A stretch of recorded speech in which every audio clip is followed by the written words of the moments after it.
You're watching the 420 Pace Network, found at 420radio.ca and paceradio.net. You're listening to the Pace Radio Network here at paceradio.net.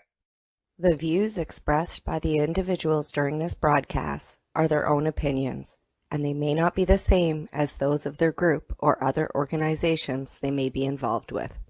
All medical advice during our broadcast is not a medical opinion and should be checked with your medical physician.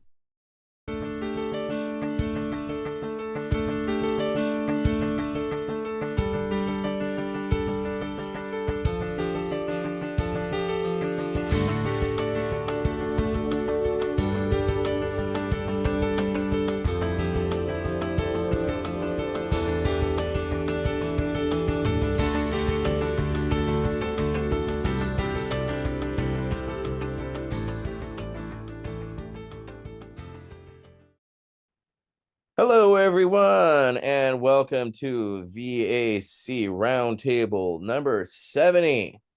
And this is going to be a little unique discussion today. We were supposed to have a guest, but unfortunately canceled at the last moment. So that gives us the opportunity to do a little bit of self-promotion today. So we have a lot of things going on with our members in the coming month. So we figured we'd take this opportunity to do a little bit of education for you all, as well as just enlighten and point people in directions if they want to get active. If there's things that are happening they want to get involved with, those are opportunities that are there. So our first up will be Council Member Tony Landry. He is down in Louisiana, and he is prepping for a rally on the steps of Baton Rouge, the state capital there.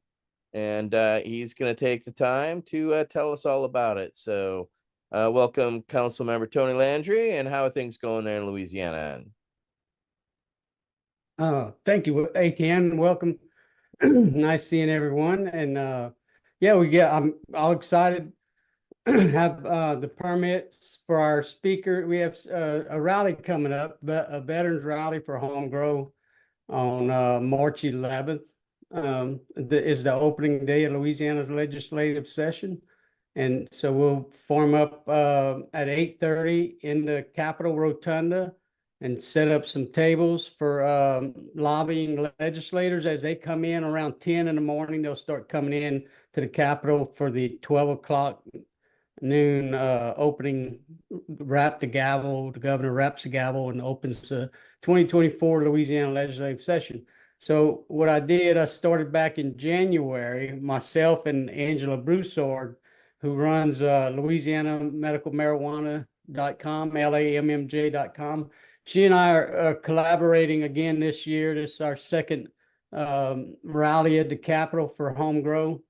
And Angela has created this website where all the rally speakers and all the is on there. So what I'm gonna do, I'm gonna share my screen, kind of go over the rally with you, and just take any questions from anybody in the group here. So see if I can get this going.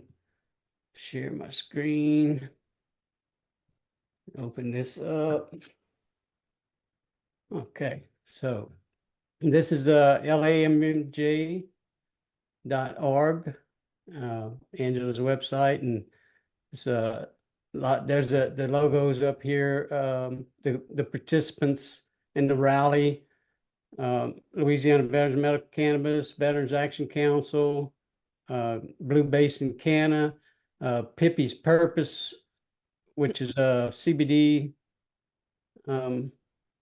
retailer in Louisiana. They're going to speak, Blue Basin and Pippi's. Here's the kind of the itinerary, the agenda.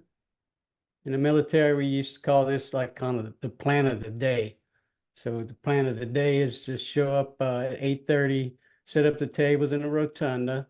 Then we'll form up a flag detail out at the Veterans Memorial Park, which is, it's about maybe like 100 yards, might not even be quite that much outside of the Capitol doors. When you're facing Louisiana State's Capitol, it's on the right side of the Capitol.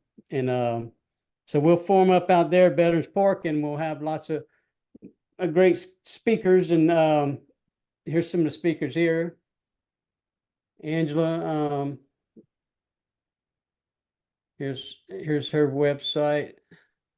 This is last year's rally.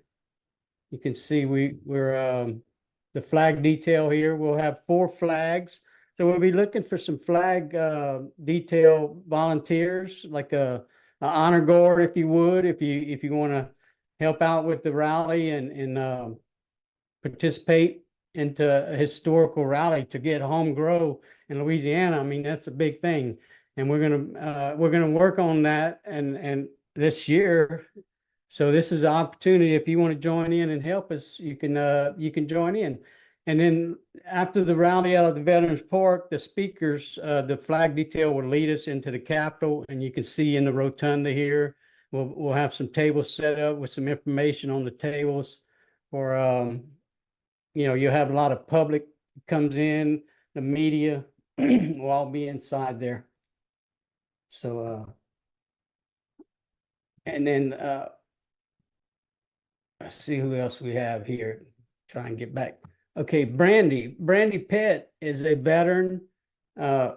She has a podcast. Yes, I'm the veteran.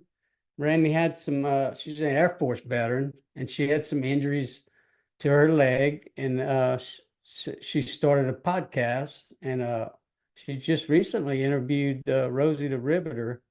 But Brandy's, I believe Brandy said she's from San Antonio or Austin. She's going to come in and speak at the rally in support of our home grow. So the next speaker,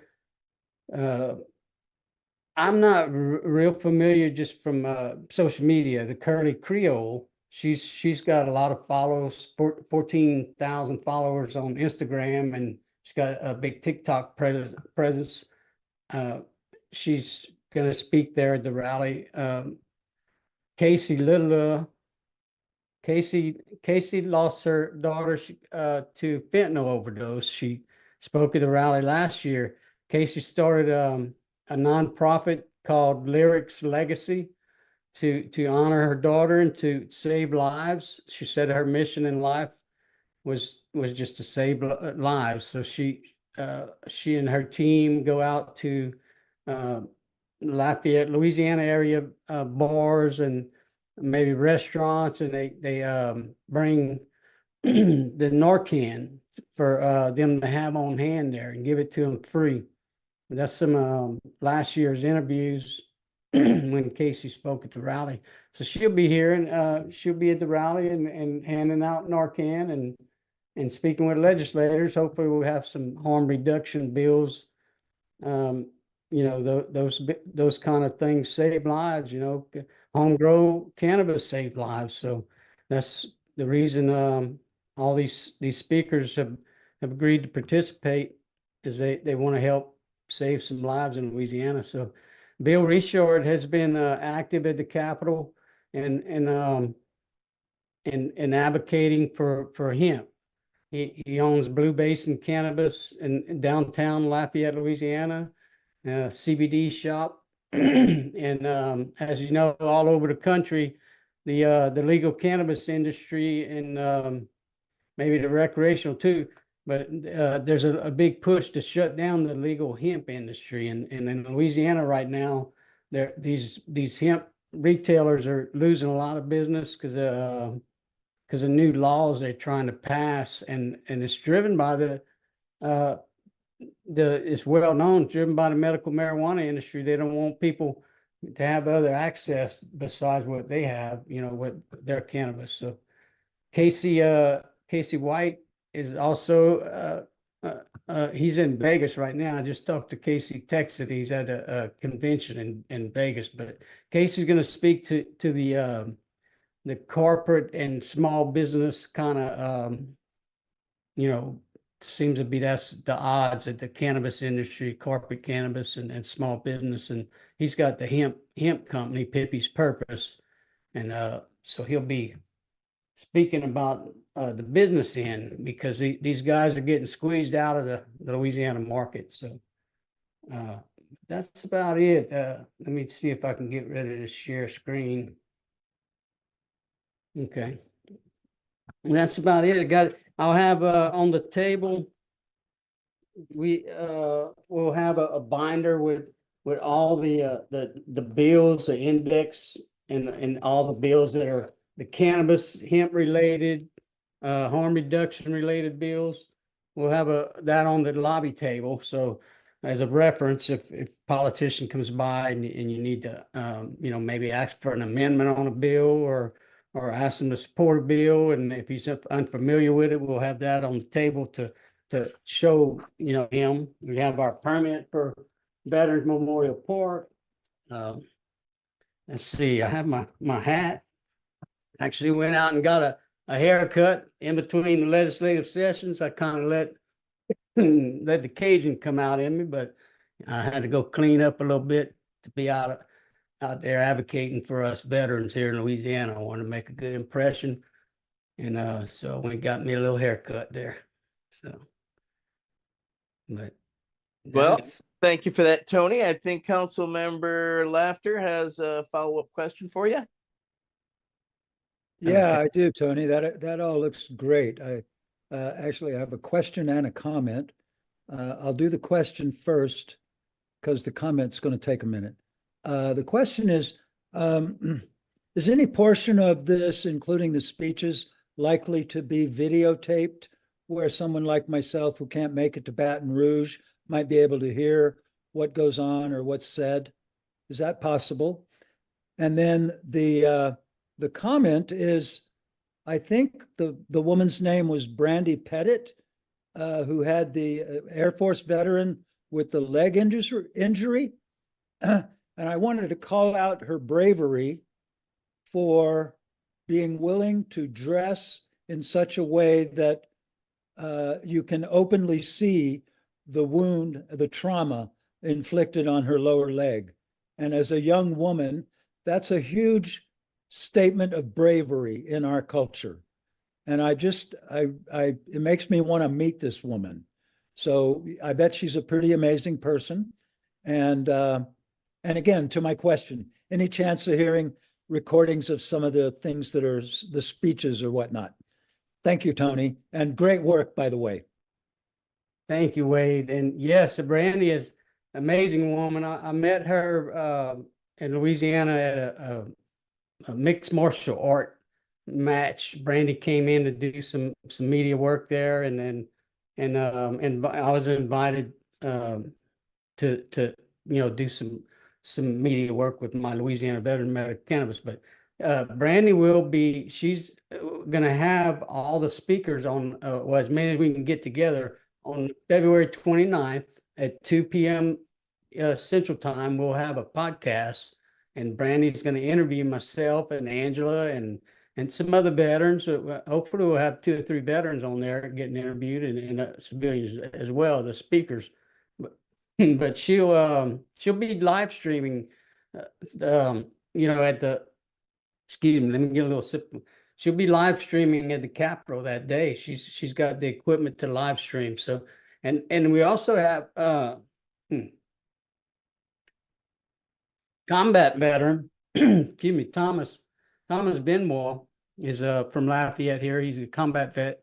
He's got a combat photographer. Excuse me, Wade. He's a combat photographer. So he'll be having his camera there, taking pictures and all, and doing stuff too. But we will be live streaming on the social media platforms, and hopefully everybody's going to be hashtagging, Louisiana Veterans Rally or something, and on their photos and uploading them to their social media. So it'll be kind of like a deposit of photos there and videos. But yeah, we're getting excited. It's coming together. We're still kind of looking for if somebody wants to help sponsor in Louisiana, maybe a home grow a gardening company or someone, in the hemp industry that sees our work here. We're doing some monumental work. All these folks that are at the rally have all spent time at the Capitol testifying. I've seen them there, myself and Angela for sure, but all the others have testified in favor of, drug policy reform and stuff like that. So they're all some good movers and shakers. So I'm hoping we get all of their followers and things will show up at the rally, and we'll have a lot of numbers there that so the legislators will actually see that, we have a lot of people on our side, that we really need home grow in Louisiana. Because even opening up dispensaries and stuff, it's going to take a couple years to get that brick and mortar place open. But home grow is the quickest way to get medicine to our sick patients in Louisiana right now. It's also the quickest way to make the medicine affordable. That's correct. Yes, correct. Because we got a follow up from Brian Buckley, and we got a couple more after that. Councilmember Buckley. Thank you, ATN. Long-time listener, first-time caller, so it's great to be here on the show. Tony, usually the first step is like the most difficult step.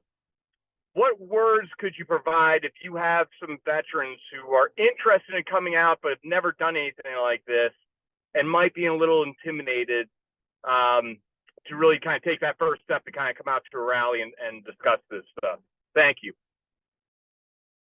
Thank you for that, Brian. And yeah, I would suggest to veterans who want to come to the rally is if you're concerned about being seen by the stigma in Louisiana is still so thick. It's unfortunate. It really is unfortunate seeing all 38 states with a medical program and over 25 states, I think, with adult use and home grow in most of those places, or many of them. But in Louisiana here, although we're grateful for our program, we still have a lot of stigma that people still look at cannabis as a criminal act, so people are reluctant to come out to a rally, especially if they're young and in the business community. They don't want to get some companies see them out there at the rally and then not want to hire them, or their church might not want them around, or family members, what have you. But yeah, other than that, if you do want to participate in the rally and come out and meet the politicians, just go on YouTube and look at some of the I have a Louisiana Veterans for Medical Cannabis channel on YouTube. You can go there and watch some of the testimony of not just myself, but I go to the archives on these important cannabis related bills, and I'll chop up the video into kind of bite-sized little pieces, like 2-3 minute videos, so people can just get a little blip of what the important thing is on there to see. But that's how I learned. I watched some of the veterans around the country, just got on YouTube and started searching and watching testimony, and all that time, I gained confidence to be able to go in and speak with legislators, and you'd be surprised how many want to hear from you. They actually do want to hear from you, want to hear your side of you. So yeah, that's my suggestion. Just follow either if you follow that Louisiana Medical Marijuana, LAMMJ.org. We'll post all the updates on there, and Angela does a really good job with that website to plug in. If you want to plug in and get emails when we have action at the Capitol, you can do that. Louisiana, you can sign up for email notifications for these meetings as the session starts. You can get notified on cannabis related bills and track them.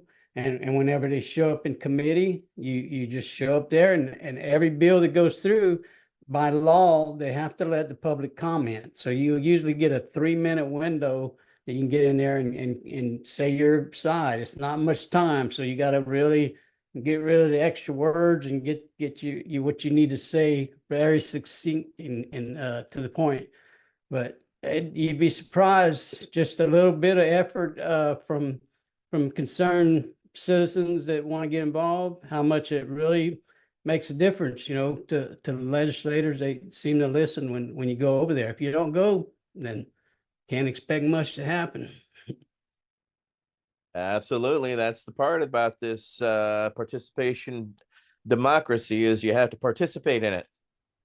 So next up is with a follow-up is Council Member Nate Landau. First of all, Tony, I want to really thank you for all your hard work. I know that doing this in Louisiana, it's hard everywhere, but Louisiana has extra complications. And I know you have a target on your back. So I really appreciate what you do. My fiance grandmother has MS, and she tried to go through the medical program and got ripped off. So my question for you is, you always see a headline, oh, Georgia now is legal, but then they haven't had a dispensary open in 3 years. So there's a big difference sometimes between what the headline and the law says and what actual patients access is. So my question is, what is the actual, like, how easy is it? What's the quality of medicine for patients at the? Okay, I picked up on how easy is it to you broke up there. Can you please just repeat the last part of it? Yeah, no problem. What on the ground right now, if I'm a patient in Louisiana, how complicated is it to get a medical recommendation? What kind of products are available? How expensive it is? Like, what's the reality on the ground as a patient? Okay, so the reality is it's very easy to get a medical recommendation in Louisiana for cannabis. Our legislation started out with some very serious conditions back in 2015. You had to really just a very small window of patients that fit into that program. And then we came back in 2017 or 2018, excuse me, myself and two other veterans went to the Capitol to push for a bill when it hit committee to add chronic pain and PTSD in Louisiana to the program. So that's initially when we got product in 2019. So the pharmacies started getting their licenses and coming online for that first year in 19. But so the product, I wanted to go with that is it's very easy to get the license, but the very little of it, you would have to drive. Some people have to drive over an hour and a half one way from these small rural. I mean, we're second in poverty in the nation, so we're not wealthy state by any means. And our product here is being priced 300% markup. They actually testified in court in the committee on the markup down here. And it's all just simply because we only have 2 growers, and they're licensed through our university system down here. And the university systems are just a middleman holding a license and collecting 10%. LSU gets 10% off every $100 we spend. We give LSU $10. And so in the state, Louisiana gets 7% to manage the program, the health department. So we pay 17% of what I call a hidden tax, because in Louisiana we have a law that no medical products are to be taxed. No, your cane, your walking stick, nothing medical related can have a tax on it. And medical cannabis is medical related, so it shouldn't have all that tax on it, other than a little small amount to manage a program or something. But we're paying all this money to LSU, and they marked it up because there's no competition whatsoever. So they marked it up.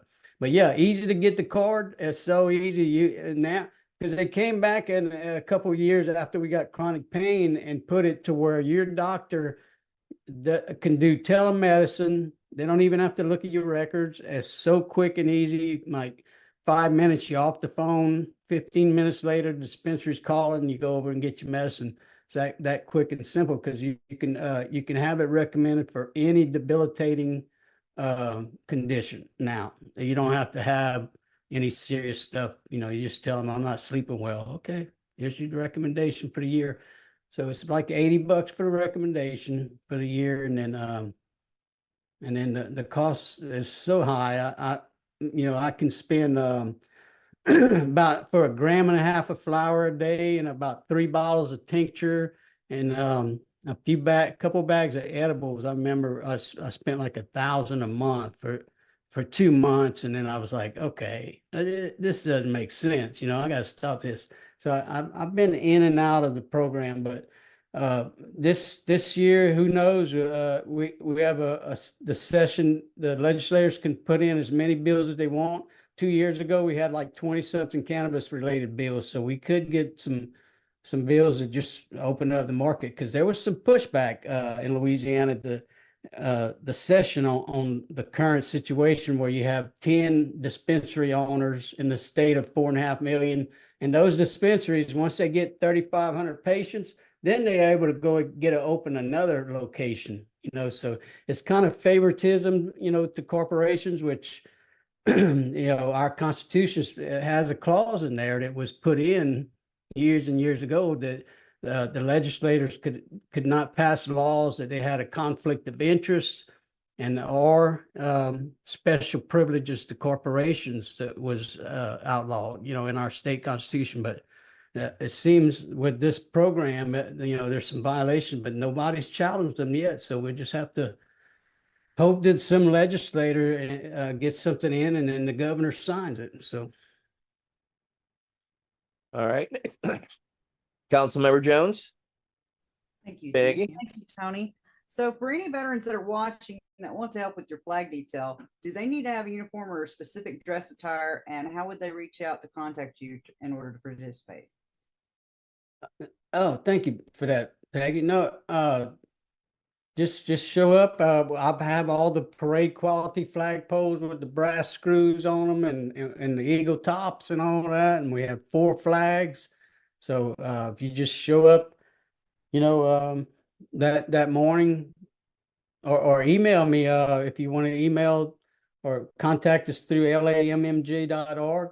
Drop a email to their website, and we can give you more information. But it's pretty. Just show up and just think of it like this. If you go and play football, you wear shoulder pads, but if you go into the Capitol to talk to businessmen in business suits, you don't have to wear a suit, but dress with a collared shirt, kind of. I like that. I mean, but hey, if you come in a tie-dye t-shirt, I don't care. If you just show up, that'd be good enough too. But it's nice to present yourself like you mean business. You want to talk about $1 million industry or $1 billion industry, and you're here to discuss some laws. So it's nice when people show up and they look at kind of like semi-business dress. Absolutely. You got to dress for the success, and you want to look the part when you're up at the Capitol. So thank you very much, Tony, for that update on Louisiana. And I guess Wade has one more, and then No, actually, it's more of a joke / thing that happens in my head. Every time I see a man in a suit with a tie around his neck, it looks way too much like a tourniquet that's cutting off blood flow to his brain. I'll end there. Thank you. yeah, you don't have to wear ties, but if you want to look like the others, they are.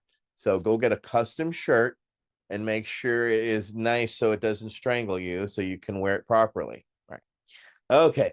With that, we're gonna kind of shift, and we're gonna go to the state of California. Council member Nate Landau is not only with the Contra Costa Normal, he does work in Sacramento and lobbies and keeps up on things. And there's been some change in California, especially around this year, SB 34, which is a bill that we have been using to donate medical cannabis to patients for free. Sunsets. So we were anticipating SB 34 to come up again this year. However, that has changed. So with that, I will turn it over to Council Member Nate Landau. Hello, can you hear me okay? All right. Well, yes, California, is the birthplace of medical cannabis. As you all know, the first state to legalize it in '96. The whole what we call cannabis industry, stemmed out of the cannabis community, and compassion programs was the start of it, with Brownie Mary giving out edibles to AIDS patients, and that evolved into Proposition 215. And then when we legalized, California just doing everything in such an amazing job, we're like, oh, you want to donate to people in need? We're going to tax you on it. So in 2019, we helped pass a bill called SB 34 that will allow businesses to legally donate medical cannabis to people with a medical card.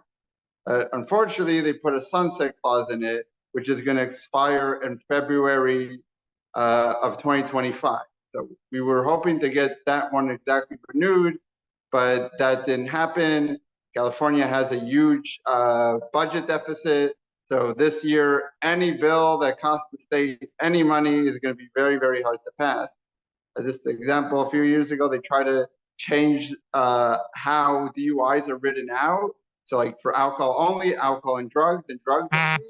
And it thought it wouldn't cost the state anything, and ended up costing the state like almost $1 million, because they had to reprint hundreds of thousands of forms for all the cops. So, but luckily, shout out to Nicole Redler from Recompass, and Dale Gillinger and Ellen Kamm from Cal Normal. They worked really, really hard. And on the day of the finish line, because in California, you have to introduce bills by February 15th if you want them to be considered. They were able to get a sponsor. I believe it's Assembly Member Cruz. Sorry, I'm going to have to get you back. But the bill is 2555, so it's going to be in the Assembly and then go to the Senate. Because of the budget deficit, we can't make any changes to it.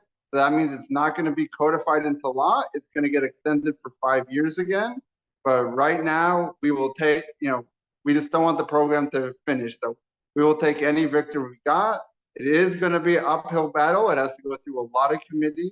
It's going to be very veteran focused, because that is something, as we know, is harder for politicians to shut down when veterans are asking for it. So anybody that does SB 34 events in general, especially with veterans, we're going to need your help. We're going to have a petition circulating in the next month. We're going to have a call to action. So every time it hits a committee, especially the committee chair, we're going to have a letter that all you have to do is put your name and press a button and send it. Those letters, or call their office, does help, especially on a state level. It really does. They get, the day before they go to the committee, they get 500 emails and 100 phone calls. Somebody on the fence can change their mind. So please be on the lookout for it. This is a really, really important bill. It's the main cannabis bill in California.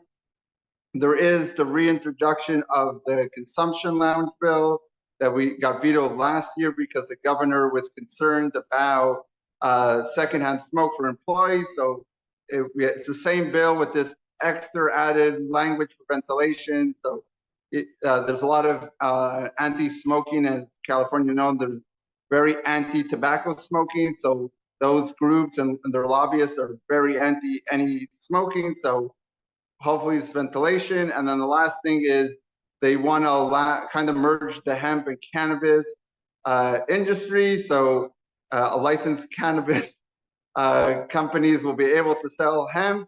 They're going to reclassify what hemp food is. Yes, I will get more details. They did introduce it 2 days ago, but it's looking like a solution looking for a problem. California loves doing that. So those are the main things. I'm sure there's going to be some teeny tiny technical bills, but that it is. So please, again, SB 34, it's now AB 2555 needs all our help. And yeah, if you have any questions, I'm here to answer. All right. Doesn't look like there's any questions on our end, but we'll keep up on things. And thank you very much for that update, specifically, Nate. Appreciate your update. Councilmember Buckley, do you have a follow-up? Yeah, thank you. Yeah, Nate, if you can find out who is co-sponsoring that or sponsoring the bill, sorry, If you could send that to me in an email, and I'll tie you in. Just a couple of groups I work with on the Cannabis Chamber of Commerce have taken an interest, and I just want to update them as well what's going on with SB 34. Will do. Yep. Now 25. Great job, my man. Yep. Now 2555, and absolutely great job, Nate. We appreciate it, and keep us in the loop. As a Californian here myself, I want to make sure, since we're one of the pioneers in actual charitable giving and have been doing it for 25 years now, I would love to continue to be able to do so. Okay. You're listening to the Pace Radio Network here at paceradio.net. Limestone City Hydroponics is Kingston, Ontario's hydroponics shop. Take your growing to the next level and create the optimal environment with a tent kit, or maximize your yield with an ebb and flow flood table kit. Either way, Limestone City Hydroponics has more sizes and options to fit your needs.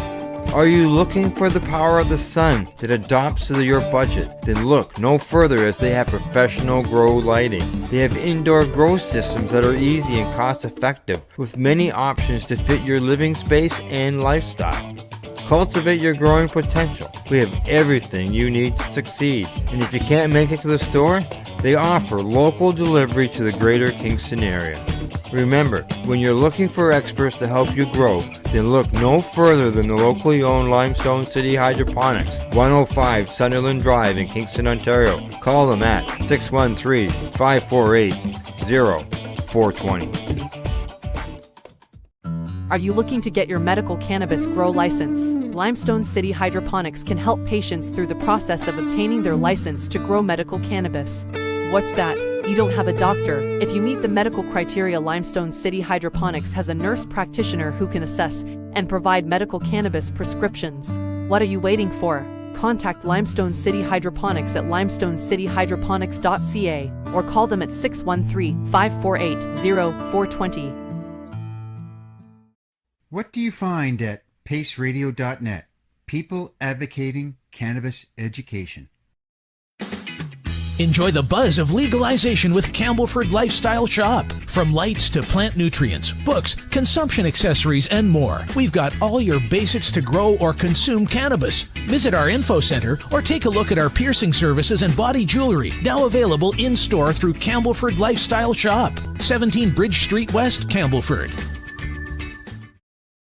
Cannabis edibles are an effective way to manage pain and other ailments, especially when you deal with your trusted partner, Legacy 420, in Tyendinaga Mohawk territory.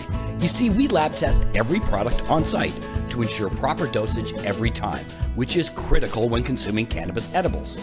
All Legacy 420 edibles are made by our classically trained baker and chocolatier, and we also have super tasty vegan options. Our baker has been in the industry for 25 years. She's also a chocolatier. Everything from savory to sweet, your chocolate bars, brownies, butter tarts, you name it, we make it. Talk to our knowledgeable Cannatex about our incredible variety available. Give your trusted partners a call. Legacy 420 out on your road.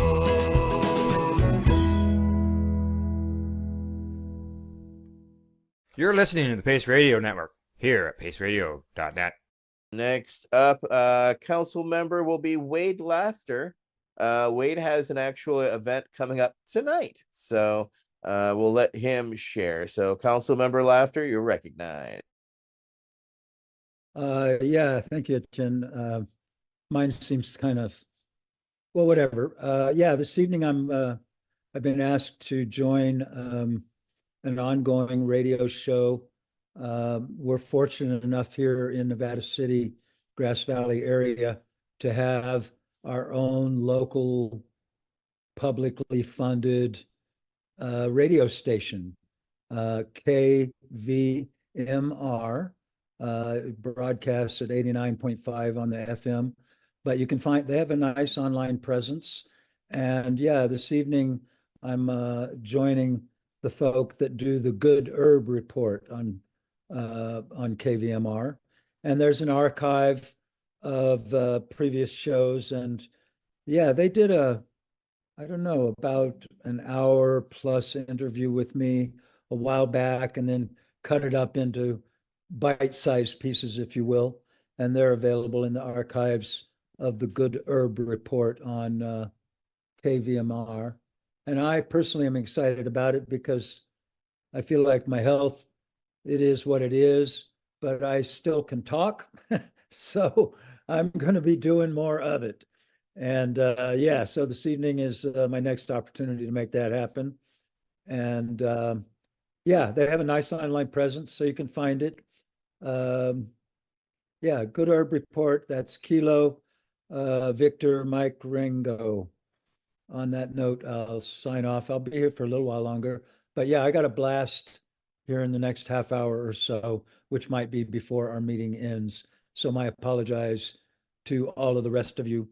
And again, I am stunned. I really shouldn't be surprised, actually, that veterans get up to the kind of adventures that we're all describing tonight. So thank you. Appreciate y'all. Well, you know, they taught us to see the world and to do things. Not really surprising that we do things. I'm very thankful to be in a group of active people who are doing very awesome things around. So good luck tonight, Wade. We know you're going to knock it out of the park. So last year, I was very fortunate to be at the Louisiana Capitol and rally on the steps there with Tony. And I highly recommend if you have the availability to do so. I wish I could be there this year, but I've been fortunate to be selected to go to Vienna, Austria, and to work on our work at the UN level. So with that, my mentor and our senior diplomat of the Cannabis Embassy, of which I'm a junior ambassador, he would be the senior big man. So Council Member Michael Krawitz will explain what will be going on next month. Once again, with a couple of about 3 or 4 of our council members will be there this year. So tell them all about it, Michael. Yeah, I got a couple of things on my mind first. I wanted to talk about. First, I wanted to talk about the kind of what I call the cannabis activist basic arithmetic, the devil's arithmetic of where to put your body as a cannabis activist. And this is something that has guided me throughout my tenure as an activist since the very beginning, almost till now. And that is, where can I be most effective? But it's very simple. How many people are doing it already? Especially how many people does the job require? And assess those things very carefully, because often you'll be talking about numbers in maybe thousands where you're adding your body. It's 1 over 1,000 in strength. And I actually remember a protest I showed up at. We were protesting a judge in Washington, D.C. that had heartlessly thrown this quadriplegic guy locked to his wheelchair without help. He's completely incapable of caring for himself, and they threw him in jail because not only did he possess marijuana, but he was helping his friends in the van hide the marijuana from the police by lying about the fact that it was in the back of his wheelchair. So the judge was particularly pissed at him, so threw him in a lockup where he promptly died. And Laura, I'm trying to think of her name now, for the U.S. Marijuana Party, Loretta Nall, had a protest in front of the judge's chambers there. And everybody else went to the ASA thing, which was really cool. The ASA had a big protest in front of Health and Human Services. There's 100 people there or whatever.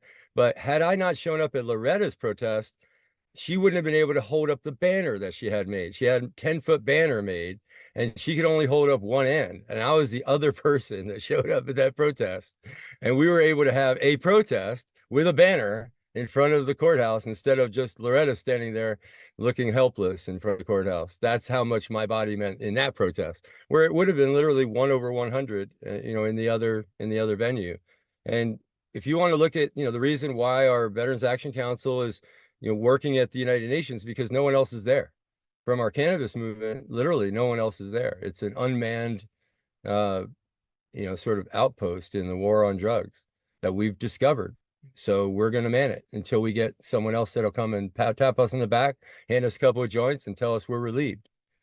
Right? That's it. Simple. Not very, very difficult, complicated science. So anyway, the second thing I want to talk about is really, this isn't as esoteric as you may think. And I wanted to talk for a minute about why working at the United Nations is particularly important. This process, I mean, first of all,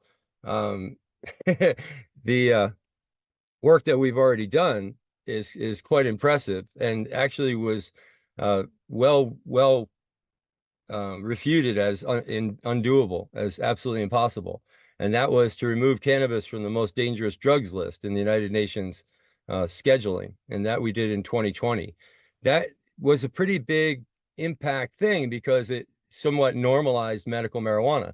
As long as cannabis was in the same, schedule as heroin, it was handled the same as heroin in the treaty, that encouraged countries to handle it just like heroin. And, that's a pretty big departure from how we handle it.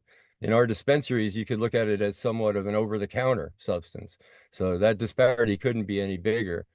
Now there isn't any disparity. Now, without it being in the dangerous drugs, most dangerous drugs category, it's basically it's under treaty control, but that treaty control is basic, and it just requires the countries to report how much they use, and be good citizens, and making sure that they work against diversion of the stuff that's been designated for medicine and stuff like that. It's not really onerous. It shouldn't be onerous. Most of the stuff that we've heard over the years from countries like ours in the United States about, the treaty requires this and the treaty requires that, was actually the government using the treaty as an excuse more than anything. The treaty is not that onerous when it comes to medical use, and certainly under doctor's orders, using it carefully, protecting against diversion, making sure people are using a safe product that isn't, full of pesticides or poisons. Number one, these are things we all would say, yeah, we could use help with that. And then number two, that isn't onerous. That's not very far from what we're doing, even at the very most grassroots level under state law with no help from the feds. Anyway, having said all that, what we're working on, I think in simple terms at the UN, can be seen as somewhat of the other side of the looking glass.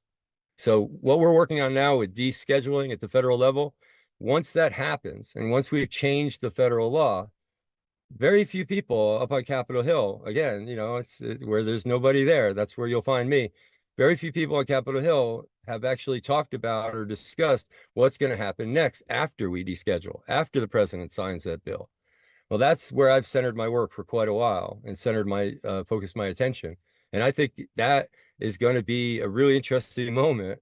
And I hope that the work that we're doing at the United Nations will help us prepare for that, and help our government prepare for that. I mean, think about the strange conundrum that we would be in if they don't listen to us and they don't take our advice and they don't prepare, and we don't, start adjusting how we do our descheduling to accommodate for this. This is the scenario that would unfold. We would change our national law completely, removing cannabis from schedule, descheduling it. It would be a great thing.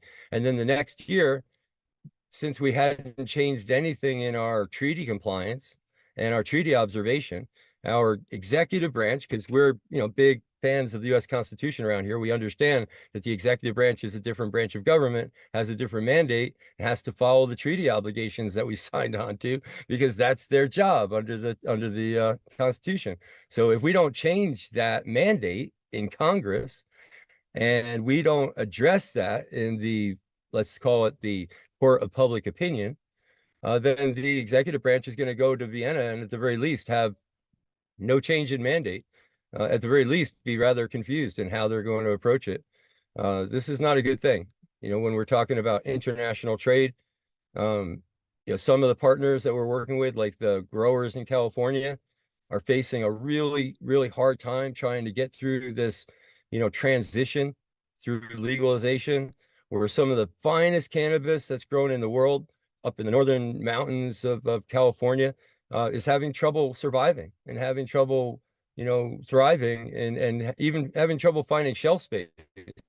I guarantee you, post-prohibition, that kind of cannabis is going to have a world market, and it's going to be something that is going to have no trouble at all supporting the farmers that are growing it, whether it be in Northern California or in Laos and Cambodia or in Acapulco and Colombia. The best cannabis on earth, the land-raised cannabis, is going to rise to the top once we knock down the walls of prohibition. We're 2 walls away from that. You have to knock down the walls between the states and of interstate commerce, and then knock down the walls at the federal level, and then we'll have world commerce, and that's where we're focusing our attention.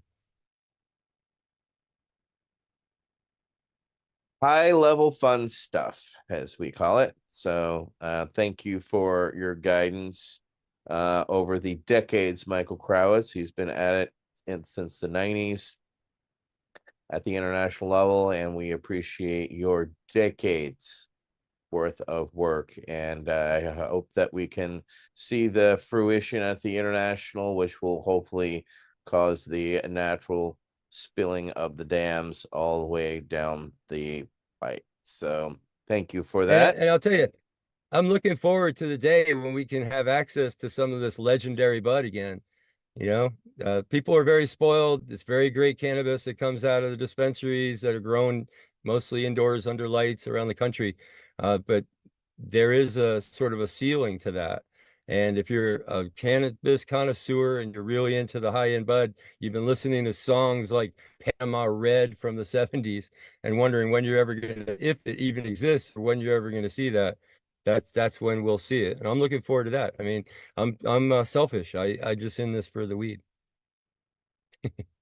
And the weed's in it for you. All right. Next up will be Councilmember Mary Lynn Mathry. She has some very exciting news regarding what is happening regarding nursing and cannabis. Councilmember Mathry. Thank you. And and again, my background comes from the military, which my service time was Nurse Corps, Navy Nurse Corps in the 70s, Vietnam era. Not in Vietnam, but that was last 2 years of college and then 4 years of active duty service. So you're thinking in the 70s, and I found out right away cannabis was medicinal because I'm dealing with veterans who are coming back from Vietnam with a lot of issues. Then subsequently got married to one, but it's a big issue. So Patients Out of Time, my husband and I started in 1995 to educate healthcare professionals and the public about the therapeutic use of cannabis. And out of that, in 2010, came the American Cannabis Nurses Association, which was great. And the best news was just this last fall of 2023. We've completed all the paperwork, and basically it's these new cannabis nurses who did all this grunt work to get it done, but it has been accepted. Cannabis nursing has been accepted by the American Cannabis Nurses, by the American Nurses Association as a recognized specialty nursing practice because of the endocannabinoid system and how this plant works with it. So for all you people listening, make sure your nurses know about this. It's something that we need to now educate all of the nurses about the endocannabinoid system in cannabis. But again, this has been a patient-led issue. Oh boy, I get emotional. and that is very proud to say again, I think it's the 23rd year or 24th year in a row. Nurses have been the most trusted. And I think a lot of it is we are patient-centered. So anyway, yay to other nurses. Thanks. Councilmember Laughter has a follow-up question for you, Mary Lynn. I completely agree with your statement about the need for education. It's more of a comment, but you're welcome to correct me if I'm incorrect in my impression. But my impression is that the nurses that I've encountered over the last few years, and I've met a lot of them, let me just leave it at that. When I find myself in conversation with them about cannabis, typically nurses are much more open about that conversation than the doctors I have encountered. What is your experience about that. I know you're not still actively practicing, but how about your opinion on that? Thank you, No, Mary. yeah, and thank you for that question. We're bedside nurses. I mean, we spend our time with the patients. And, you know, it's very tiring for a lot of nurses to deal with pharmaceuticals. Once you learn about cannabis, to say, why am I doing this? Because I'm going to have to come back to medicate them for the nausea or the constipation or whatever. It's a frustrating thing. Nurses need to know, but we're there. And I think doctors fear their license. It's going to be taken away. But the main thing for nurses is we are supposed to be patient advocates and accept them, you know, where they are, who they are. And again, for me, it's the same for every nurse I encounter. When they get it, when they either see a patient success with the cannabis, or once they learn about the endocannabinoid system and they have enough sense to put that together, it's like, you know, the aha moment, but they get it. And most of them want to support nurses, want to support the efforts for that. You know, the different state nurses associations have been way ahead of the docs in literally putting out position papers supporting access to medical cannabis. And the ANA has been doing this for, I think we got the first one passed. Yikes. Maybe it was 1990 or somewhere along there, but, so they've been supportive of it, but it's like now the fact that they're actually saying, yes, that's a specialty, speaks what big. And my push now, a lot of our nurses, the push is to get it. It's like, hello, schools of nursing, you need to get this into curriculum. And for state nurses associations to literally push all practicing nurses get continuing education on this subject. You know, hopefully I'll be back at one of these sessions to let you know when one of the next big educational sessions is coming from the Academy of Cannabis Education. We'll be looking for that in the spring of 2025. All right, Council Member Landry. Tony, you have a follow-up. Yeah, Mary Lynn, I was just wondering about if you envision maybe one day after the descheduling, if like have a cannabis triage courts in hospitals where nurses would take it to a room and maybe administer some edibles or tinctures in a hospital setting. You envision something like that happening with the opiate crisis? They don't want to give you pain pills if you have a surgery now. You got to, you know, I heard somebody say the other day, you need to call your doctor before your surgery and make them order your medicine beforehand, make sure it's going to be available because they don't want to give opiates anymore. So do you think maybe they would have something like that, a cannabis triage court in the hospital setting? That's a great idea. I envision every hospital at this point in time now needs a nurse cannabis consultant to help with any patient. But your idea of a triage thing in the ER, because yes, I mean, we have huge problem with the fentanyl overdose. I mean, there's a whole bunch of other reasons to help with cannabis and to be able to help, but this is a life and death situation. And I mean, the idea that people fear cannabis when we've got people just dying left and right from fentanyl overdoses. We have that's my background in nursing. I was a med-surg nurse, but since 1985, I've been basically an addictions or substance abuse nurse. And again, the more I learned, cannabis is the exit drug as opposed to the gateway drug when it comes to drug problems. And we all understand that once we learn about the endocannabinoid system, and you're like, oh, okay, it's working with this system to keep me in balance. The other drugs, fentanyl, whatever, not only puts you out of balance, it easily kills you and kills unsuspecting people who just happen to get, it's so potent. It doesn't take much. And I, yeah, we criminalize drug problems as opposed to deal with them. And they really belong in the health industry. Having nurses in the ER and helping the patient get to that, you know, when they're too high, it's like, you don't need to medicate them with all this other crap. You know, you can help somebody when they're just getting into that, think they're going to die because they took too much cannabis. You know, just having somebody there help them instead of, you know. It would be a different type of med math there specifically for it.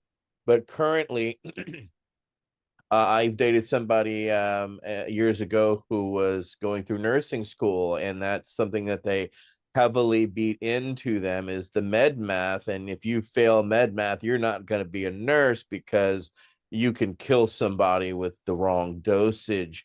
That's again, you're talking over, what is it?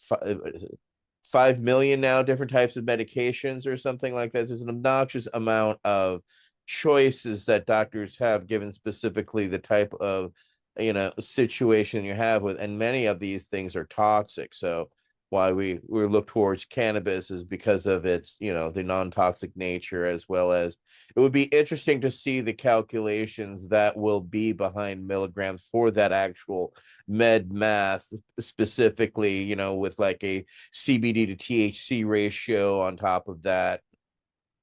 Just fascinating. Councilmember Crowitz has a follow-up. Let him go here. Oh, sorry, don't want to interrupt, Marilyn.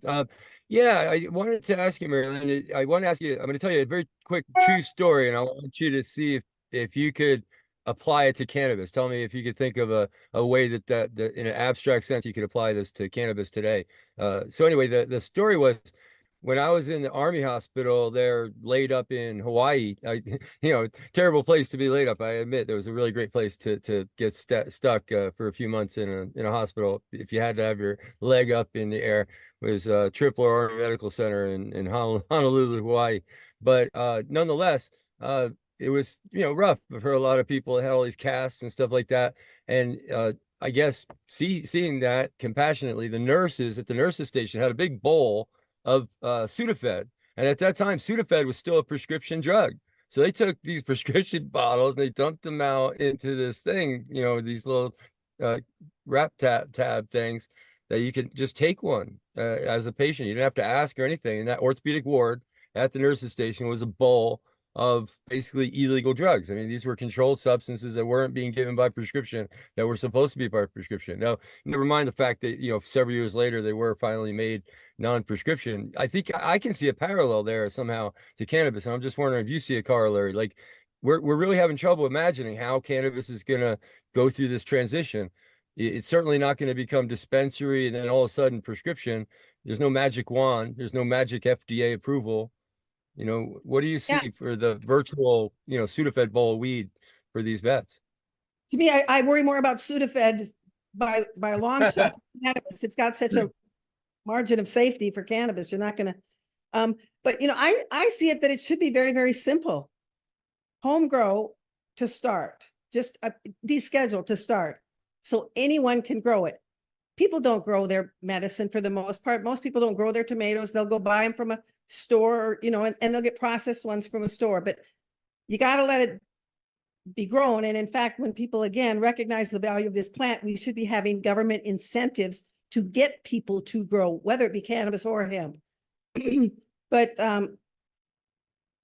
so on that level, and then any products that are made, I look at them to an extent, if they're made similar as other herbs, that we want to make sure they're using the good manufacturing processes, that they're just not willy-nilly. Is it labeled? Is it tested? And is it labeled correctly? The contaminants, those issues. That if you're buying a product that is somehow processed, the public just wants to know something. There's somebody hopefully assessing and making sure that you have what you have. And I have no problem with high penalties for any company selling crap that's not what they say. They knowingly, are lying about what's in it. We've seen that before already. And my other worry right now, just about the products that are available to patients right now, because I see it in Virginia. People sometimes don't understand when they say they're not taking care of the medical community. It's now all the recreational is winning. It's like you see products of a chocolate candy bar with 500 milligrams broken into 10 squares. So you can start with your 10 milligram square of, an edible THC, of which can put some poor patient, 10 milligrams is one thing. That's 50 milligrams for a little square to start, so it's like, I look there and I go, what are these patients starting with? And again, Virginia is medical now and you can grow your own, but we're just beginning. So we're babies compared to, what you can find in California and the educated people at the dispensaries, they can tell you so much more because they've been dealing with known substances. And we're all learning that cannabis is not a drug. It's not a thing. It's a plant that comes in a zillion varieties. And it's like, what is that combination that's best for me? What's the best dose for me? It's so individual. And again, in nursing practice and in medical practice, that's the key. Individualized patient care. You have to look at the whole patient and their individual. And cannabis is so, it makes sense. And again, what's the status of their endocannabinoid system? If it's low, if it's deficient, it's like pancreas, give them some insulin. Well, let's give them some more cannabis. It makes so much sense. And yeah, it's just how to get rid of the stigma. And if we can just educate people, nurses who don't know, and patients who don't know, and they experience it, it's just like, wow. I mean, and you think of the kids with seizure disorders and the drugs they get put on, and then all of a sudden they try high CBD product and the seizures stop. And it's like, why hasn't somebody told me this before? Anyway, Michael, I went too long on that axis, but products I think need to be regulated, but that plant should be available and people should be able to buy it as a flower. And we should teach people how to use it as a food, whether it be the oil or the leaves, juicing it, whatever. It's such a good plant. We need to be advocating for it because I look at it as health maintenance and health promotion more than just a medicine. Thank you, Maryland. We appreciate that update as well as that discussion, and we hope more nurses get educated. Next up, we are going to go to San Diego, and our brother Brian Buckley is going to be hosting an event with his organization, Battle Brothers Foundation, and I will let Mr. Buckley take it from there, council member. Thank you very much, and great to be here with you all tonight. So yes, on March 23rd, atop the Symphony Towers in downtown San Diego, the Battle Brothers Foundation will be holding our inaugural Veterans Hero Ball at the University Club. This is a black tie optional event, and the purpose of this event is to not just celebrate our veterans, but also the amazing patriots that support the veterans.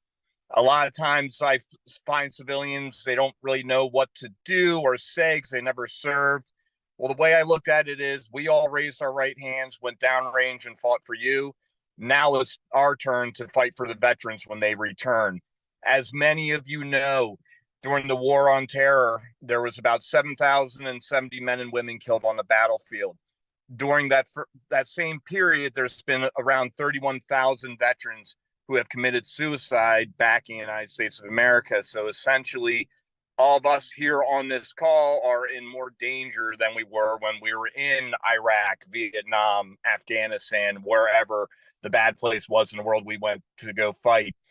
And what we're going to raise funds for in particular for this event is our Institutional Review Board approved study, which an IRB falls under the FDA, is to see if medical cannabis can reduce the symptoms of post-traumatic stress with veterans.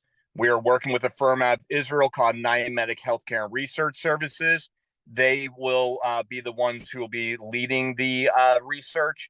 And we also have the University of California at Irvine as our principal investigators. So we have Israeli doctors working with U.S. veterans and American doctors validating everything that has happened. The goal is to create a recommended treatment protocol in a formulation, and we'll then move into a different state to prove that's repeatable and accessible, having the same results. And then at that point, we have taken it about as far as we can. As you guys know, the VAC has been heavily involved with members of Congress. They would provide us a platform, raise the right hand saying, there's your data, there's your American doctors. Can we proceed with FDA double-blind study, with the end state of getting our medical product into the VA system, thus making medical cannabis federally legal, not just for veterans, but for any patient that could benefit from the medicine. And the key word, having it prescribed. The veteran wouldn't have to pay. It would just be like getting aspirin from the VA. So we're really passionate about this program. We've been trying to do things organically within the state of California on the cannabis community. We've been coming up short. So now we just put a lot of money into this event to really bring out some people, not just to educate them, but to gain some funds and to conduct some data-driven research. Again, there's a lot of opportunities. You can come and visit or be there on your own. You can help sponsor. You can donate raffle auctions. Or if you can't make it, you can actually donate and sponsor a veteran and their spouse, where they'll be able to go free of charge due to you. Free food, open bar, free valet. That's really important in San Diego. And it's going to be an amazing event. And to tee it up just a little bit, one of our auction items will be an all expense paid trip to Thailand to stay in a 5-star resort that is cannabis friendly. The guy who's putting together is going to make it outstanding for the veteran and their spouse, and it should be just a one of a kind type of trip. But a lot of other things involved in that as well. So again, we need the help. We're putting this together. Please come out, find whatever you got, and donate to an amazing cause, because we are committed to changing the medical landscape of our country. Now I'll open up to any questions. That impactful. Boom. No questions. That's a successful brief, man, when you have no questions. All right, let's go. We're going to go fight some dudes. There we go. So it's going to be a very busy March for our VAC family here. So thank you very much, Councilmember Buckley, for everything that you're doing for veterans. And we know the money is being raised to do research on post-traumatic stress. So we appreciate everything that you're doing, and keep up the great work. And thank you to your entire team for what you're doing. And yeah, good luck out there competing for that's an amazing prize in Thailand. So yeah, outstanding work, people. All right, with that, that's going to kind of wrap up our VAC check-ins. There's a lot going on for us as a group. We've got many things happening, irons in the fire, and we're going to continue as we're on. So we'll be back in 2 weeks. We will be out mid-March because we're all busy doing things, but we'll be back at the end of March as well. So thank you, everybody, for joining us for VAC Roundtable number 70. This was check-ins with our VAC members and what's going on in the month of March for us all. So y'all have a wonderful rest of your night and evening, and we'll see y'all in 2 weeks.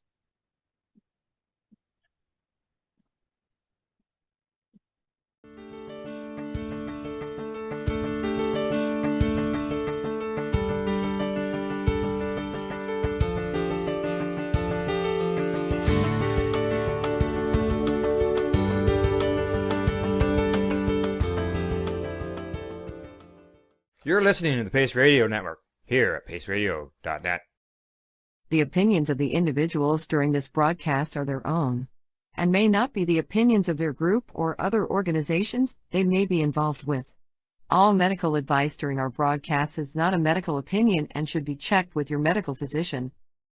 When you have a pain that's reached its peak, Legacy for 20, it's so unique. If organic cannabis is what you seek, here's your trusted partner 7 days a week. Suppository salves, vapes and drops, topicals, edibles, infused pop. Just when life seems like it ain't easy, at Legacy 420, enjoy a pop freezy. Lab tested products, make them the GOAT. Legacy 420 out on your road.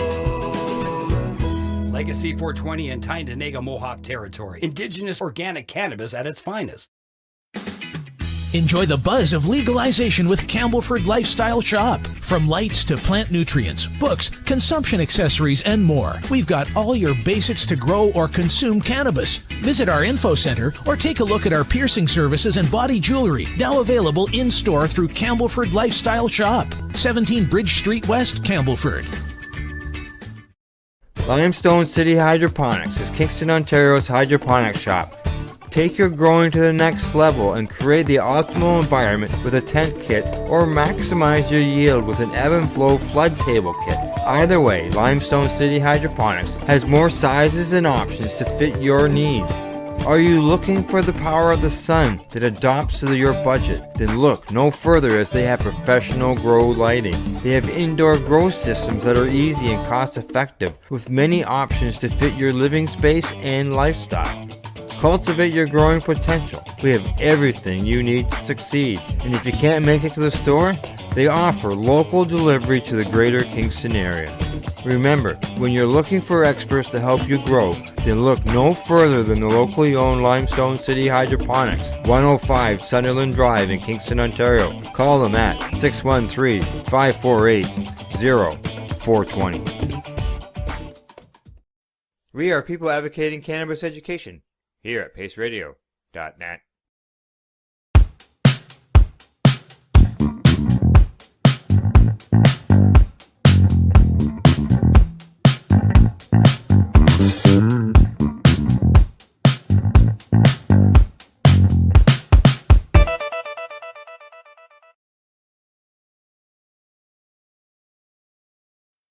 You're listening to the Pace Radio Network here at paceradio.net.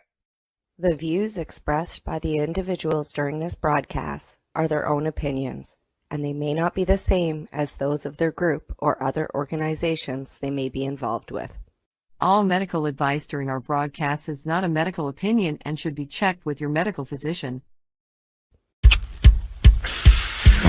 Oh yeah, baby, that's lovely.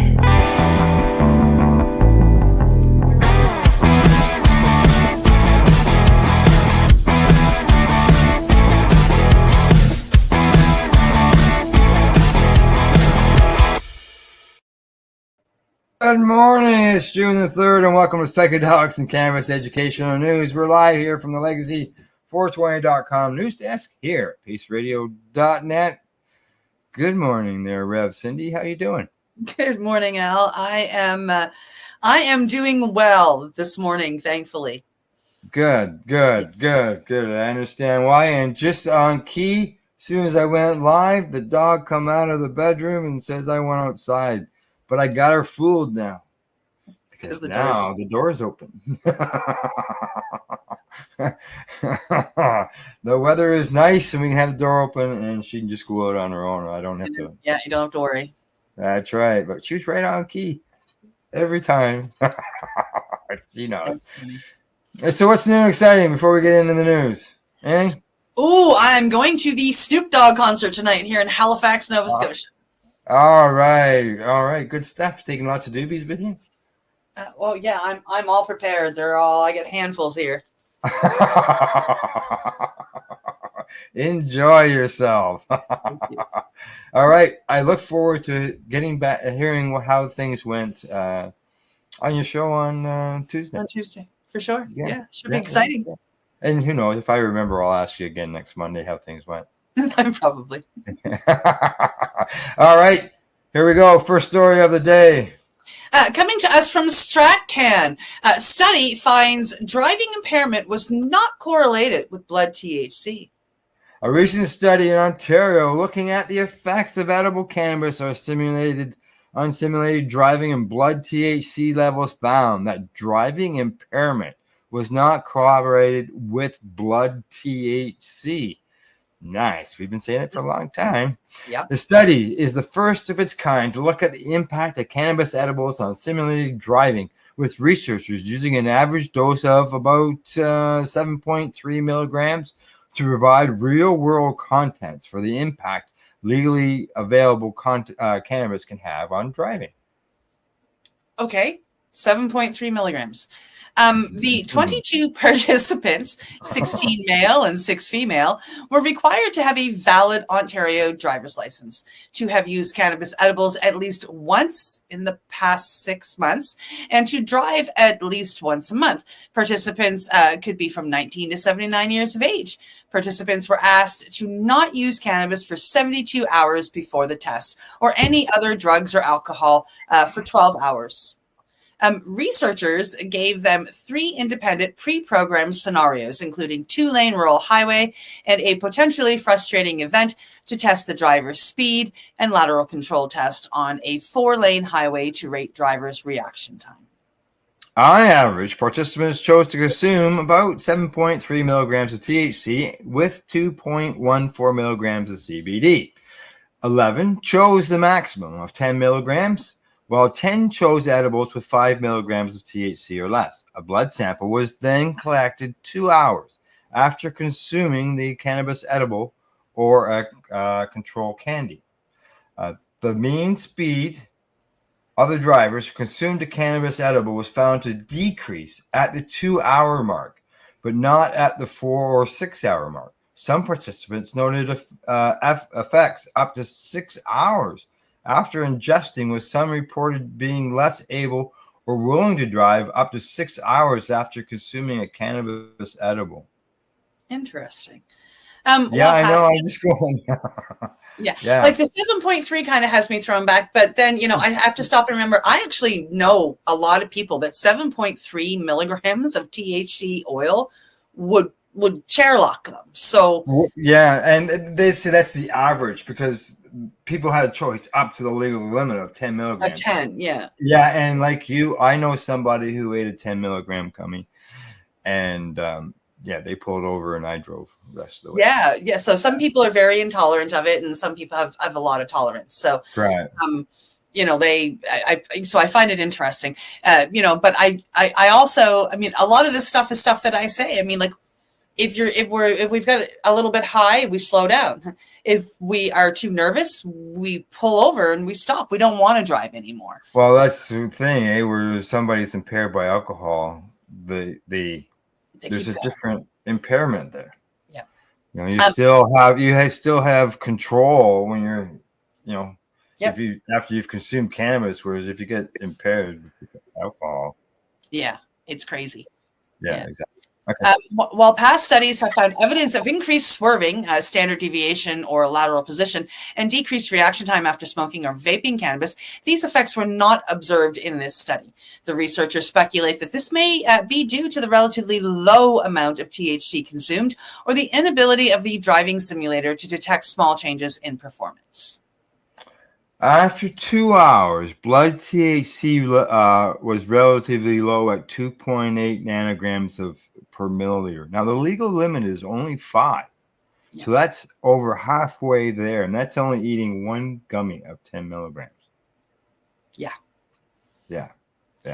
And I think that's pretty close. They say relatively low, but I think that's pretty close to a warning situation as well. Yep. Yeah. Blood THC was significantly increased after consuming the cannabis edible, but the mean in blood THC were lower than those reported for smoked cannabis. Researchers also found no direct relationship between blood THC and driving impairment, speculating that the present study suggests that blood THC may not be as useful for detection of impaired driving after edibles as it may be for the smoked root.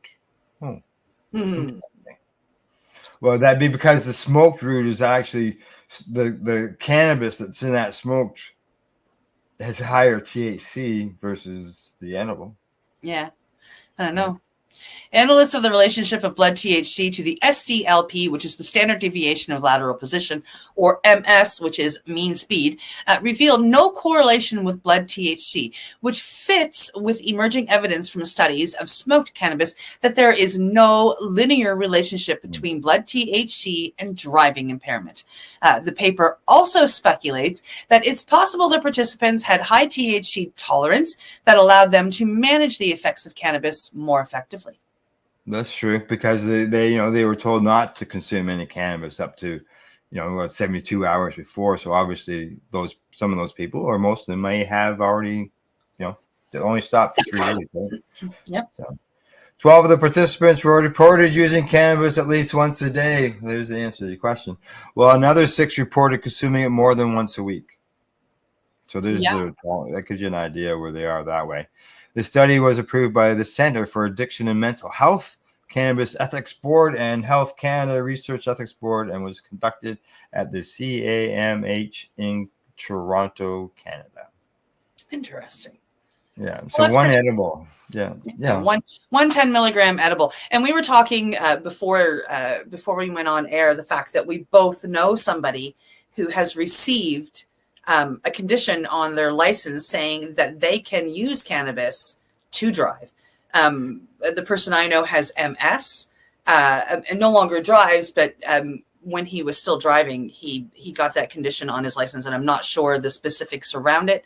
And then you were saying you knew somebody as well. Well, yeah, there was the court case. Unfortunately, I should have looked it up. His name is slipping me right now. But yeah, he's a lawyer from the Ottawa area, and he got pulled over for something to do with his driving, whether it was speeding or whether it was didn't put his blinker on or something. Who knows? But he got pulled over. And in the process of being pulled over, he was still consuming the joint when the police officer came to the window. And he fought it in court, and he won. But it wasn't a case that others could use. Yeah. No, I think that was the same thing here in Nova Scotia with the gentleman I know. It couldn't be used as a precedent for everybody. Yeah, I believe they call him the Killaloe Rasta man right now. So that's near Ottawa. So that's cool. Yeah. All right. On to the next story.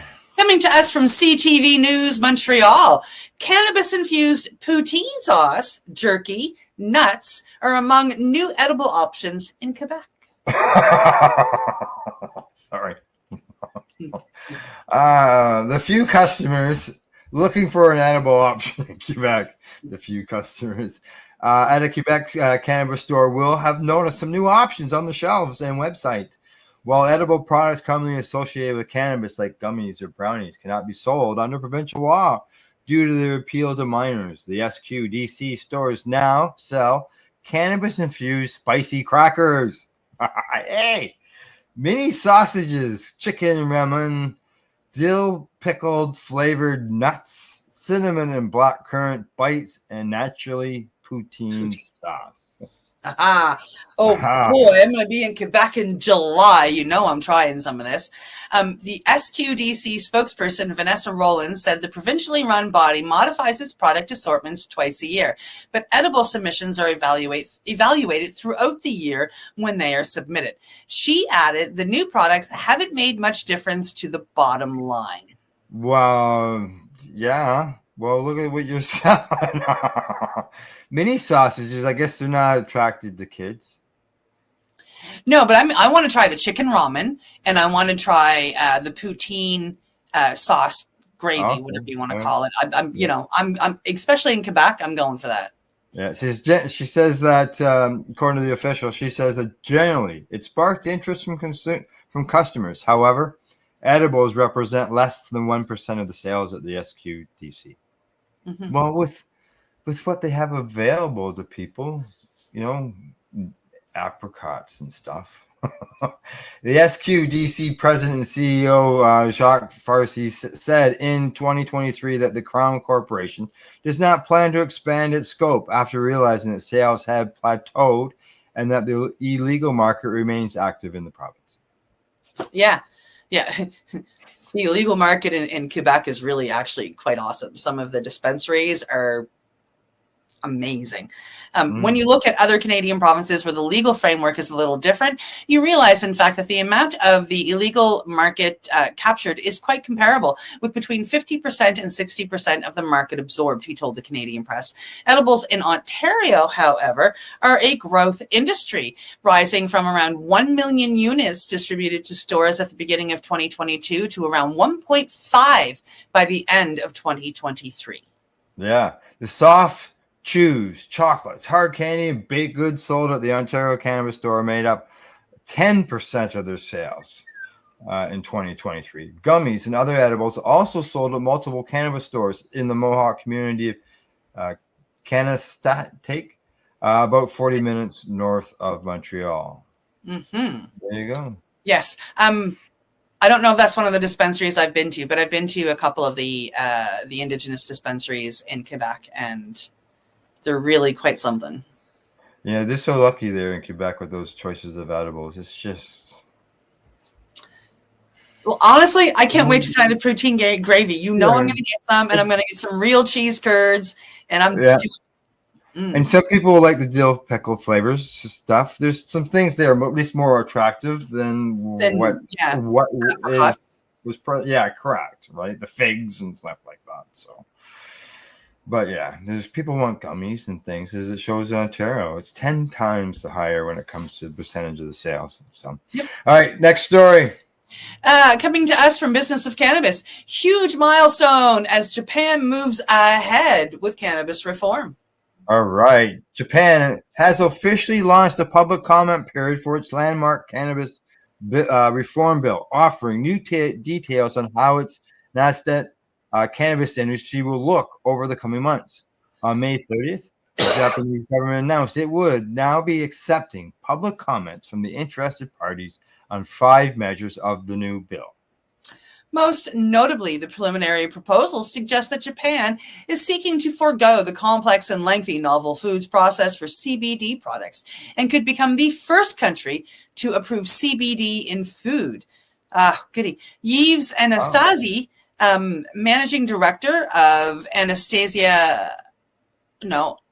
Asteranza Holding AG, one of the few international companies to have a foothold in the Japanese CBD market, said, "We have been waiting a long time for this. It's a huge milestone for the global cannabis industry. Japan is the first country to approve CBD in food, paving the way for corporate companies to list CBD products in retail chains." Late last year, Japan made a major step forward towards cannabis reform after approving a bill to amend its 75-year-old Cannabis Control Act. After passing the bill in November, the Japanese authorities have been ironing out the details of these reforms, and the industry has been poised for an announcement from the Ministry of Health, Labor, and Welfare, laying out the new framework. The public comment period, which will last until June 13th or the 29th, offers medical professionals and CBD businesses the opportunity to examine the draft order and voice their concerns before a final decision is made and the amendments can be enacted. Opinions are now being solicited on 5 topics, including law enforcement, THC analysis methods, the development of related laws and regulations, and the first and second class cultivation license reviews. As previously reported, the bill is set to amend a few key measures which could enable the country's CBD and medical cannabis industries to flourish. Primarily, while Japan already has a booming CBD industry, it currently only allows products with no trace of THC, and this is expected to change. And initial reports suggest this could rise to 0.3. Oh, so they'll allow whole product instead of just the, which is nice. Yeah, hey, that's all, better. Yeah, it's all a step forward. It's another country that is looking at cannabis law reform.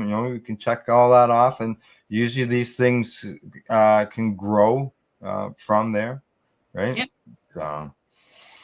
It's something that's needed, and it's it's medical and it's patients, and as cannabis access to patients is a priority for myself. I know that, and for many other people that are out there. So, all right, on to the next story. Coming to us from the CBC, very few pardons for pot possession have been granted since 2019. Yes. A program meant to expedite pardons for cannabis possession is still experiencing low uptake, and the federal government says it doesn't know how many possession records have been sequestered under a different program. When the expedited pardon program was launched in August of 2019, the federal government estimated that 10,000 Canadians would be eligible for it. Nearly 5 years later, the Proposal Board of Canada says only 845 people or pardons for cannabis possession has been granted under the program. Well, why don't you do it the proper way, like everybody down in the U.S. is doing, and just sign it? Yeah, and be done. Everybody's pardoned. Just a blanket. We're done. Anything new, this is gone. Yeah, unless it's simple got violence. possession. Yeah, you form what you want it to have. Simple possession. Those people were automatically pardoned. Like, come on. It's clear it doesn't work, says the NDP MP Randall Garrison of the program. Even though recreational cannabis has been legal in Canada since 2018, having a record for possession of cannabis can prevent a person from getting a job or traveling outside the country. Yeah, exactly. Andrew Tannenbaum, director of the nonprofit organization Pardons Canada, said that seeking a pardon can be a tedious process, and he suspects some Canadians with possession records may be apathetic about applying. Yeah, most people who needed a pardon for a drug charge already applied for one, he says. Just so you know, I have seen these guys at a cannabis event when I first got involved in cannabis advocacy, basically 20 years ago, and these guys are still going. Yeah.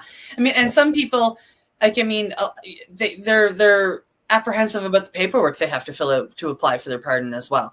And these guys will do all that for you. For free? I'm trying to think. I'm thinking that there was a small fee. I can't recall. Yeah. The Parole Board of Canada says more than 1,300 Canadians applied for pardons. I mean, and that's like a drop in the bucket. Hundreds of applications were either incomplete or ineligible, the board said. Of course they were.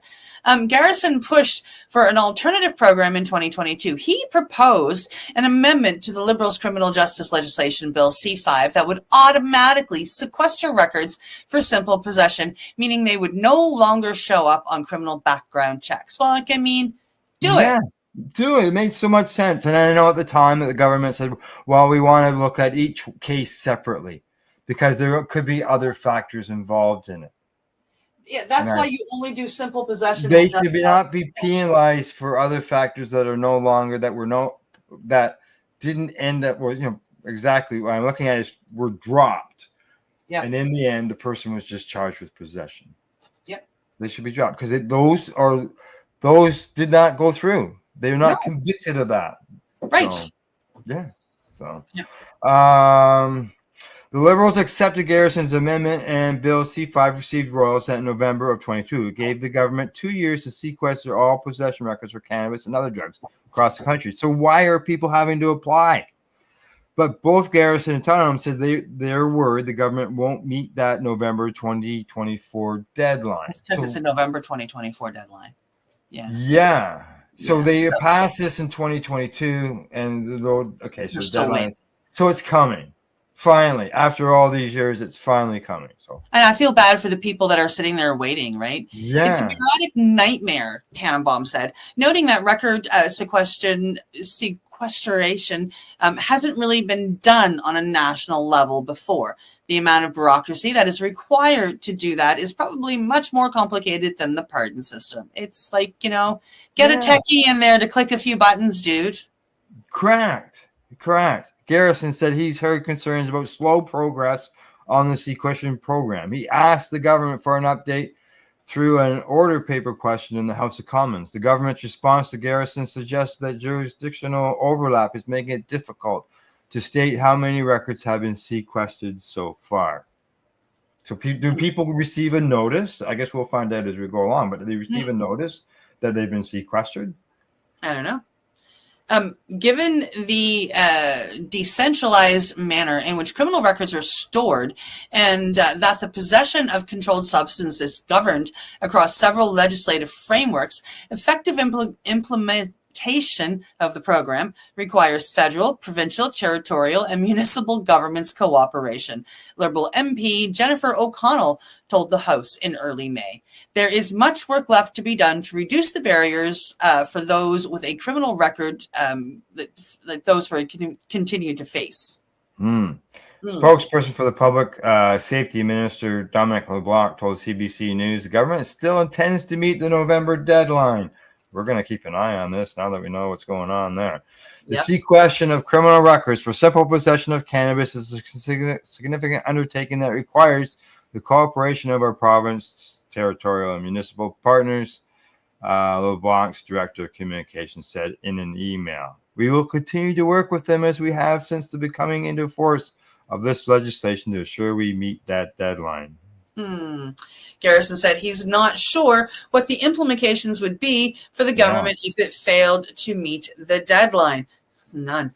The government has had 2 years to do this, and they need to get it done. Yeah, they've had 2 years to do 2 this. I understand years, that governments have to work together, but you've had 2 years to do this, and here we are just a few months before November, and we're like, you're finally getting on it.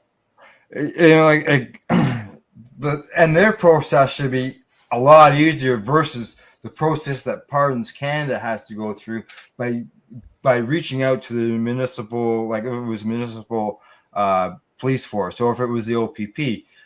For example, in the case that I was involved in, they would have to go to the OPP station of where that person was arrested in order to get fingerprints, so on and so forth, to remove them. So, oh my goodness. Yeah, the program is really required. He said because the opioid crisis has made the need to get addicts into treatment more pressing than ever. Oh. How are we going to get people into treatment with the supports that they need if they can't access the housing? Whether are we going on with this? Need housing because of a criminal record. Yes. Oh. I see where he's going with that. There is no victim to simple possession charges for drugs other than the person who's struggling with the substance abuse problems. And that may not even be a substance abuse problem. It could be a patient who was caught with some cannabis and they got busted for it, right?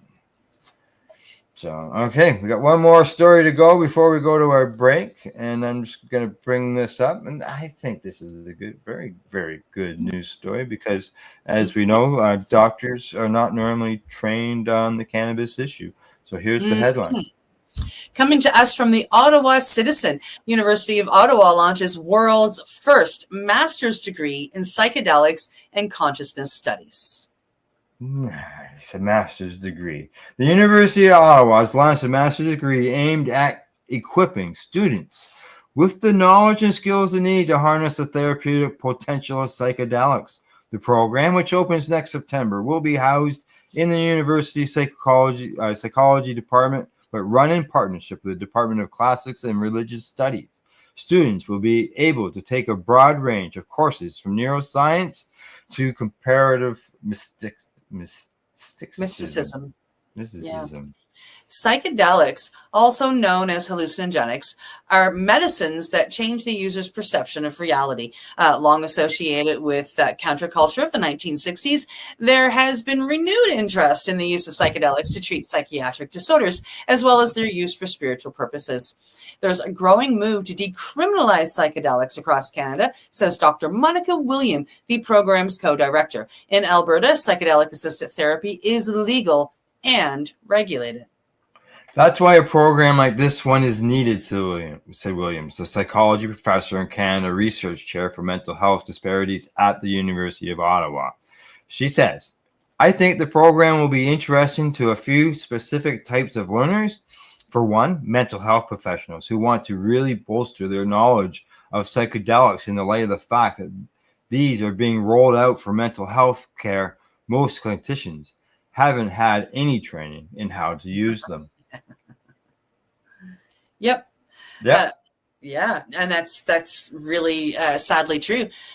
Last year, the federal government announced it was spending nearly $3 million through the Canadian Institutes of Health Research on 3 clinical trials to examine psilocybin-assisted psychotherapy as a potential treatment for alcohol use disorder, treatment-resistant depression, and end-of-life psychological distress in advanced stage cancer patients. Psilocybin is a naturally occurring psychedelic found in some species of mushrooms. William is also anticipating that those who are interested in spiritual uses will also be drawn to the program, such as practitioners who are interested in offering psychedelics for end-of-life distress and those who want to use them for traditional or indigenous spiritual practices. As a world first program, it's expected to have international appeal.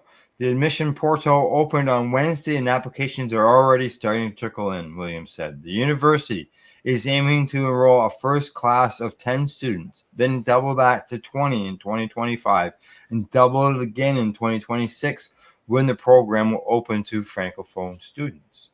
The course of study takes a year for those who are studying on campus and 2 years for those who are studying online.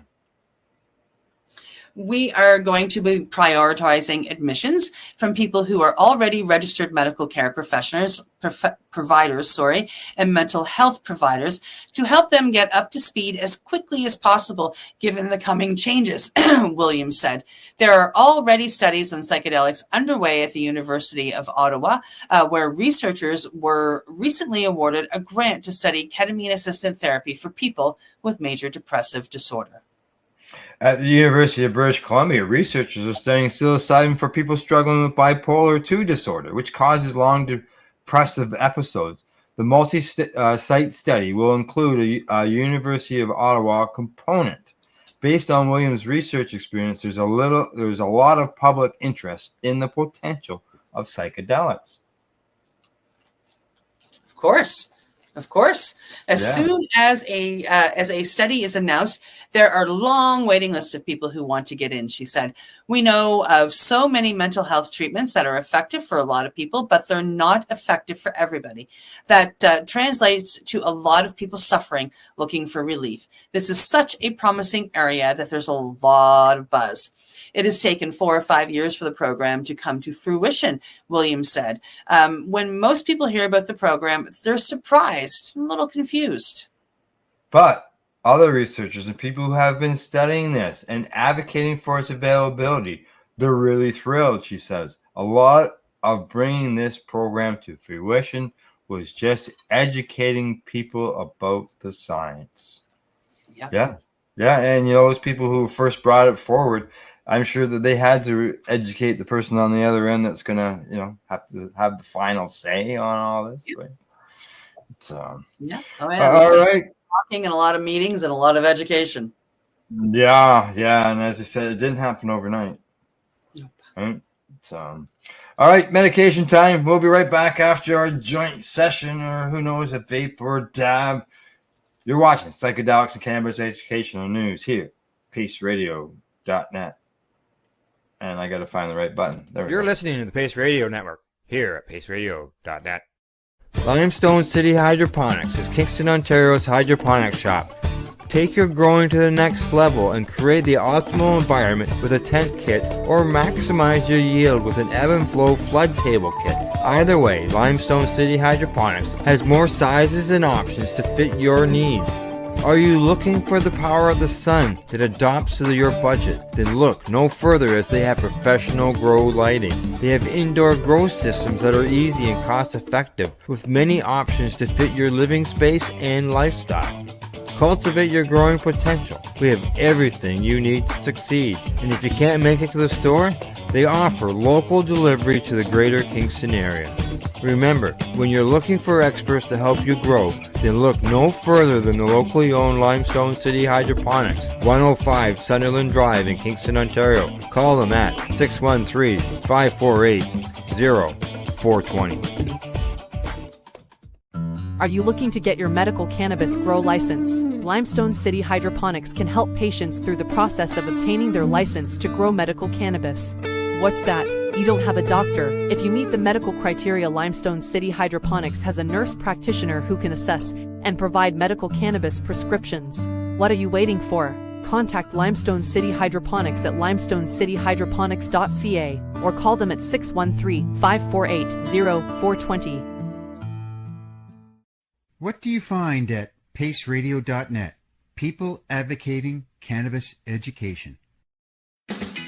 Enjoy the buzz of legalization with Campbellford Lifestyle Shop. From lights to plant nutrients, books, consumption accessories, and more, we've got all your basics to grow or consume cannabis. Visit our info center or take a look at our piercing services and body jewelry, now available in-store through Campbellford Lifestyle Shop, 17 Bridge Street West, Campbellford.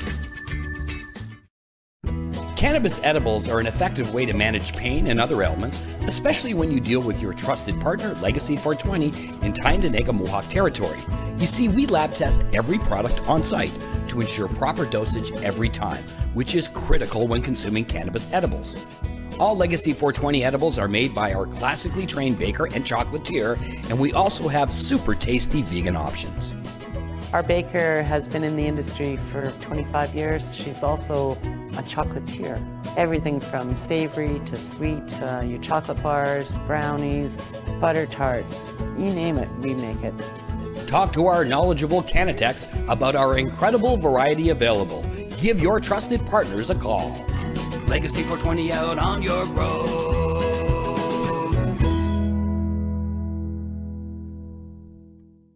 You're listening to the Pace Radio Network here at paceradio.net. We're back from a medication session, and we've got more stories to go, and that includes more cannabis decriminalization or legalization in another country. And here's the headline. Coming to us from the business of cannabis, South Africa decriminalizes cannabis ahead of historic election. Oh, I like reading these stories. On the eve of historic election, the incumbent South African president Cyril Ramaphosa officially signed a long-awaited cannabis decriminalization bill into law, making it the first South African country to do so. The passage of the South Africa's Cannabis for Private Purposes Act has been hailed as a major step forward in the cannabis liberalization in the region, seeing cannabis removed from the country's drug and drug trafficking act. Having sat on the rollout of such legislation for nearly 6 years, some have questioned the motives behind this sudden forward momentum, given that the ruling African National Congress, the ANC, has looked uncertain to win the election for the first time in 3 decades. Regardless of the politics behind the move, the reform has seen South Africa solidify its position as a cannabis pioneer on the continent. So what happened? The government has now finalized legislation and signed into law regulations that have been promised since 2018. And as in 2018, the South Africa became the second Africa state to legalize medical cannabis and industrial hemp cultivation. And later that year, the country's constitutional court ruled that the prohibition and criminalization of cannabis were inconsistent with Section 14 of the Constitution. Another country is doing that. Yeah. As such, the court ruled that adults should be allowed to privately consume and cultivate cannabis, and the government was given 2 years to construct the regulatory framework. That was back in, like they said, 2018. However, the bill soon got bogged down in legislative limbo, of course, with numerous drafts of the bill rejected by the opponents of the bill, like the Daga Party, leading to years of delays. It wasn't until 2020 that a bill to regulate cannabis decriminalization was introduced, following a commitment from the government to make the cannabis sector a priority due to its economic potential. Over the next few years, a cannabis master plan was established, following the establishment of an interdepartmental committee to guide the project in 2019, the project. In 2021, a draft of the Cannabis Master Plan, which took experiences from other countries like Canada into account, was finally completed and ready for consultation. This draft suggested that the launch of a formal cannabis industry would provide a major boost for the country's economy, with the illicit cannabis market already thought to be worth around 1.1 billion pounds, and could create around 130,000 new jobs.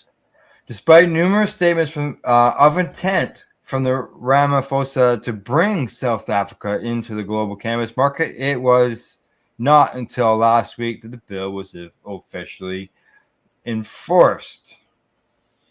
Prior to the passage of the bill, cannabis remained in this DDTA, which stated that no person shall use or have in his possession any dangerous dependence-producing substance, which included all cannabis products except Dronabinol.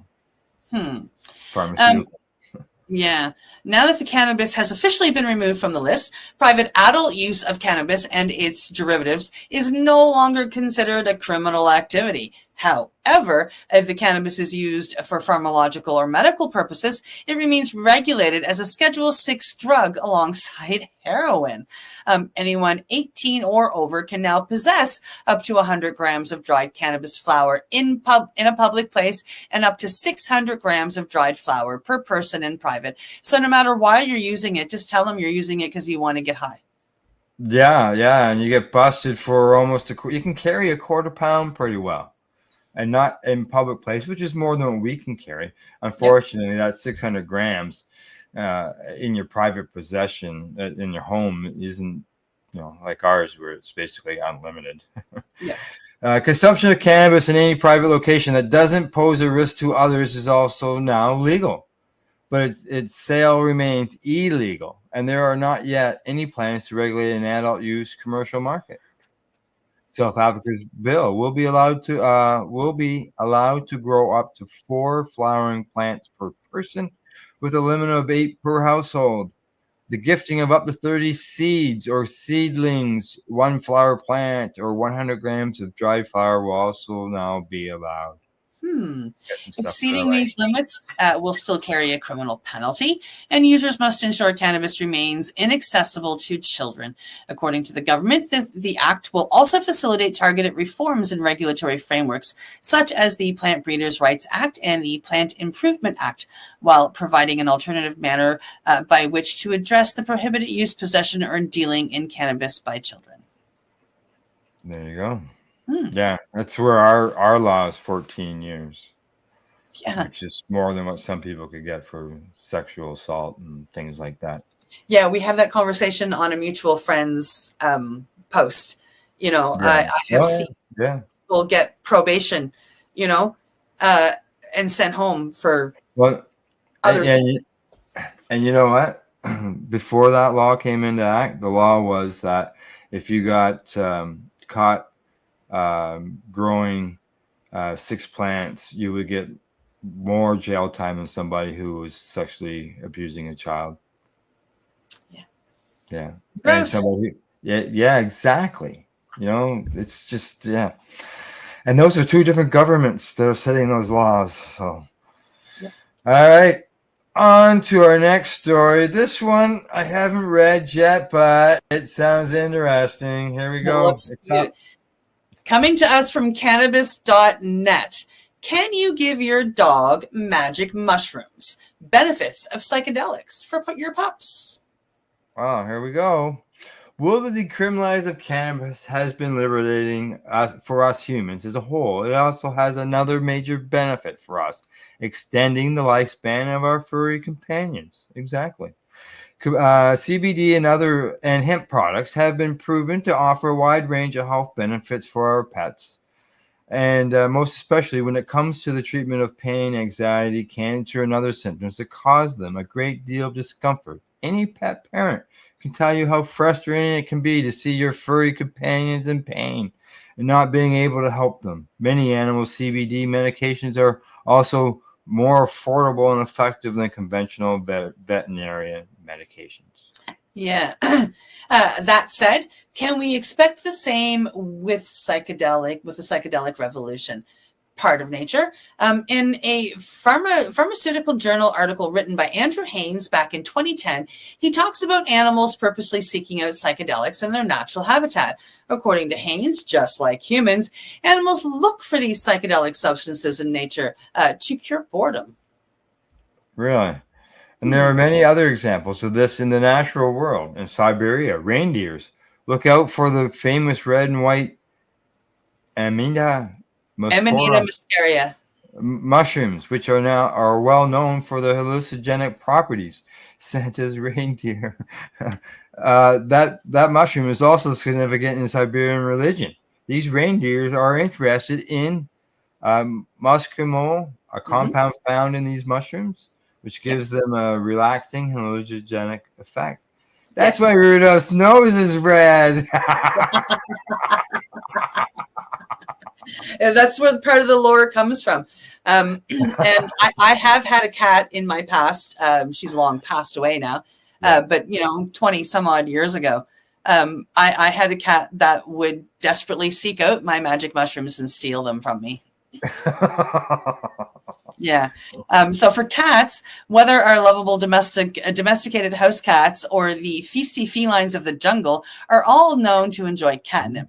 Catnip is actually a psychedelic plant for cats, and it's abundant all over the world. It releases a chemical, nacetylone, which makes cats deliriously delightful when ingested or inhaled. And some scientists even have a theory that catnip can cause hallucinations among cats.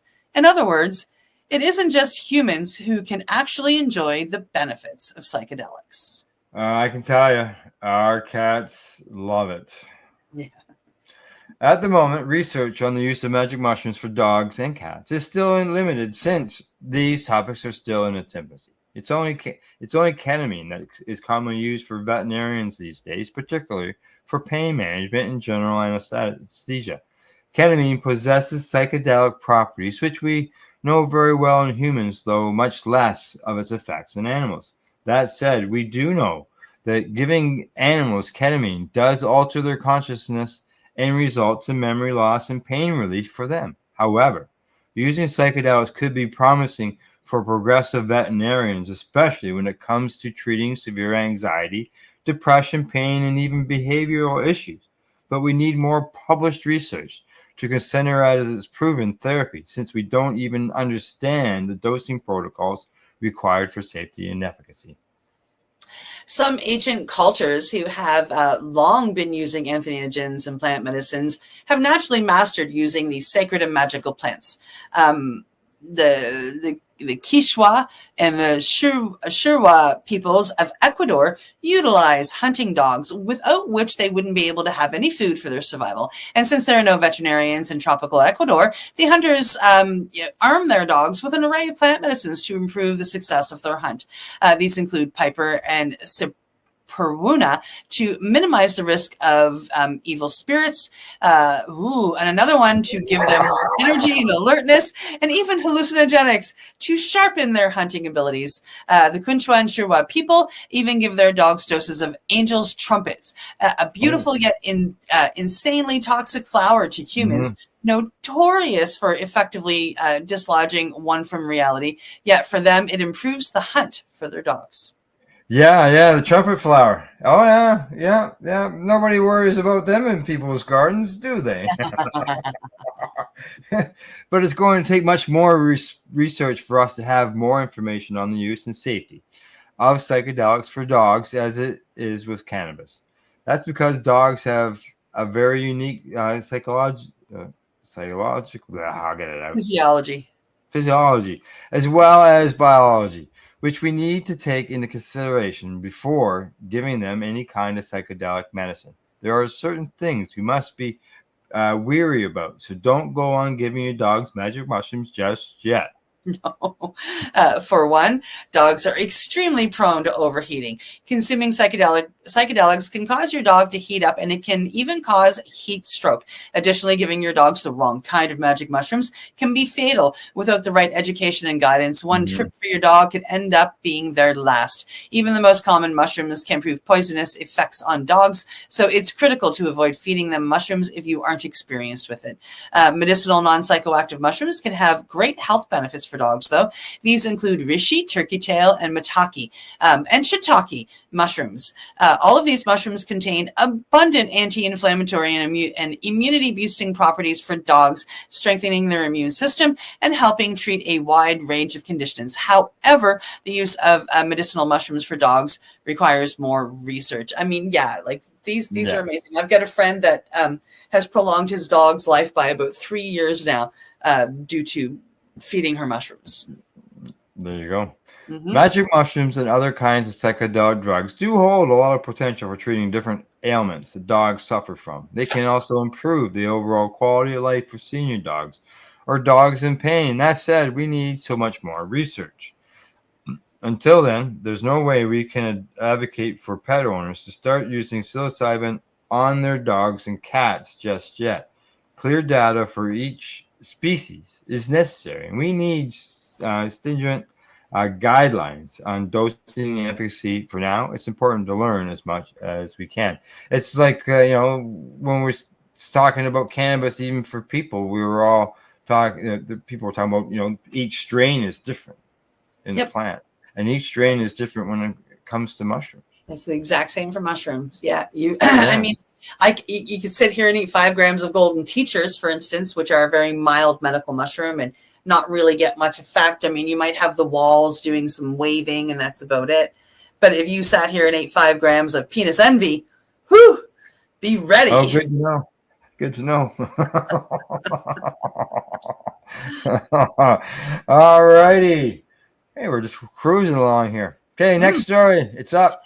Coming to us from Ganjapreneur, a study. Terpenes may offer pain relief for chemo, induce neuropathic pain. Neuropathic pain. A recent study found that terpenes could be effective and side effect-free treatment for chemotherapy-induced therapeutic pain, the subline says.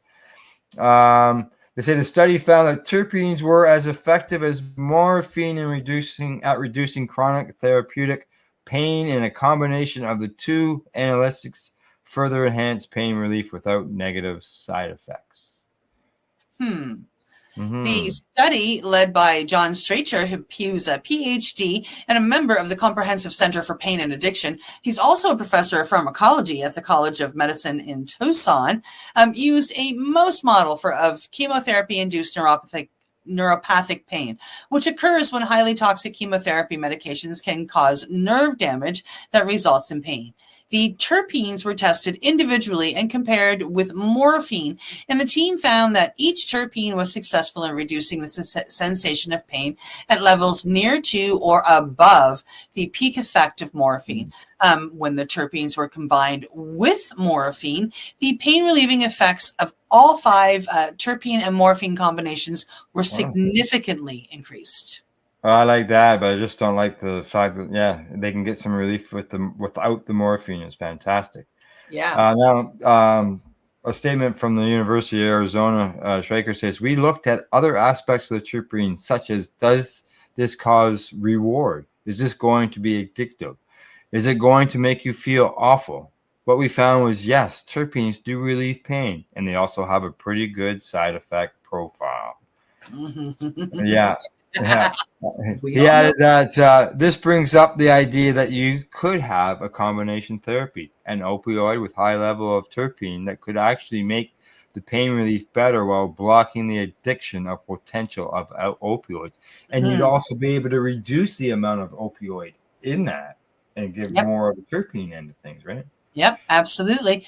And the paper, terpenes from cannabis sativa induce anti-nociception in mouse model of chronic neuropathic pain. I don't know why I want to say that differently. Via activation. Why did I have to read this paragraph?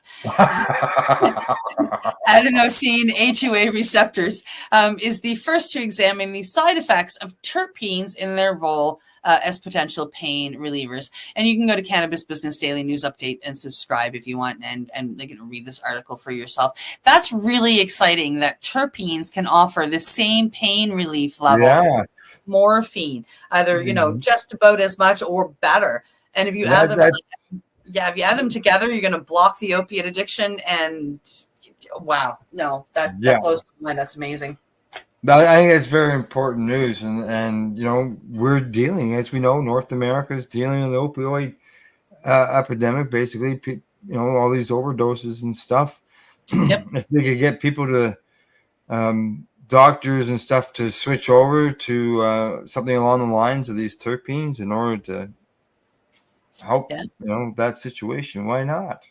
It would be nice. Sure would be. It sure would be. All right. On to the next story, which has got a great headline. Yeah, again, coming to us from Ganjapreneur. Missouri has spent $19 million in cannabis taxes on veterans, substance use treatment, and public defenders. Cannabis tax spent on veterans and substance use treatment. Much better than reading about it, most of it going to some type of law enforcement or something along the line, right? Yep. Cannabis taxes in Missouri have generated more than $19 million for supporting military veterans, expanding the state substance use treatment programs, and the public defender system, the Missouri Independent reports. Last fall, the programs each received $1.3 million and another $5.1 million each earlier this month. Amy Moore, Director Division of Cannabis Regulations, told The Independent that it is so rewarding to see the impacts of this voter-approved program on organizations that provide vital service to Missourians. The funds sent to the Missouri Veterans Commission are used to pay for health care and other services for military veterans and their dependent families. The funds sent to the public defender system helps pay legal fees for low-income residents, while the drug treatment program are operated out of the Department of Health and Human Services and help individuals with job placement, housing, and counseling. In March, the state set a new cannabis sales record totaling $125 million. Nice. In January, Moore indicated that adult use cannabis sales in the state had led to $58 million in revenues for the state from taxes and other fees. So far, $8.2 million has been used to pay the state's operating costs. The state also uses cannabis-derived funds to pay for costs incurred by the court system for expunging former cannabis-related crimes that are now legal under state law. There you go. You know, the revenue there, like, you know, they say that they sales were 125 million, but they say adult use sales and it led to 58 million in revenues. Okay, so out of that 58 million, 19 million went to veterans and other groups. Yep. You know, Yep. like, I think that's amazing that they're helping these groups, and you know they're helping the people coming out of addiction, and they're helping veterans, and you know, and then public defenders, and you know, that's just, I think it's beautiful. Yeah, and you know, exactly. It's just I think that's something else that needs to be spread a little further and wide around the continent, not just in the U.S. obviously. So yeah, that's that's good stuff. It's always nice when you read things like that, you know. So okay, you ready? Last story of the day. Absolutely. Coming to us from StratCan, more bud tenders joining unions here in Canada. A green wave of cannabis store employees has been joining a union representing more than 40,000 workers across multiple sectors in Ontario. The UFCW 1006A represents workers at more than a dozen cannabis retail stores in Ontario, with employees at a Sessions Cannabis location in Hamilton, Ontario, recently voting to join the union. The union says if it also represents employees at cannabis growing facilities in Canada and the U.S. Wow. Employees at Superette in Ontario recently renewed their contract covering 6 workers at the store for 3 years to March 28th, 2027. Employees at the store had first joined the union in 2021. The United Food and Commercial Workers Union, one of Ontario's largest private sector local unions, represents some 42,000 members in industries like grocery retail, food processing, restaurants, hotels, security, retail commerce, laundry, warehousing, distribution, transit, and cannabis. The Sessions Cannabis in Hamilton, located in Red Hill, is the second Sessions Cannabis location in Hamilton to join the union in 2024. Sessions has 5 locations in Hamilton and more than 40 stores in Ontario. The new bargaining group at Sessions Red Hill consists of 10 members working as bud tenders and key leads at the store. The union says the key issues for employees who join the union include benefits, health and safety concerns, staffing, scheduling, workload, and increased responsibilities with no additional pay. Nancy Day ought to be talking to these people. The UFCW 1006A is proud to be the best union in Ontario for cannabis workers. And this is said by the union president, Wayne Hanley. With the protection and security of the UFCW 1006A representation, cannabis workers are transforming their lives and workplaces for the better. We are proud to welcome our newest members from Sessions Cannabis in Hamilton. Workers at Superette Wellington, which is Tokyo Smoke in Ottawa, also ratified their first union contract in 2021, signing a term from March 28, 21 to March 27, 24, covering 25 employees at that cannabis store. A second, third, and fourth Tokyo Smoke location joined the union in 2021. And in 2022, employees at a Tokyo Smoke in Thunder Bay in Toronto joined the UFCW 1006A. And in 2023, a Tokyo Smoke in Hamilton. The first Sessions Cannabis location in Hamilton also joined the union in 2021, followed by workers at Timmins Sessions Cannabis location in 2022. However, Sessions president and CEO Daryl Allen says the employees at the Timmins locations voted to decertify the membership in 2023, but a representative for the UFCW Canada local says it's still represented by the union. Workers at the Plateau Cannabis in Ottawa voted to join the union in 2022 as well. UFCW 1006A is not the only organization representing cannabis workers in Canada. The BC Bud Tenders Union, a division of the UFCW 1518, has slowly been gathering members since it became the first union to represent bud tenders in Canada in 2020. Employees at around 10 stores in BC have joined the union, as well as one producer. In April, employees at 2 new Trees Cannabis locations in BC joined a union representing cannabis industry bud tenders. The organization is hosting an event in Victoria on June 15th called Solidary Weed to bring together members and other workers. In addition, the union recently announced that workers in Canada Cabana in BC have voted to authorize strike action as the organization heads some meditation with the company.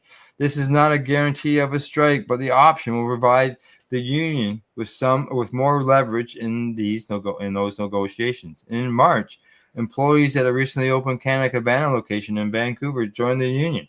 A post on the union's Facebook page says two-year contract for those employees include a 6.5% wage increase, retroactive pay on all wage increases to November 11th of 2023, doubling the call-in premium to $1 per hour, and timely and fair redistribution of cannabis samples from sales reps. Employees at Eggs Canada on East Hastings in downtown Vancouver voted to join the union in early 2022, but changed course shortly after that, voting to decertify union membership, meaning it no longer acts as their bargaining agent.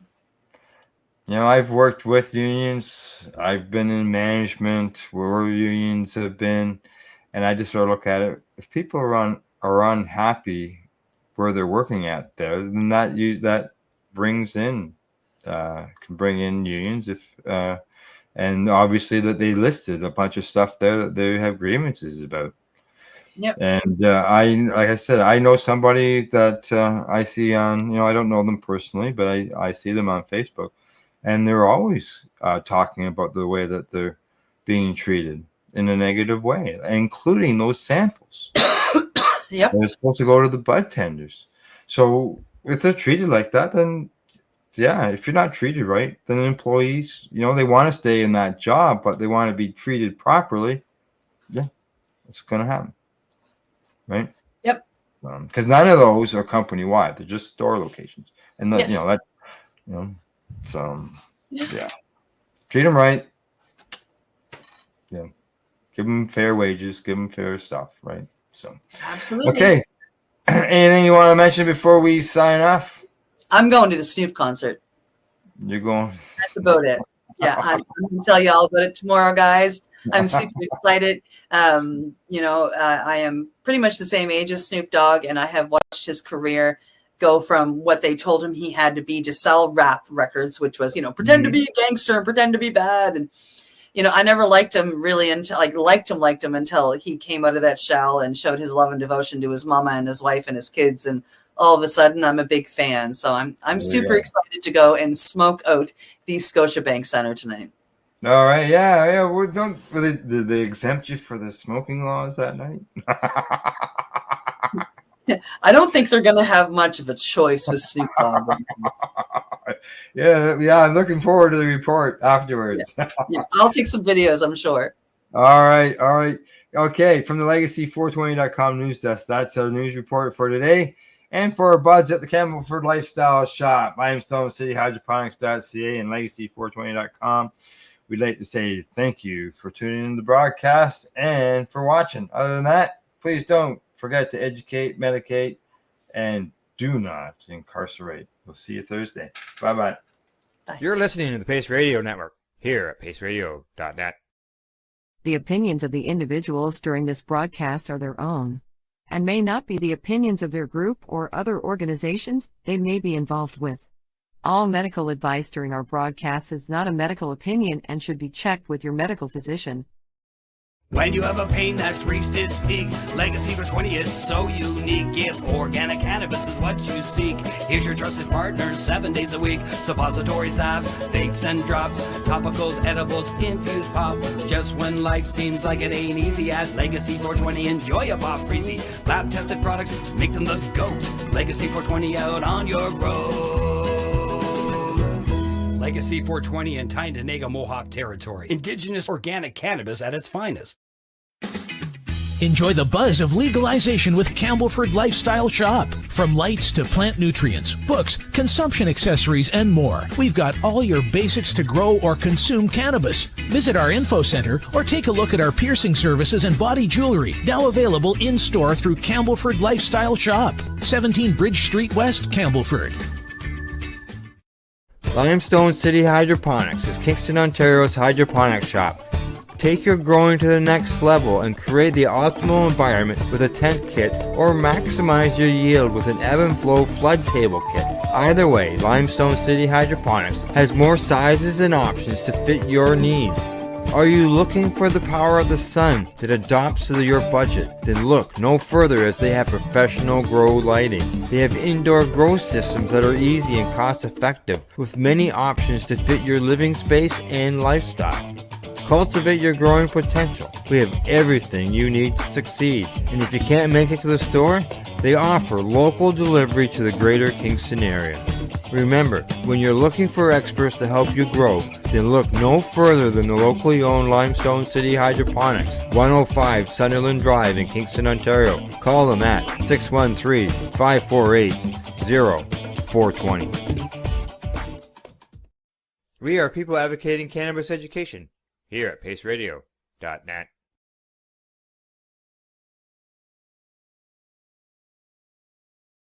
You're listening to the Pace Radio Network here at paceradio.net.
What do you find at paceradio.net. People advocating cannabis education.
We are people advocating cannabis education here at paceradio.net.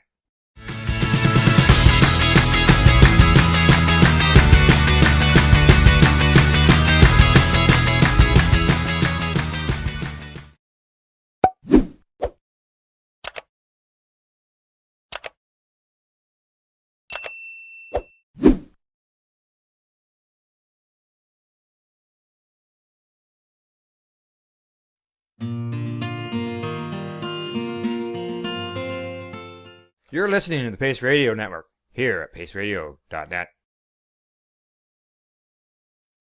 You're listening to the Pace Radio Network here at paceradio.net.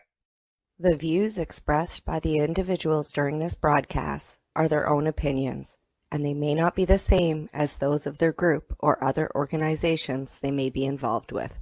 All medical advice during our broadcast is not a medical opinion and should be checked with your medical physician.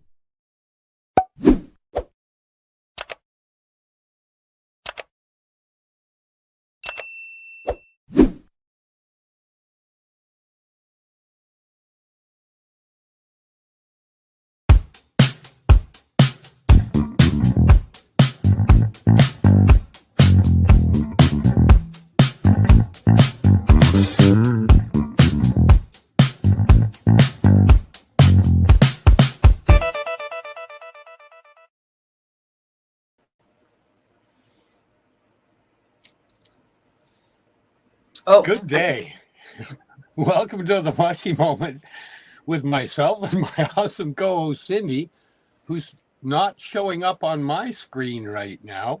That's weird. I'm here. Oh yeah, no, something went a little glitchy as we were coming in there. I'm not sure what happened, but you're not on mine. Maybe somebody can comment and say whether you're up there altogether. But we're live today on Tuesday. What are we at?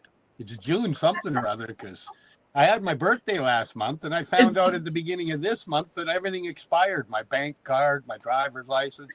It was like, oh, hey, I got to go fix all that stuff. It's June. So it's probably what, the 3rd? 4th. 4th? Dang. I was close. Only missed You it were. by a day. June 4th, 2024 on paceradio.net, and we stream everywhere. I even listen to us on Spotify. And I am, you can't see it, but I am showing up for everybody. I'm looking at us online. Oh man, am I going to have to do that log out, log back in thing? I think you might have to. Okay, give me a sec. Okay. I'll be back. It'll be Bob. You be Mozart. Meanwhile, it's me. So if he glitched out, of course, welcome for June 4th, 2024. We are obviously having some technical issues, but Steve will reset and be right back. It shouldn't take him very long. Today we are coming to you. Oh my goodness, come on back, Steve. We were supposed to have a good friend of ours on today, and unfortunately something happened. And we found out last minute last night that it just wasn't going to be possible. And that is okay. We are totally understandable here at the Mushy Moment. So you get Steve and I today. He does have half a plan in his head when he comes back. I was out last night at the Snoop Dogg concert here in Halifax, Nova Scotia, when I got the message from Steve that our planned guest would have to be bumped due to family things going on. So I was at the concert and Steve was working.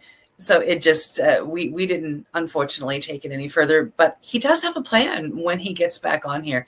Hopefully he won't take too long. As for the Snoop Dogg concert, it was pretty amazing. He did a lot of old school stuff from the 90s. So all of the children that grew up with Snoop, such as myself, were quite pleased. He, of course, did Gin and Juice. He did his anthem.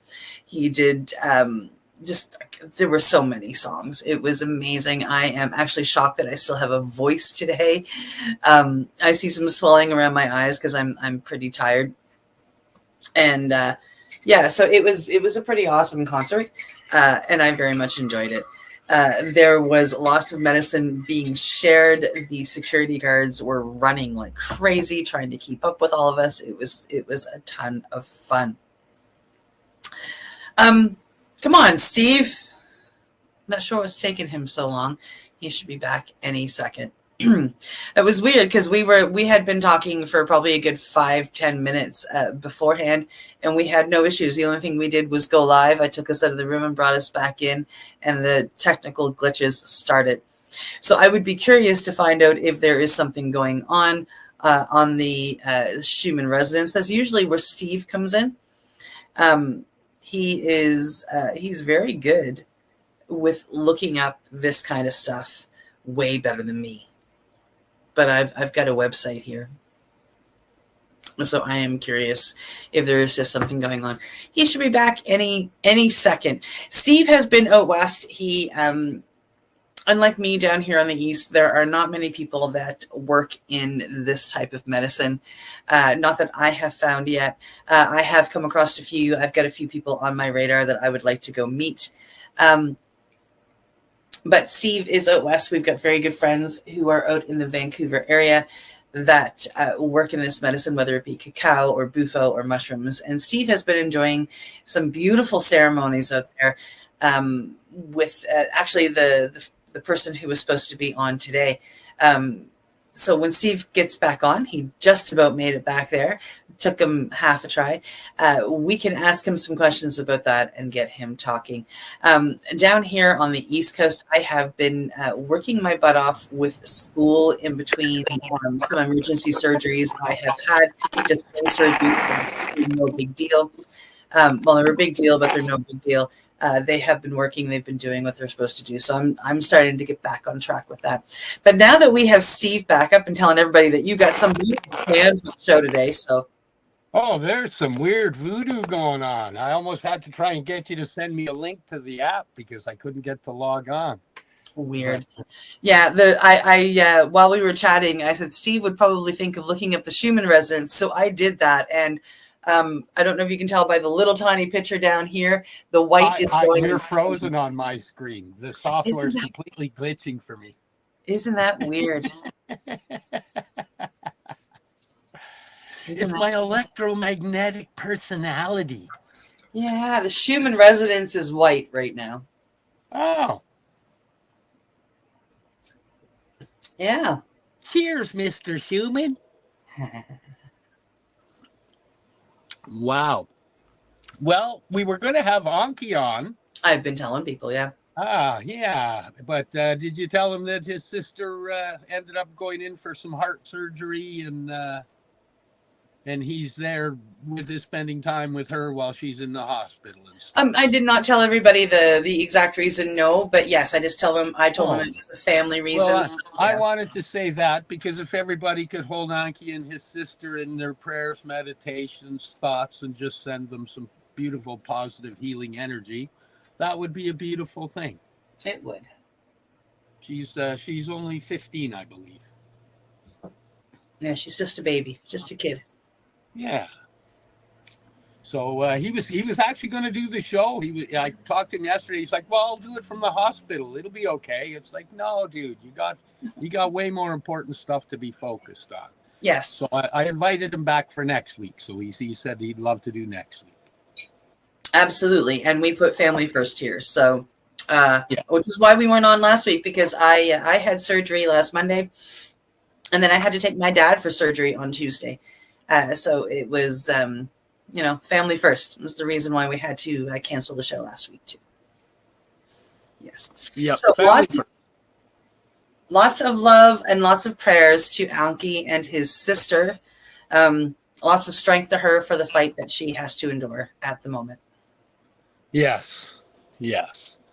I was looking forward to having him on because, I've been over there a few times and done a couple of cacao ceremonies with them. And, we did the, how long ago were you here when we did the Bufo and I actually finally let go? 420. It was just before 420. Yeah. And, he's got a lot of magic in him when it comes to utilizing those medicines, the cacao, the hape, the Bufo. I'm watching him help a lot of people heal, and I have to say it's been helping me immensely. And, I figured, well, we talk about some of that stuff. Absolutely. See, I told you guys he had a plan for today. No plan. I fly by the seat of my pants all the time. People think I'm planning, but really the only thing going on in here is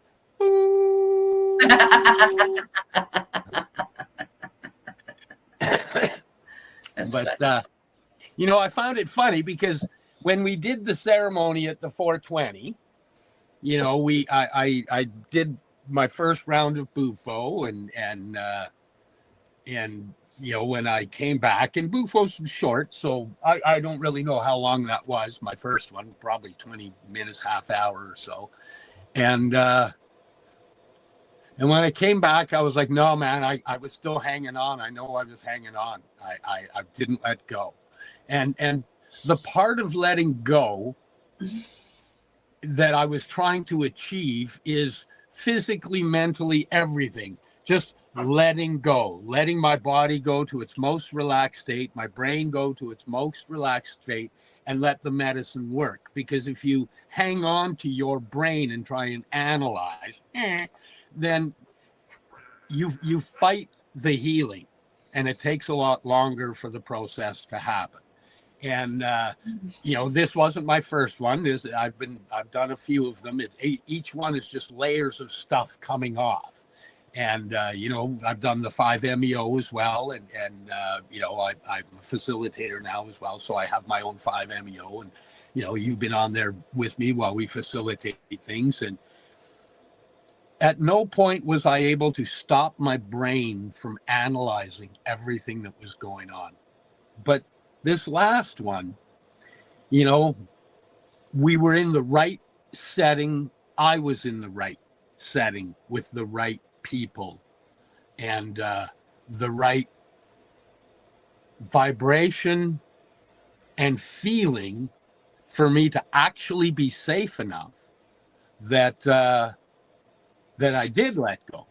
But I didn't know I let go. So when I did the second one, I remembered up to a point, and in my memory it was like, oh man, I got to burp really bad. So I let out a huge belch, and then I went, oh, gotta lay on my side. So I just went down on my side. Just so you know, you're actually talking with the third one right now. You've totally skipped over the second. No, the third one I was laying down. Yes. So this is the second one where I burped. You vomited during the third one. Oh, okay. Well, I don't know that. I just know that in the second one, I felt like burping and then I laid down. I thought it was that burp was the one that was the puking. No, but I didn't even know it. you did a true let go during. I'm pretty sure you vomited during the third one. But Well, then again, the third I'm one, I sure started laying down and stayed laying down. I didn't get up during the third. Yep. Yep. That's right. Okay, and you laid there very peacefully. Yeah, so I'm pretty sure it was the second one because I was sitting up when I did the old and then I laid down, and then in that one I said I didn't let go, but he was ready and waiting, and he said just lay down, stay down, don't get up for this, just stay down, and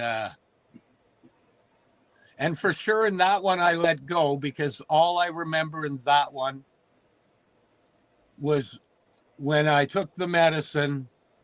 I was able to just say thank you and drift, and that was it. There was nothing. I don't remember anything else, but I know I hit that place where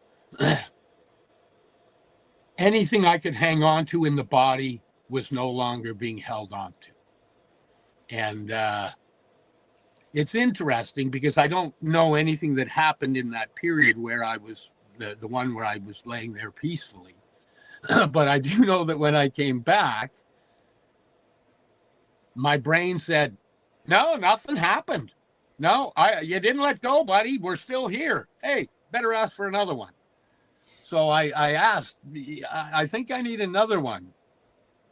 And then I remember hearing, do you think so? And the tone of the question made me question my own thinking. So I went, I don't know. Do you guys think I do? And then I heard, just sit there and meditate and feel on it. So I was laying there feeling on it. And after a little bit, I realized, no, I felt the best I'd felt in years. And my body was in a state of relaxation and no pain that I couldn't remember. My brain didn't know what happened. And that's where the integrating had to come along later. But you watched my journey. So why don't you tell what you saw? Oh, well, like, I mean, the first one, I'm not sure. Like, what stands out for me is the burp or the vomit as we saw it. When you're explaining about how you asked for a fourth one, that's not really how that went down. You were still in medicine at that point in time, and you had, there was a little bit left in your third pipe. And you were, that was the quote unquote fourth dose that you were contemplating taking. Okay. And you were contemplating taking because you didn't think you had let go. No, when I came back, it was my brain knew nothing from when I left to when I came back. And didn't know there was any time. It just said, hey, you didn't let go. We're still here. Yeah, no, our brains aren't built to contemplate what we go through when we take Bufo or 5-MeO. It's a very mystical experience. And one of the things that I've learned over the past number of months in the course that I'm taking is, you know, a lot of people, when they go into this, they have a goal set of letting go. And that can be very, very dangerous. Because if you have that goal set, you are constantly looking to let go.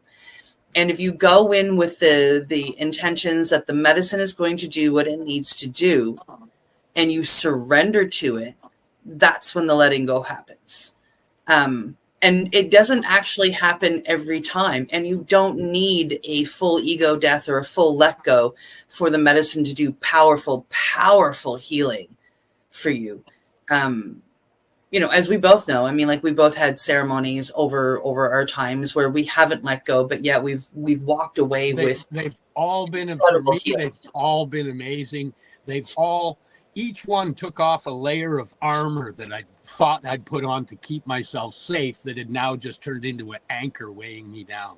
and every, the bufo, the 5-MeO, the mushrooms, every one, because the armor I put on wasn't from just a couple of years ago. It's my whole life. I've been putting on that armor and trying to keep myself safe.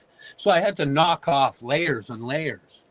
And since that last bufo experience and me integrating a lot of it, because man, it was a lot of data, and I'm in physio and kinesiology. I go four times a week to those, and I go to EMDR as well. I was in a motorcycle accident 2.5 years ago, and it's been a slow healing process with that as well. And after that bufo experience, and as I was integrating and finding myself from it, when I would go to physio and they would ask me to do things where I had to do subtle, soft exercises, things that my brain actually couldn't comprehend before that. I would struggle to do these little exercises. But all of a sudden, my body knew how to do it. So they would go, okay, do this. And then my body would do it, and they'd go, oh, you did it perfectly. And then my brain would freak out because it didn't know how to do what we did. The body knew. It had learned to let go, and my brain still thought I hadn't. So my body would go to that place that my brain didn't understand, and then I would have to struggle with my brain, sometimes 5 minutes, 10 minutes, before my brain goes, oh, I have to not do anything to make this stay the way it is. Because if I try and do anything, I tense you up, and then it learns, oh, just shut up. And there we go. Oh, look, there. Oh, now we know what we do. We just shut up.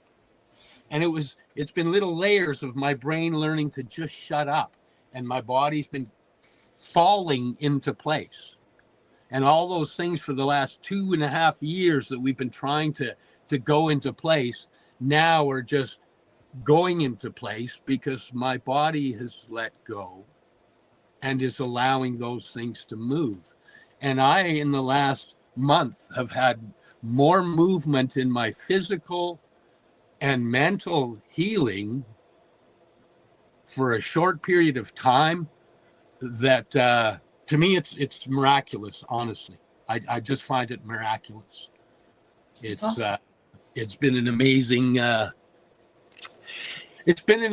thing to experience, and at points in my physio I actually shed tears because I've spent 2.5 years wondering if I would ever be able to do some of those things again. And trying to hang on to faith sometimes is hard, but walking slow and steady and trying to hang on to the faith will at least teach you how to hang on to the faith. And having faith has made it easier for me to walk on this healing path with less struggle. And that's my babble for this part of the show, people.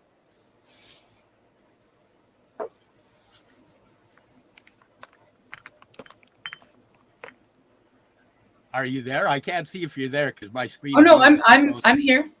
Oh, okay. You're just gonna leave me hanging like that?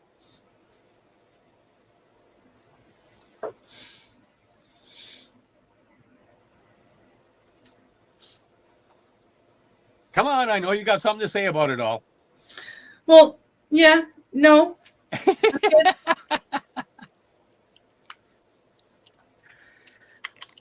I'm good.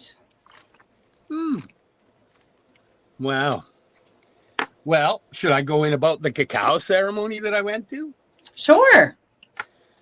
Because I took somebody along with me that I felt needed an introduction to this world for their healing. So we went for the cacao ceremony. We were only going to stay for the cacao ceremony, but he was also having a mushroom ceremony as well. So we decided to stay for that. And we did the mushroom ceremony. And at the end of it, he came around and asked how things were. And my friend said, nothing happened. Nothing happened. And okay, now wait a second. He said nothing happened, but what did you do for nothing to happen? No, tell no, us. it wasn't me that did it. It was my friend said nothing happened. They didn't get anything from the mushrooms. The mushrooms didn't work. How many did he do? They did 1.1 grams. Okay. And Anki said, "Oh, really? This is where you need to use your voice. And if you're not feeling anything, then you need to ask, because we're looking for doses, and I'm going to assume that you're okay." And it was all good, but for quite a while, I felt that this person really would benefit from the experience of the bufo. So I leaned over to Anki and I said, "Hey, is there a chance we could, give her a handshake dose of bufo?" And he's just awesome. And he was like, "That's a beautiful idea." So he went and got it set up, and he introduced her to the bufo medicine. And I watched an incredibly awesome and healing experience happen. And since then, my friend has gotten a hold of me a few times to tell me how beautiful an experience it was and how much it's helped them so far. And that they look forward and can't wait till the next one. Nice. And but they also super enjoyed the cacao ceremony. The cacao ceremony was awesome, and it opens up your heart, and it makes you more at ease. And there was good people there, so people were comfortable. It's a beautiful environment, and Anki provides so much awesome vibration with the bowls and the didgeridoos and all of his audio stuff, his chants. It was amazing, and I'm really honored to have been able to take somebody there to experience some of that type of healing and to watch it go. I'm a pretty lucky guy, actually. I get to watch a lot of people heal, and I get to walk the pathway, with them, watching miracles happen. A lot of people call some of the things we see miracles. And it's not just a beautiful thing to watch them happen, but it's a beautiful thing to be a part of them and have them happening to me as well. And I just hope that, our pathway and our podcast inspires people to know that, healing is possible, and it's just walking a slow and steady path. And, let me look at the time. Oh. And that, sometimes you may not feel you're going anywhere, but if you're walking the healing path, you're starting in the flow, and life is about flow. So just keep going. And sometimes if you're healing from traumas, your traumas are so loud that small steps don't make sense because you're so used to running and taking huge steps. So small steps don't work. And when you look at a big venture, you can get overwhelmed, like climbing a mountain. If you look at the top of the mountain, you can get overwhelmed. But if you look at the first tree and walk to the first tree, and then look at the plants in the second tree, and look at stuff as you walk to the second tree, and you just start walking from tree to tree, after a while, you'll turn around and look down and see that you're halfway up the mountain.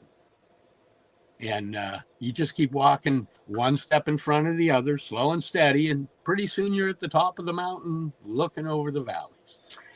Rosie is here. She's saying hello. She says, healing is necessary for a content life. And then she just ran into one of your daughters. Oh, that's awesome. Kick her ass. Kick her ass. Just kidding.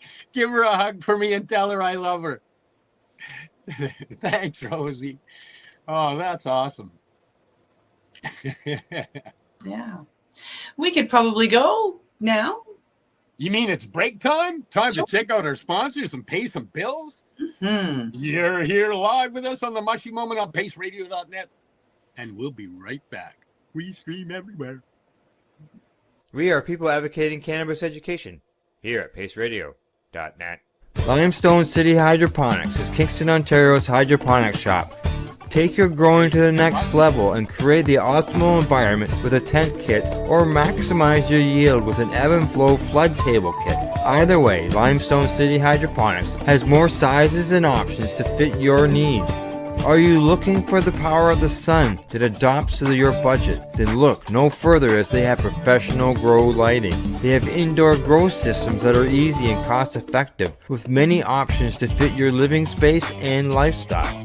Cultivate your growing potential. We have everything you need to succeed. And if you can't make it to the store, they offer local delivery to the greater Kingston area.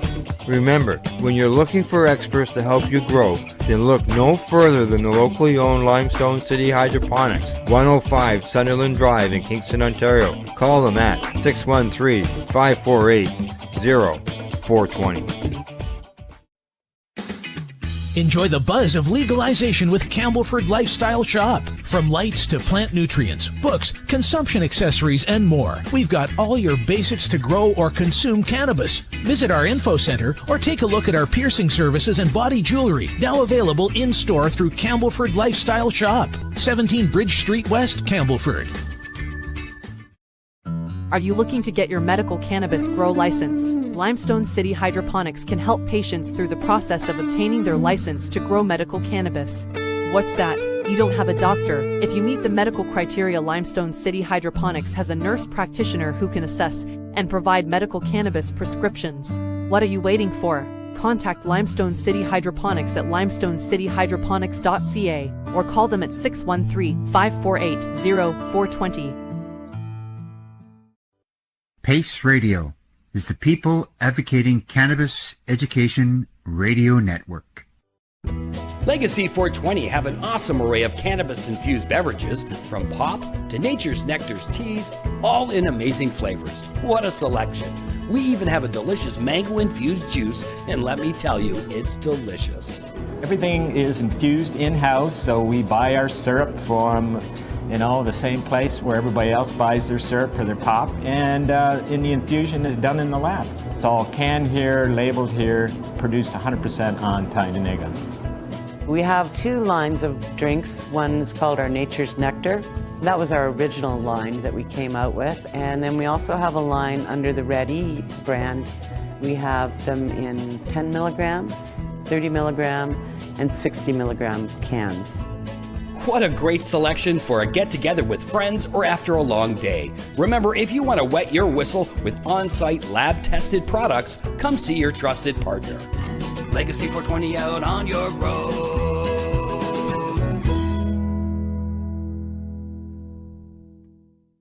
You're listening to the Pace Radio Network here at paceradio.net.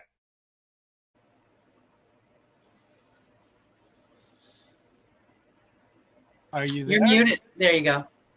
Okay, so it's working, kinda. You're still frozen. That's funny. I'm in on the app. Everything is just back on me. And we are obviously back from break now. I can't tell. All I see is me moving around and everything's frozen. Oh, that's crazy. Welcome back to the Mushy Moment, streaming live to you here at paceradio.net. We're most definitely live. Oh boy. Yeah, this is definitely not a recorded show. Rosie says, I told her I love her. And Carolyn Brodeur is here and she says hi. Oh, awesome. Awesome. That lights up my heart. There you go. Wow. The technology things, they're so great. Yeah, wonderful. I think I'm going to have a sip of my cacao. There you go. Your cacao-infused coffee, let's be honest. I'm just drinking the cacao part. I'm leaving the coffee at the bottom. Yeah, I'm sure. I'm sure. Every day, a couple glasses of cacao. Every day. That's what I do every day. After finding out how important it is, how many minerals it has in it, the stuff it does for the heart, it's stupid. The stuff it does for stem cell growth, it's like, yep, pounding that stuff, man. It's awesome. It is also an amazing medicine to fight asthma. It helps guard against cancer. It helps to fight diabetes. It actually helps to fight or to help with weight loss. There are many, many things that that cacao does. It's a beautiful medicine. Yes, I quite enjoy it. And more than anything, it's like over 50, stem cell growth drops exponentially and ridiculously. Drinking cacao brings that stem cell growth back up. What is stem cell growth? That's the cells your body grows to replace damaged cells. So you kind of want as many of them in you as you can. Yes, they help. And, let alone everything else that, everything else that it has is just ridiculous. It's a magical plant, that plant. When's the last time you did a cacao ceremony? It's been a while. It's been a while. I have been pretty busy with school and getting things caught up there and getting projects done. So I haven't had much time. Snoop Dogg. Yes, I already said that when you were having technical issues earlier that I was off at Snoop Dogg last week. I didn't get to sit here and go, you braggart, you braggart. Yeah, no, because you messaged me when I was on my way to Snoop Dogg to say that Anki couldn't make it for understandable reasons, and you were working and I was at Snoop Dogg, so we didn't even have the ability to try and book somebody new. So you guys got us. And then I promised them that you had a plan, and then you came on and you did. You talked and you talked and you talked some more. So it was great. Even though you didn't know I told them that you were going to do that, man, you just came through with flying colors. Yeah, it's pretty unusual for me, eh? Yeah. There might have been a reason I knew what to tell them was going to happen, right? Hey, for anybody that has a birthday happening out there, you make sure you check your driver's license and all that crap that comes along with it that expires on your birthday. Because it's kind of shitty when you're in a store with a pile of groceries and you're about to pay and all of a sudden your bank card goes, yeah, I ain't working. And then you show up to get your bank card done and they ask for your ID and they go, yeah, that's expired too. Yeah. So, hey, if you had a birthday, check that stuff.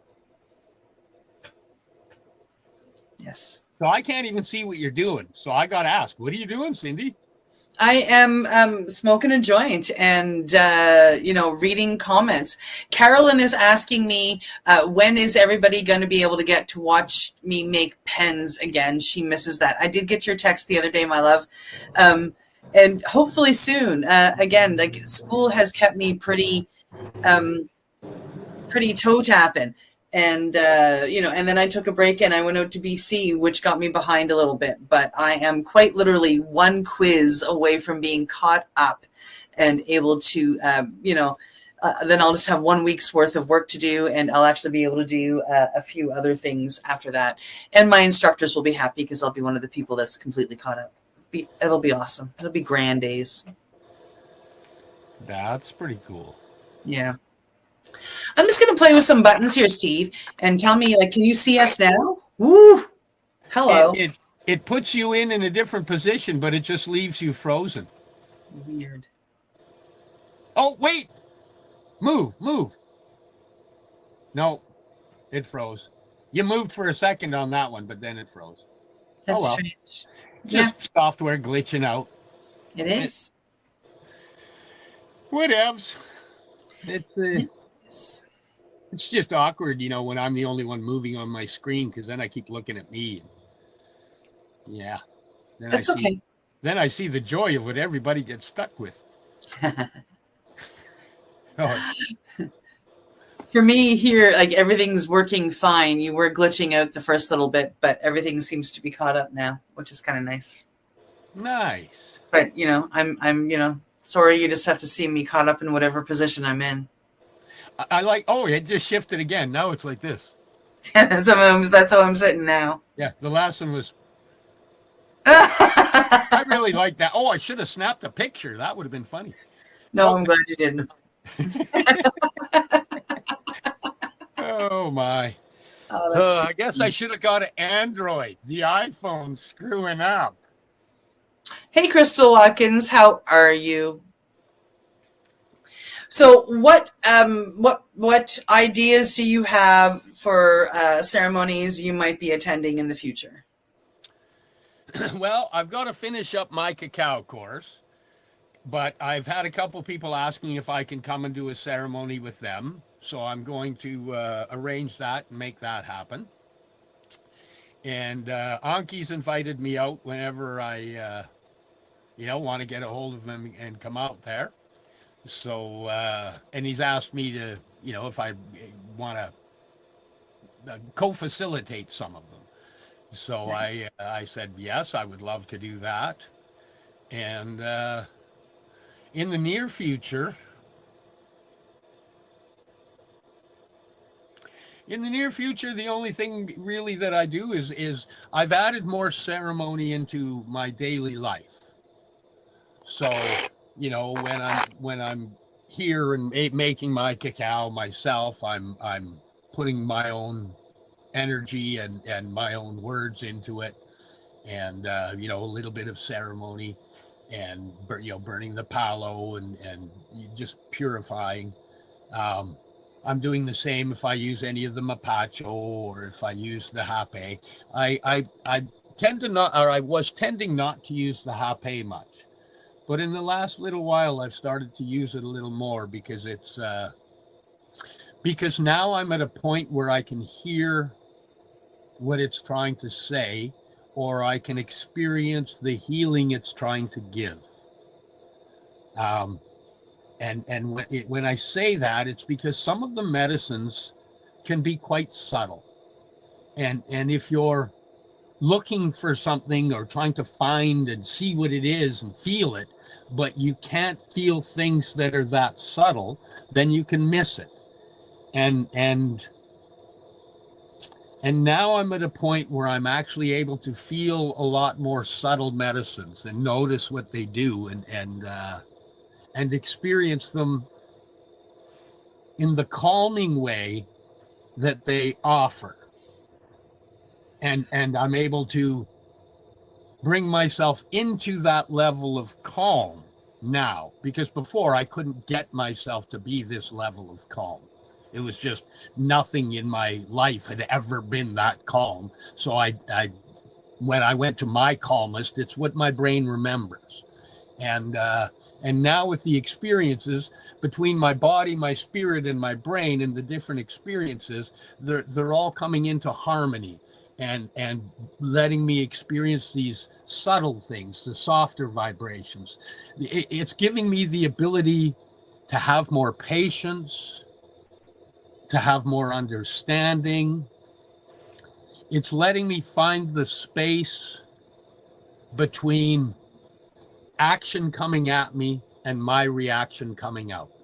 Whereas before I would instantly react when something would happen. Now I'm finding the space to decide if I need to react or how I'm going to react. So I'm taking it from autonomous pattern reaction to a more thought process and rewriting of the program, or rewriting of my behaviors or responses.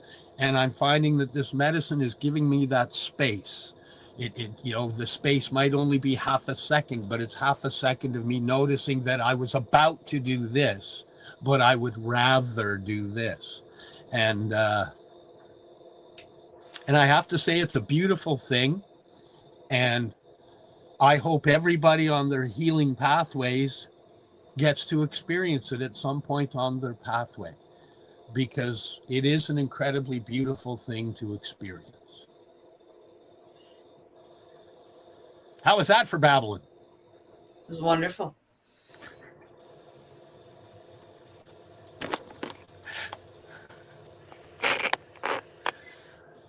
Oh, and then you leave me hanging again? You're just Well, gonna make I was, you are no good with the dramatic pauses. You need to start to learn to appreciate the pause. Steve doesn't appreciate the pause. If I pause, he's like, "Ooh," he's on that like in a heartbeat. Dramatic pauses are good for conversation. They really are. That's beautiful. That was absolutely beautiful, and thank you, because the dramatic pause is a subtleness in the flow that, because you brought it up to my brain now registers it as, oh, that's part of that patience and understanding you're trying to learn. So learn that the dramatic pause is okay. Thank It you. is. Thank Oh, you. my pleasure. You do it, by the way. You do it all the time. You have a very beautiful dramatic pause, but I don't think you realize that you're doing it. No. You I just usually actually kept fill it myself with a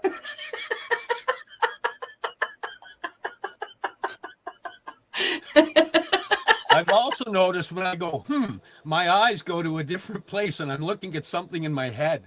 Yes, you do this. Yeah. Yeah, it's an interesting behavior. What I was going to say about the cacao ceremony is I love the spiritual stuff. My mentor, my teacher is when she runs a cacao ceremony, if any of you sat in on the cacao ceremony, she sat in with us. She's very spiritual in running her cacao ceremonies. It's very beautiful. And Steve is very much, if you were there and you saw that, you would have saw that with Steve. I'm a little bit more dramatic pause. I am a little bit more, I think the right word isn't clinical, but it's the only word coming to mind. I don't necessarily tell the story of the spirits of cacao. I tell the story of the history of the plant itself here on Earth. I find that very interesting to say, where it came from. The Olmec started it, who passed it to the Mayans, who really, as we know, it's the Mayans who a lot of us know and associate it with the cacao. And I think that's beautiful, which the Aztecs kind of adapted it, and they kind of made it more of a hierarchy thing. So it was only for, the royalty type thing. Both tribes used it as for trade. So it was money. But they drank it all the time. And the Mayans are known for having amazing heart health.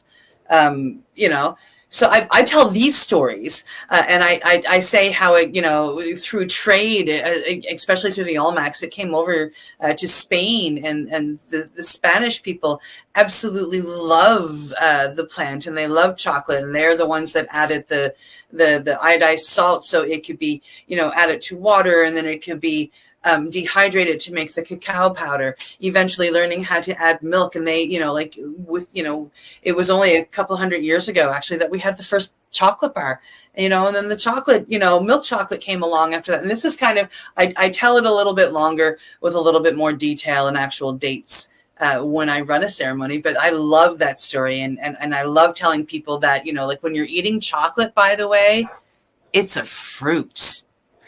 It's, cacao, when you're eating cacao in its raw form, it comes from a fruit. It comes from a fruit seed, actually. So it's really kind of cool.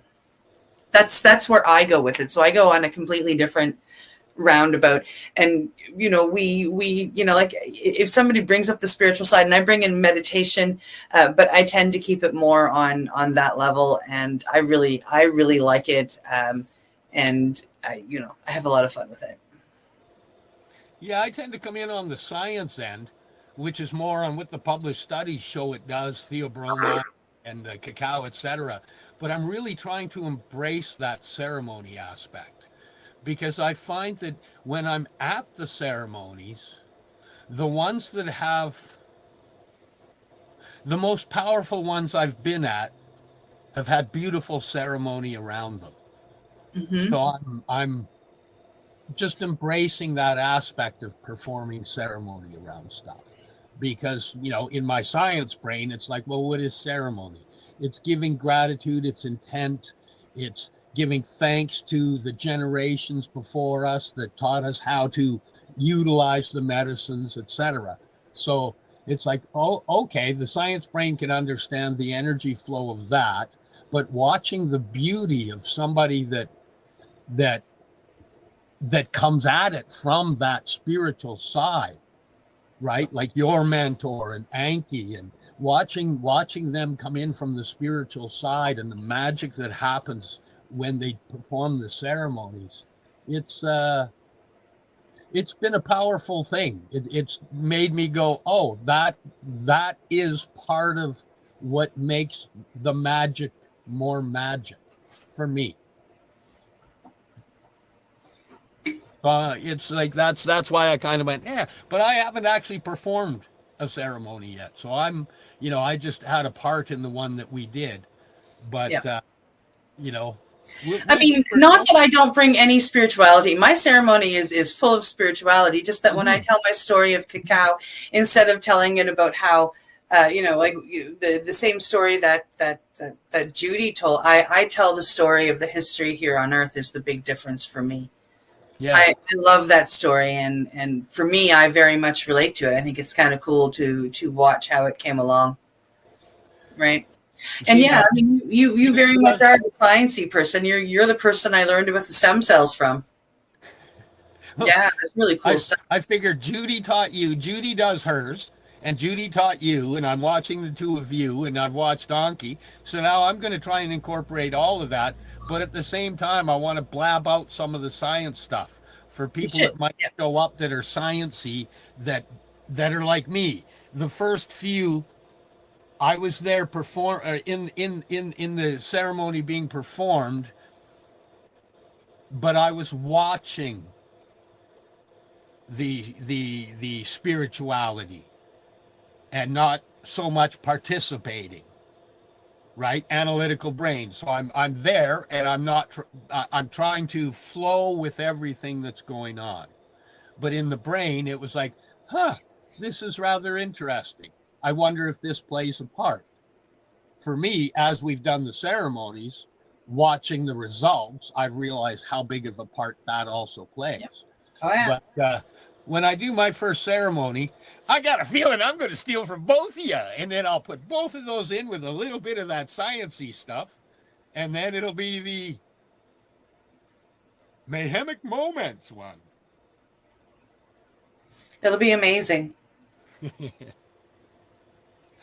It will be. Hopefully. If I don't ever do one, I can just sit there and dream about how amazing it'll be forever. You're going to do one. Yeah, I am. Yeah. Wow, that was pretty cool that Rosie logged on and said hello, and that she saw one of my daughters. That was pretty cool. Oh, it always is, yeah. A little moment of magic while my thing keeps glitching out. Yeah, it's strange. You weren't glitchy because we were sitting here chatting on StreamYard for, I don't know, 15, 20 minutes before, if not longer, because you ran up and got coffee. So, and you didn't glitch out in the car, and you didn't glitch out while we were chatting. You didn't glitch out until I hit go live. As soon as you hit go live, I started to hear the ad, the screen was froze, the intro, the screen froze. It was just like, oh, geez. So you didn't see the new opening? No. Oh. No, just everything glitched. I was like poking, is it working? Because the weird part is my part is completely working fine for me. It's just everything else. When you went, even on the break, when you went to the ads, the ad comes up. Then I saw a picture of something that said YouTube. And then I was like, well, I don't know when we're on. So I figured, okay, I'll log out and log back on. Yeah, that didn't work either. So, but the link, at least the link brought me in with less issues through the app. Oh, that's good. Yeah. It'll be interesting to see if it'll fix itself when we finish the podcast. Oh, that would be great if it all works properly, and then I just look like a clown through the whole thing because. Oh, no, everybody else. It's actually streaming through perfectly on all of the streams. Oh man, let me get my big red nose. If I'm going to look like a clown, I might as well have my red nose on. Yeah. And I'm seeing, you're glitching a little bit for me. Like once in a while you freeze, but you only stay frozen for half a second and then you start moving again. So you're really the only one having the issue. So yeah. Mushrooms. He's like, here, let me distract you with something. It's easier for me to distract him with something. Normally, I just have to ask half a question, and then we're good for an hour. Squirrel. And he's off and running. Yes. And then you sit there and smile and go, he's off and running. He bought it again. Look at him grab that hook and run. It only backfires when I have something that I actually want to say, and you squirrel anyway right in the middle of it. Oh, yeah. And off you go.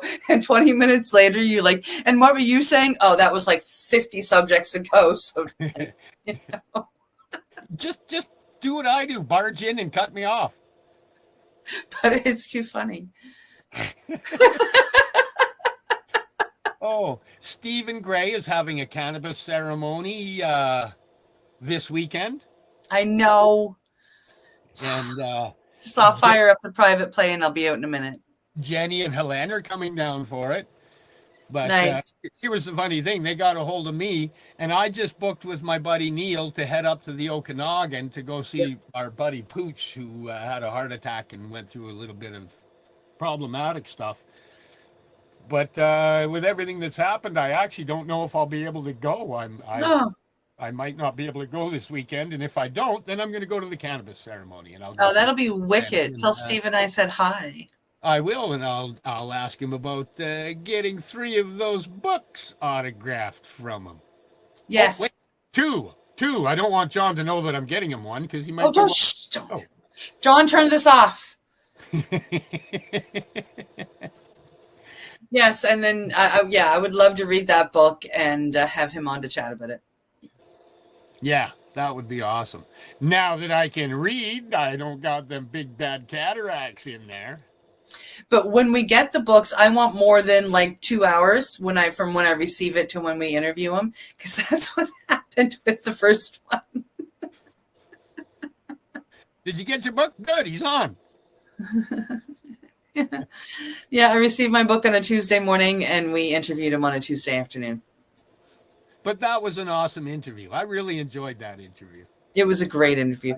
It was actually a good thing that you had cataracts and I didn't have enough time, simply because it led to not talking about the book, like because we hadn't read it, and was not like it was done on purpose. I literally had a few hours. I did not have time. I had just got to BC, and you like literally put the book in my hand, and we were interviewing him that afternoon, and you couldn't read because you had cataracts.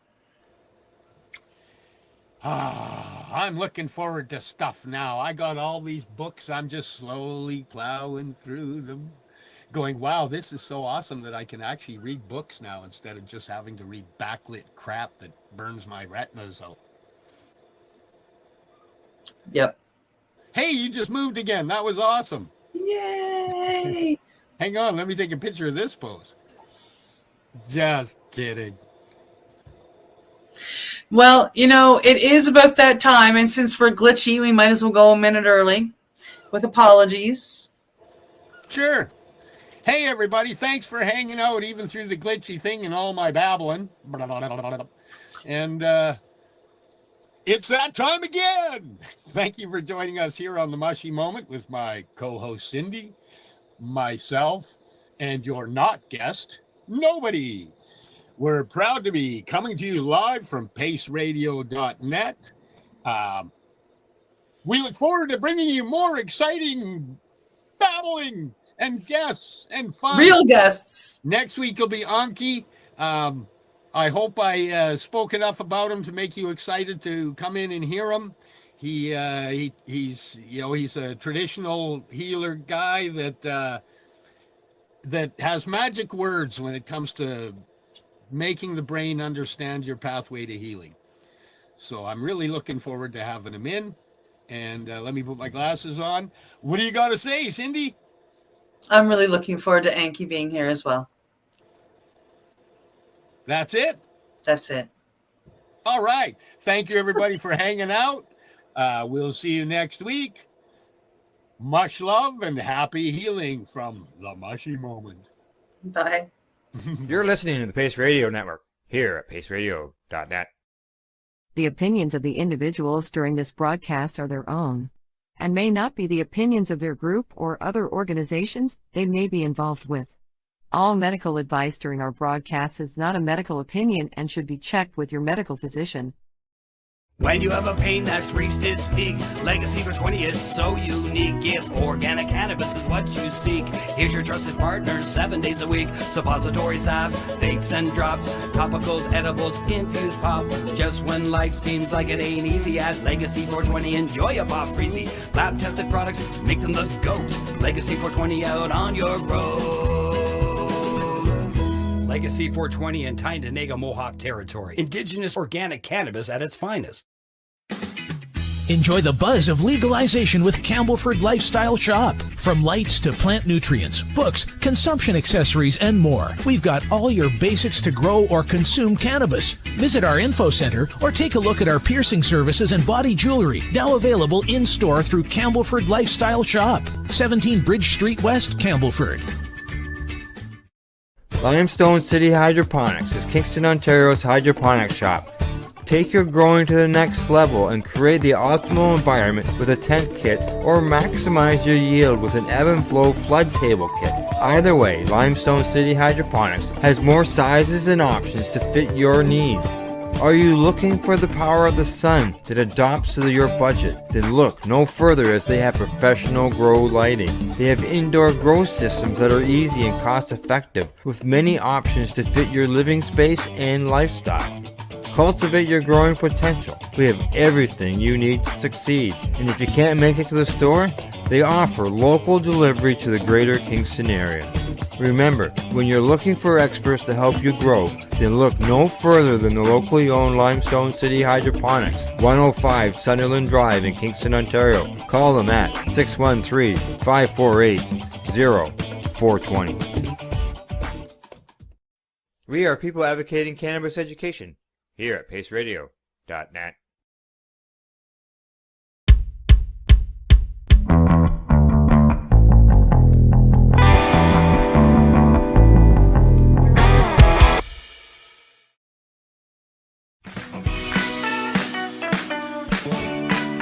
Hi, I'm Timmy. And I'm Mary Jane.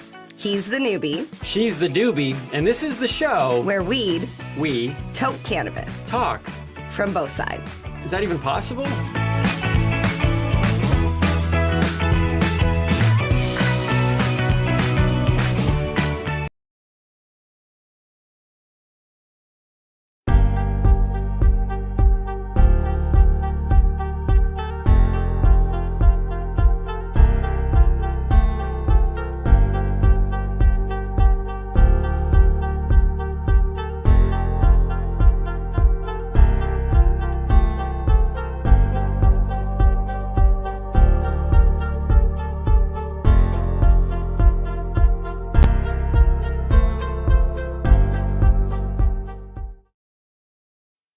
You're listening to the Pace Radio Network here at paceradio.net. The views expressed by the individuals during this broadcast are their own opinions, and they may not be the same as those of their group or other organizations they may be involved with. Hey. Welcome to your evening medicine break with me, Reverend Cindy. How's everybody? Well, I see I only have a couple people in here, and that's okay. I'm going to spark a joint. I'm going to have a drink of water.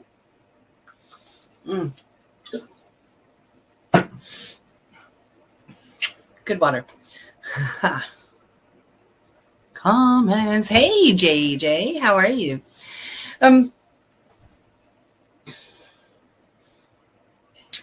So I drive a little Honda Civic on the regular. It's just this little car. Something I didn't know about Honda Civics before I drove them is that if you drop something underneath the seat's going to eat it. It's gone for at least a while. So when I first got back last April, like this past April, a month and a half ago from BC, I had this most amazing joint. And it was in my pocket. And I get home and I go to pull out my amazing joint and it's gone. Like it's gone. I found it yesterday. So I lost this on April 27th-ish and found it yesterday. I'm great. I found my joint. Now, not everybody that watches this is into the legal side of the whole cannabis industry. As long as it's craft cannabis, I'm cool with the legal side. So I got this in BC, as you can tell by the BC thing on it. But these guys sell right across Canada. They are called Good Supply. I'm not sure who they're associated with. The only thing I've gotten from them are these monster joints. And these things are like unfreaking believable pre-rolls. They're really, really good. It's like 7 grams in it, like the equivalent to 7 grams in a joint. And there's kief and distillate and everything in there. It's pretty amazing. This one was called Monkey Walker. And it's monkey butter and strawberry kush for the strains that went into it. And it was jam-packed. I still have like 2 joints worth of drippings that are on papers that I'm going to eventually roll up with other cannabis, and they'll be just as amazing. So if you ever get a chance, they're not cheap, but you have to remember what you're getting. It took me like 4 tries to get through that whole thing. And that was with help. It's a pretty epic joint, just so you know. Thought I wanted to share that and the excitement of finding my joint. Hey, Leona, how are you? Oh, I just saw my most amazing. It's a boat. It's a Volkswagen van boat. Somebody just sent me the picture. Look at that. Cool. I looked down and it just popped up. That's hilarious. Hilarious. So I'm going to, I went to the Indigenous dispensary the other day because I go to the dispensaries where I can get the weed that I like, right? But I went up to this one called Smackness. They're an Indigenous dispensary here in Nova Scotia on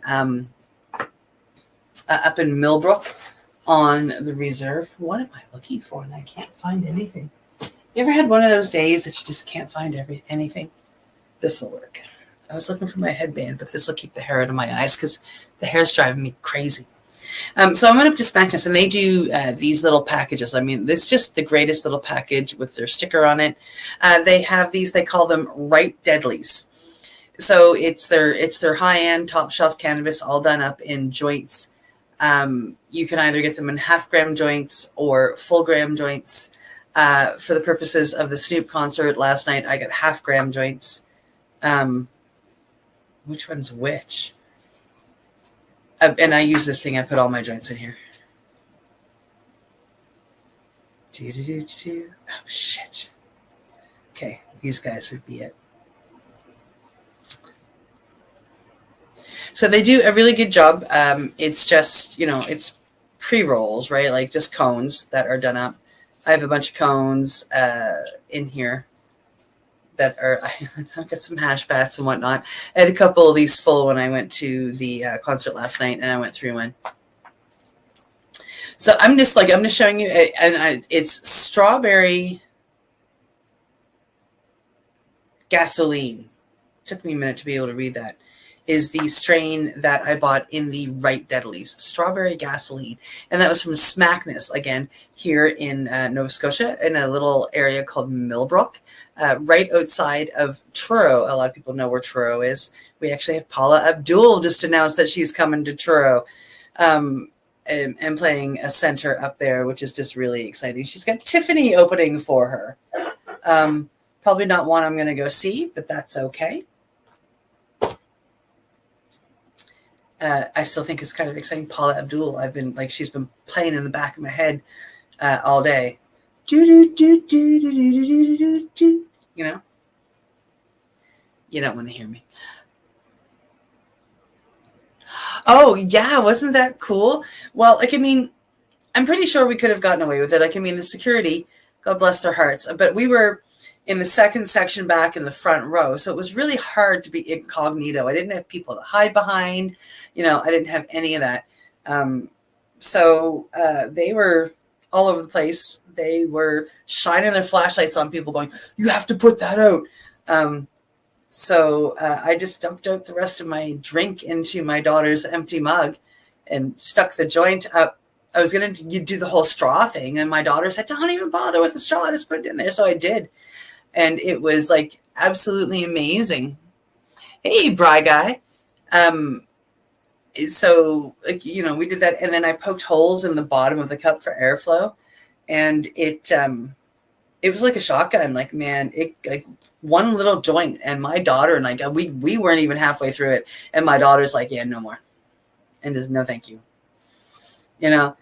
So it worked. It was pretty cool. It's something that I think I'm going to remember. And I think I'm going to take a plastic straw to do it with me next time. Because I think the plastic straw would work better. Yeah.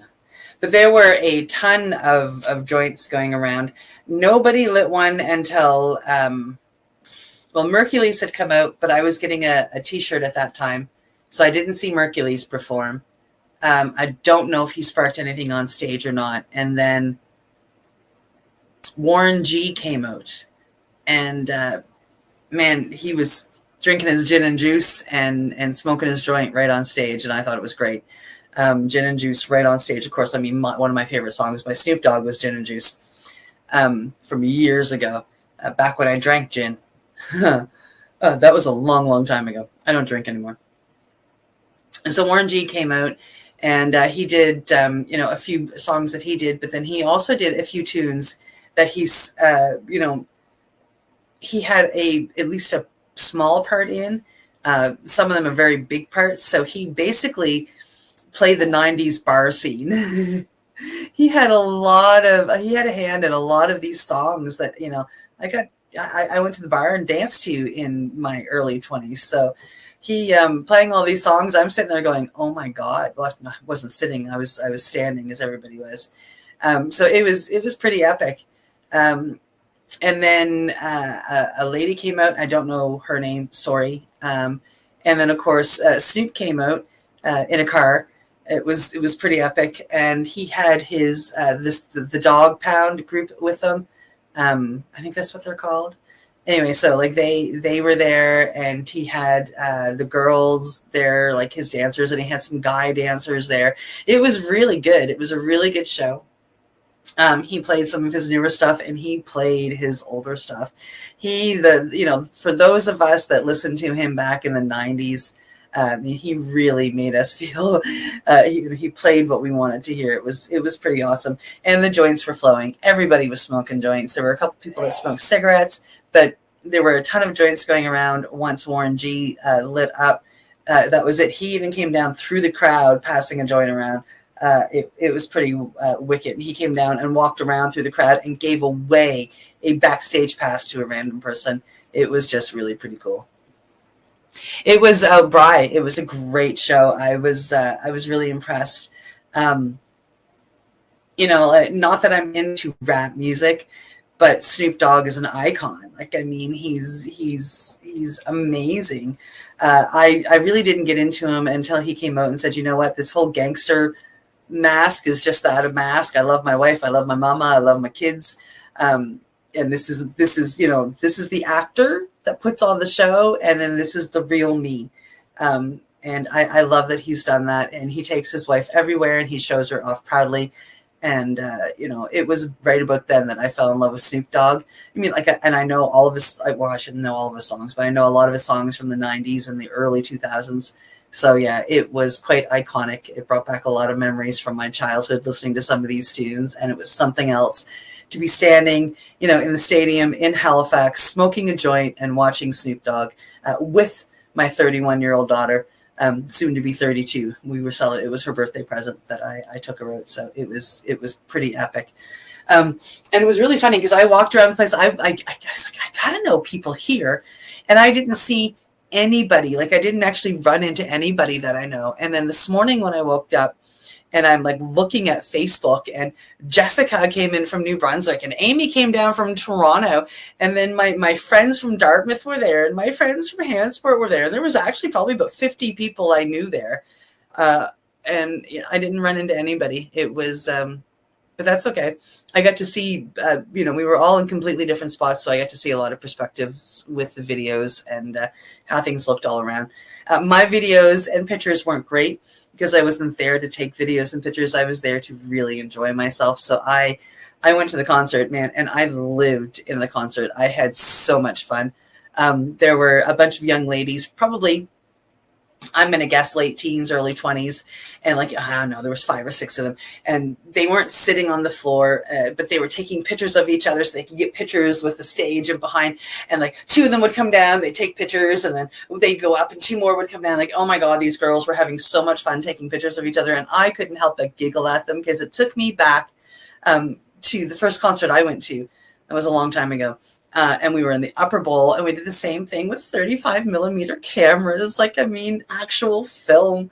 And they brought back that memory, and it was pretty wild. I really enjoyed it. And then there were some little kids. There was this one little dude. He couldn't have been more than 6 or 7 years old, maybe 8 or 9. And he was he knew every word. He knew every beat. He was totally into it. And, it was a lot of fun to watch him enjoy the concert as well.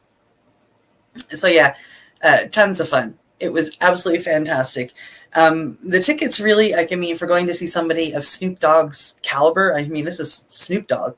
I was expecting tickets to be really expensive, and even with inflation, they weren't that bad. Not as bad as I've seen a lot of other concerts. So good on Snoop Dogg for keeping things affordable for his fans. I was really impressed by that. I looked up tickets to a couple of other things that were going on sale at the same time. And the price difference was huge, like massively huge. So Snoop Dogg kept everything fairly reasonable. VIP tickets were pretty expensive, but if you weren't going VIP, or if you weren't going to the after party, tickets were very reasonable if you got them before the scalpers got a hold of them and checked the prices. And because scalpers do that, I'm gonna light my joint again. So yeah, it was pretty epic. The security were, there were probably, I was on the floor, second section back. And there was 1, 2, 3, 4, 5, 6, 7, 8, 9, 10. There were 11 sections on the floor. And literally the security was they were just doing circles up and down the aisles. And for every section, there must have been 3 or 4 security people. And they just walked, and they just walked, and they just walked. And they tried to stop people from rushing the stage, which they did a pretty good job at keeping everybody, keeping aisles clear. And they, for all the joints that were smoked around me, I think they caught 2. And where I was standing, there were 2 or 3 rows, because people would tap me on the shoulder and I'd take a joint, just to haul and turn around and smile at them. It was good, but the security did a really good job. It was fun when I got the cup going, to watch them scurry looking for whoever was smoking the joint, and they couldn't find me. I was just drinking my drink. So yeah, it was pretty epic. Absolutely epic. Thank you for putting up understanding to why I couldn't be here last week. I was looking after my dad. He had a procedure, and I had to take him to a medical procedure. I had to take him up to Dartmouth, and I'm in Windsor for that. So family first. And, Al's pretty awesome with understanding that I had to go do that. So yeah, sorry for last week, but we got through it. I do have some giveaway, or a giveaway for this week. I showed the t-shirt off earlier. For those of you that are tuning in and don't necessarily see us on Facebook, I do run a giveaway every week. I do announce it on Facebook only. I announce it through my personal page and the Pace Radio page. So you can go on there, and if you see it in through the Pace Radio page, you can click on it and it'll, I'll get the notification that you've entered, because you have to enter on that post. So if you're not on Facebook, if you want to find another way, if you just want to reach out to me or the network on Tuesdays and say, hey, I'm in for Cindy's giveaway, then we'll get you in there. So a private message to myself, the Pace Radio Network, or messaging on the, like saying something on the post is the way to get in on the giveaway. Hello, darling. Oh, I'm sending you so much love back. I love this lady. Amy is absolutely one of my favorite people in the whole world. She's just always amazing. And my trips to Vancouver aren't trips to Vancouver unless I am able to get a hug from that beautiful lady. I adore you. You're awesome. One of these days, I'll get you on a plane and get you down to Nova Scotia for a visit. That would be nice. I tell everybody here about you, Amy, so it'd really be nice to bring you down here and go, hey, this is her in person. So that would be cool. Mm-hmm. I was in here doing work. I was over like in my cupboard and doing whatever, and this great big smash happened, and it took me like a while to figure out. I have this thing which usually hangs from the ceiling. It fell down. Hey, Natalie, how are you? I might be coming to Ontario in July. I would love to be able to see you. Yeah. Yeah, so that fell down. And the hook came out. So now I have to fix that. It was, and it took me a while to figure out what the fuck. There it was. There it was. Came down. Hear my dad's dog out in the hallway crying. Well, we might as well talk about the giveaway.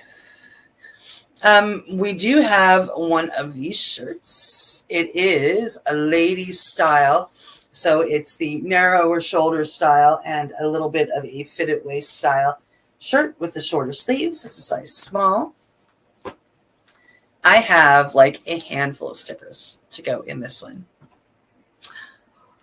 So we have, I have some of these cute little frog stickers, and I've thrown a couple of those in. They're kind of really adorable. Ooh, one cannabis sticker. Oh, that's not a cannabis sticker. Okay. Okay. Oh, these are cool. These are cute. I have a couple of cannabis stickers if I can get the right things going in my fingers. High rollers and a leaf. We have a couple of mushroom stickers. Oh, these are nice too.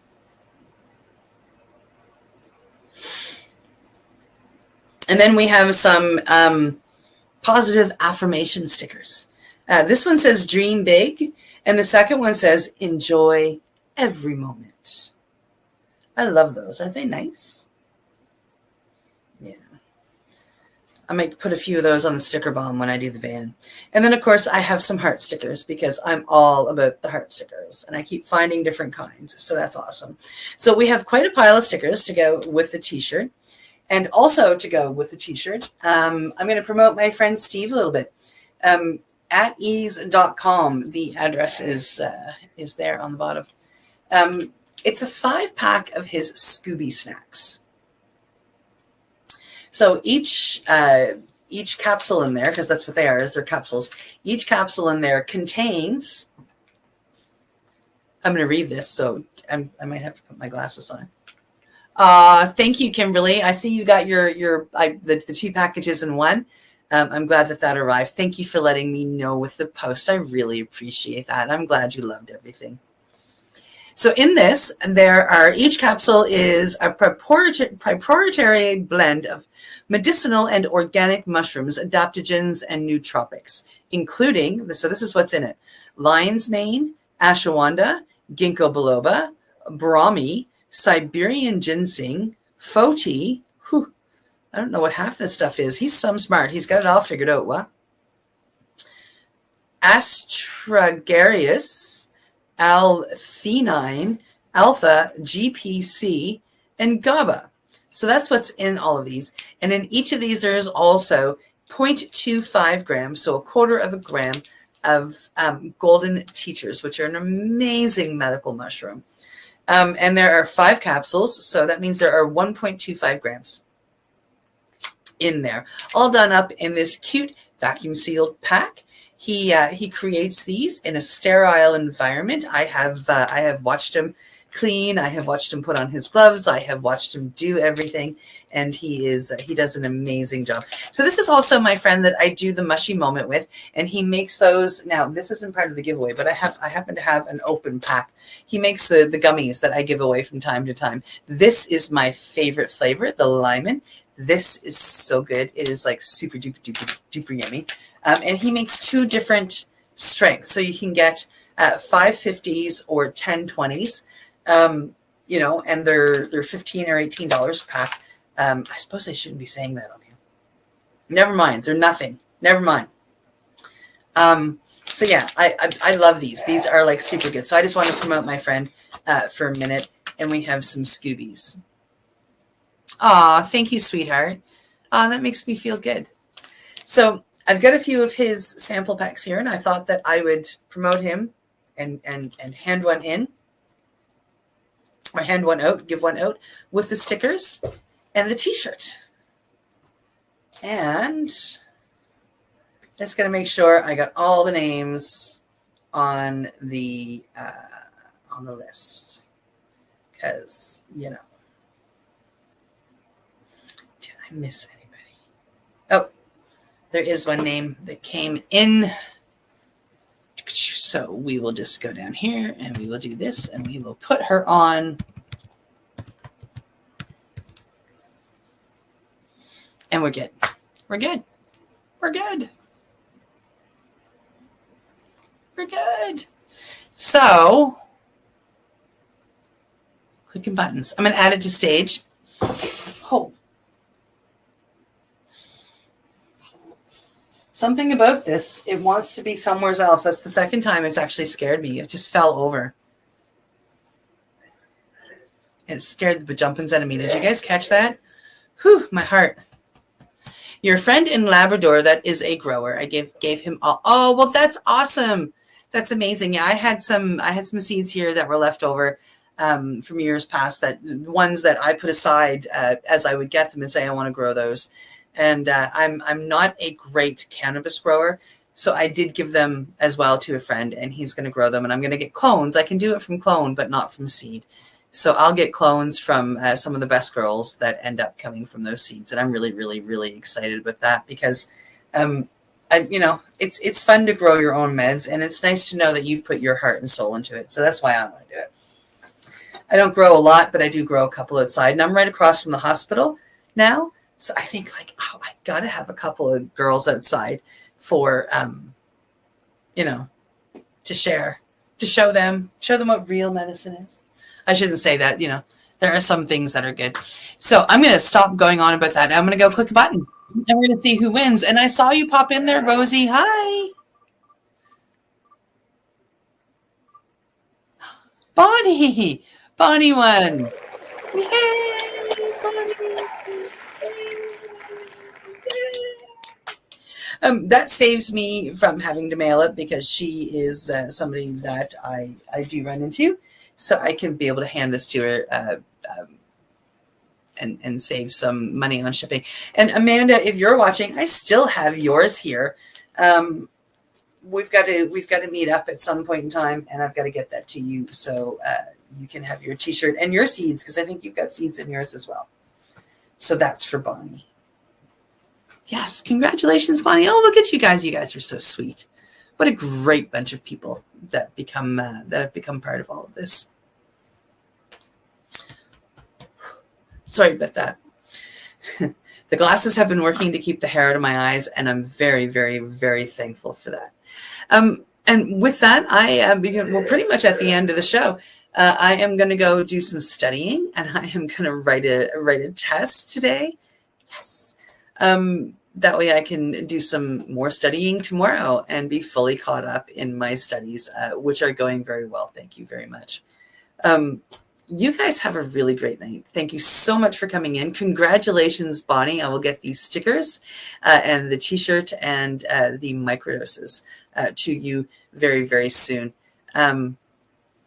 Thanks, guys. I really appreciate you folks. Oh, there's comments. I'm going to go back and read the comments. Oh, you guys have a great night too. Yeah. Okay.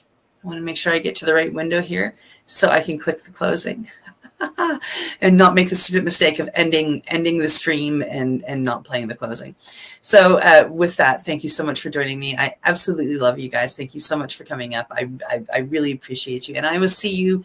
I will be back on Monday with, I was almost going to call it the wrong thing, the psychedelic and educational news with Al Graham on Monday morning. And then Tuesday, of course, as Steve and I will be back with the Mushy Moment, and I will be back here with another epic giveaway and just, a sesh and some fun chat and maybe some stories.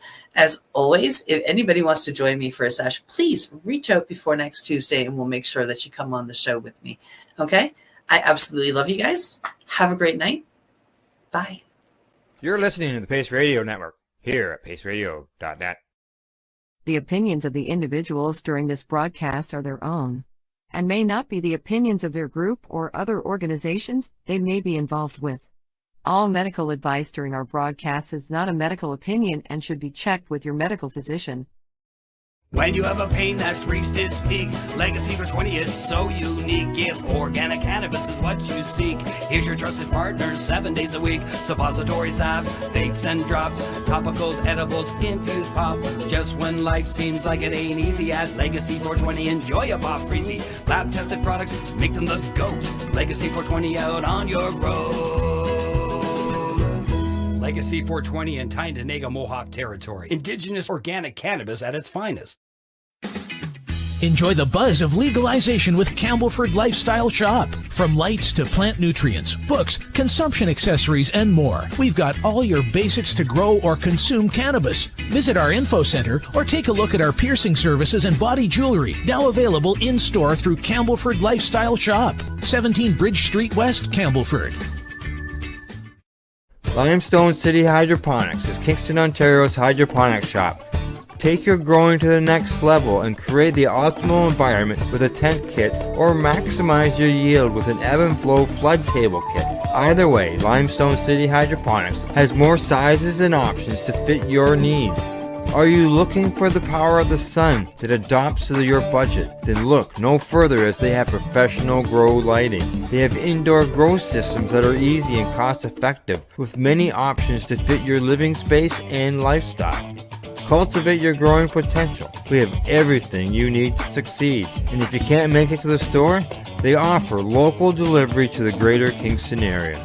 Remember, when you're looking for experts to help you grow, then look no further than the locally owned Limestone City Hydroponics, 105 Sunderland Drive in Kingston, Ontario. Call them at 613-548-0420. We are people advocating cannabis education here at paceradio.net.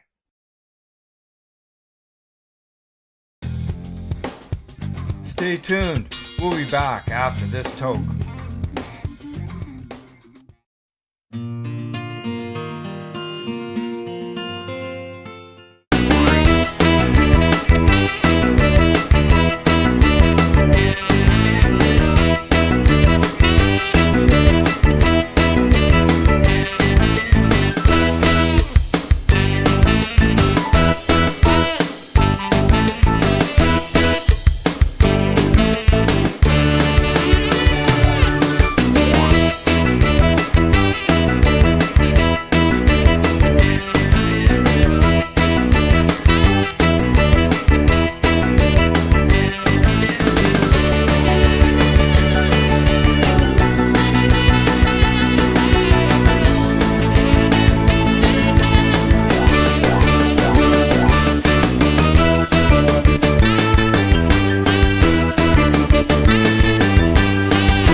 Hi, I'm Timmy. And I'm Mary Jane.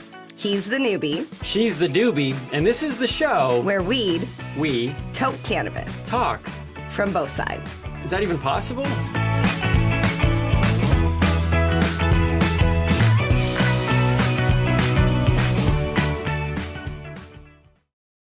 This podcast is for adults only, should not be used as a meal replacement, and may contain nuts.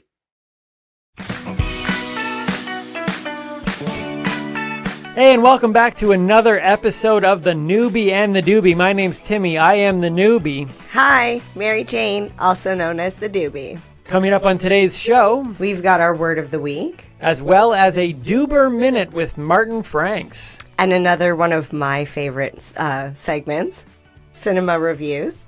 And then, of course, we'll be ending the show off with a glorious Teaching Timmy segment. The Teaching Timmy segments have been quite interesting along the way. I've learned how to roll a joint. I've learned how to make a bong if I was stuck in the middle of nowhere with a water bottle and a pen. Yeah. And weed math. That's correct. I have learned. And you were good at that. I was very good at that. Math was one of my favorite subjects growing up. Actually, here's an interesting fact. At least it is for me. Maybe not for you. You might have already closed off the YouTube video at this point. But hey, that's up to you. But the reality is that I was great at math. And then in grade 10, somebody said, hey, that boy's really good at math. And they put me up into the really smart kid, the advanced math or something like that. Right? I was so out of place there. Like I liked math and I was okay at math, but like this was a whole other level of like math, so it was like people. They said you were a smart kid, but when they put you in the smart class, you realized you weren't as smart as the smart kids? No, it had nothing to do with smartness. It had everything to do with the fact of these people look like they're going to do math for the rest of their life. And I just happen to be good at math. Like mathletes? Yes, like mathletes. Like they could probably have competed in like math. Like let's go to the math. Let's go wait for the. See, weekend. I only knew weed math, so mathletes was like just like something I'd heard about. I was never asked to join. There was myself and there were I think two other guys in my class got put in this thing, and we all felt completely not out of our league that we couldn't do the math, but we were with a different group of people. Like, it's kind of like I wasn't. Is it like joining the band? It is. It's kind of like I wasn't. Not like the cool band. I mean, like the band at school. I wasn't a cool kid. I was an awkward kid, bowl haircut type of stuff. But something about moving. I didn't have a bowl haircut in grade 10. I think I had grown out of that. Oh, at that point, I was getting like my Bon Jovi big hair thing. Mm-hmm. But did you have a mullet? I would suggest that most of the people in my class were on the geeky side of things. I didn't have okay, what's a mullet? Is a mullet when it's like business in the front, party at the back? No, mine was like a fully feathered, just lots of hair. So it was like a ferret. But it came down and it winged out. Like it sounds like just like the hockey look, like the hockey player's hairstyle. It was just big. It was a lot of hair. Like I'm proud of the fact that I still have hair. Like I've told people that I have no problems going gray. Mm-hmm. I just didn't want to go bald. No offense to the bald people out there. No offense to my father who's bald. But in fact, it's funny. Our producer, director, editor out there, Emilio, just looked in. I think he was going, wait a minute, does he actually have hair? He just peeked in the window there making sure. Now I'm wondering what's underneath Emilio's hat. Maybe that's why he was looking in. But but apparently hair comes from your mother's side. So my grandfather on my mom's side had a full head of hair till the day he died. And so, whereas my dad's side, all of them are bald. Mm-hmm. So apparently that's proven to be true. So just throwing that out here. Not exactly the way we had planned to start the show, but worthwhile anyways. Yeah. And nothing to do with what we're celebrating today at all. No, but when you think about it, today's going to be a little bit of a weird and wonderful road. It really will be. But they all are. They're all weird and wonderful. Seriously, if this is your first time checking us out, go back to the beginning because we actually follow some sort of path, at least through word of the week. We're trying to build something. Yeah. Like when you build with Lego blocks, mm-hmm. We started with one block. That's episode 1. We've now, got 22 blocks? This is our 22nd block. So, I mean, the 22nd block, you're still going to be looking at something amazingly built amazingly.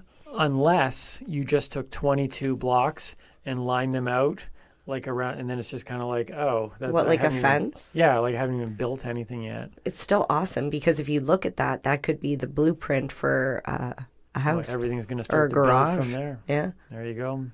Do you know what today is? I do know what today is. What is it? It's Ants on a Log Day. Ants on a Log Day. But, which is funny because I knew what ants on a log were. You did not. I did not know what ants on a log is, and quite frankly... you got the same look out of me that you get all the time. You're like, I've never seen that, or I've never heard that song. Rolling down the street, smoking endo, sipping on gin and juice. Do you know the next line? Baby, baby. No, laid back with my mind on my money and my money on my mind. And I was like, I said one line, and he's like, what are you talking about? Oh, it was beep, beep. Who got the keys to the Jeep? Who am I? The gal's damn sugar.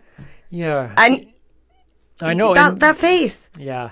One of the hardest parts of our relationship is the fact that you break into song constantly and then you look to me and throw it to me for the next verse. And I have no clue. Even if you know the song, you don't know the line. No. But those songs, you were like legitimately looking at me and had never heard beep beep. Who got the keys to the Jeep? I know meep meep from like Roadrunner. That's and it was Sim Simma. Who got the keys to the Bima? No, don't have. Wait, to the what? To the Big Bong? To the Bima. Oh, to the Bima. No, I don't know. See, I just simply do not know songs. Like, it's not just songs. You do that with movies. You do that with snacks, like Ants on a Log. Yeah, but I've never had ants on a log. That's not a... I thought everybody had ants on a log. No. Like, if you went to kindergarten, that was one of the snacks they gave you very frequently at school.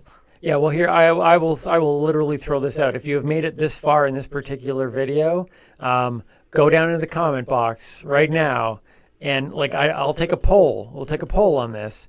I'll take a poll. I'll take a poll. Who has had ants on a log? And if you write, what is ants on a log, that answers the question. You haven't. That's correct. But we're going to learn what ants on a log. Should we even talk about what it is, or should we wait?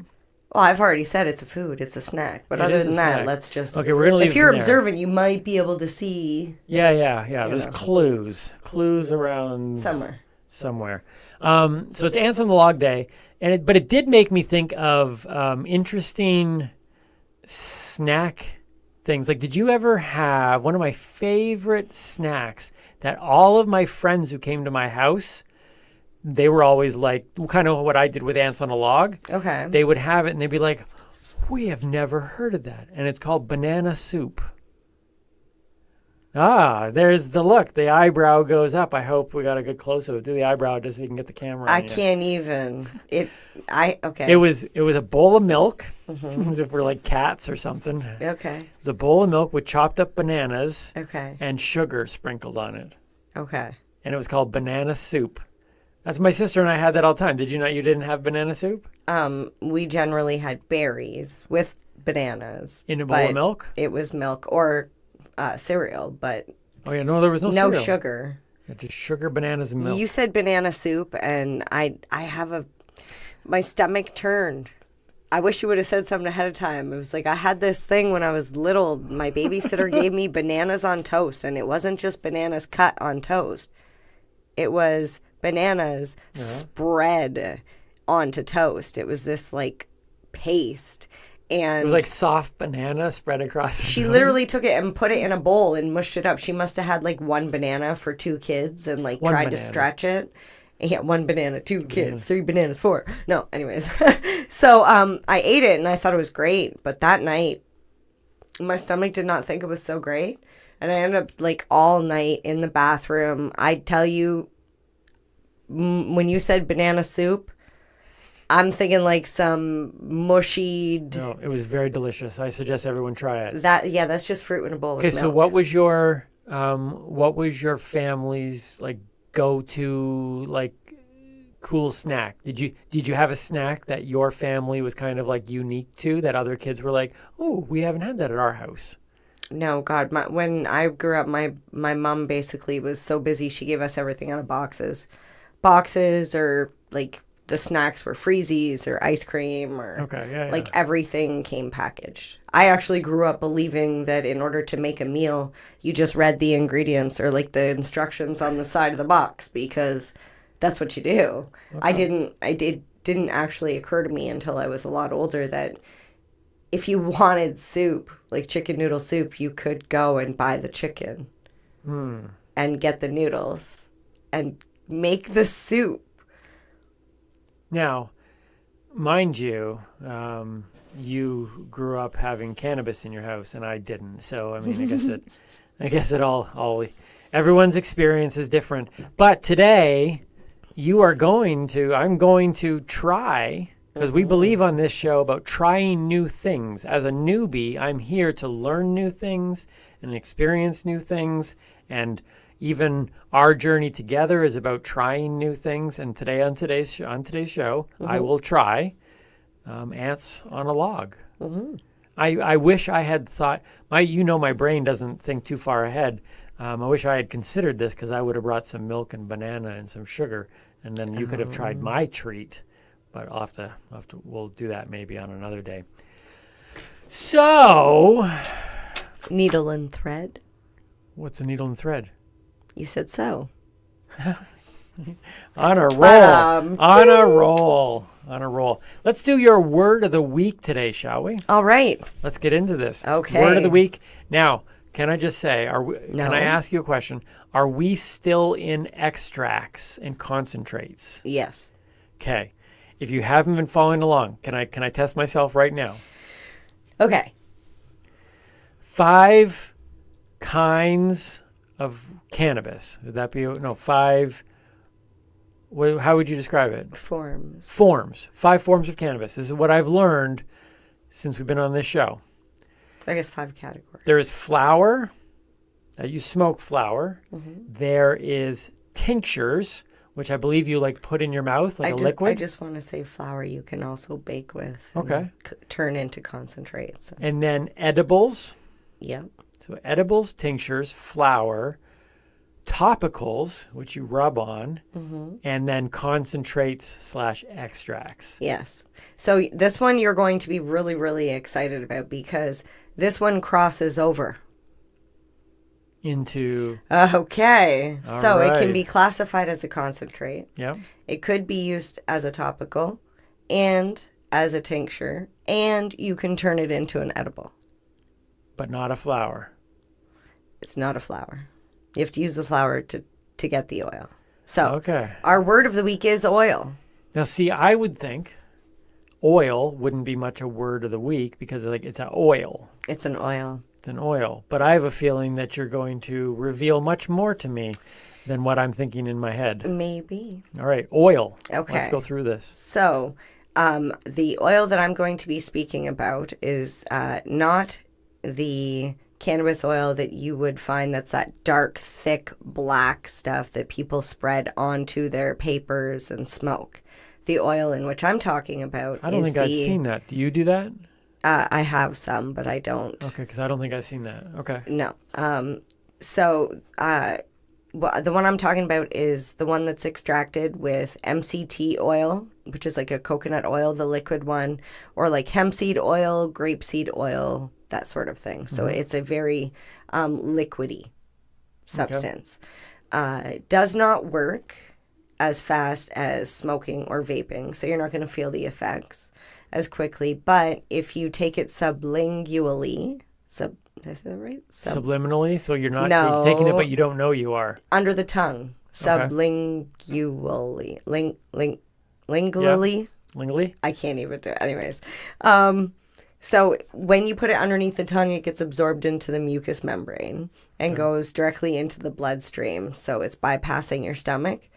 So when you take it under the tongue, it takes effect, what did it say? 15 to 30 minutes.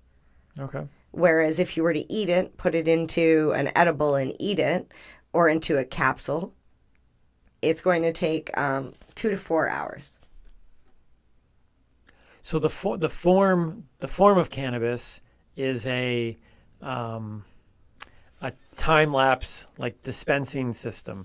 Like they take longer to work in your body because it's going through the bloodstream and not through inhalation. Like Right. inhalation happens almost immediately. Okay. Here you'll see in this dropper I have some cannabis oil. It's a Okay. golden, almost like a greeny color. Sorry, that brought me back to flashbacks to a few episodes ago. Okay, drip drip. Sorry, that made me think of another song.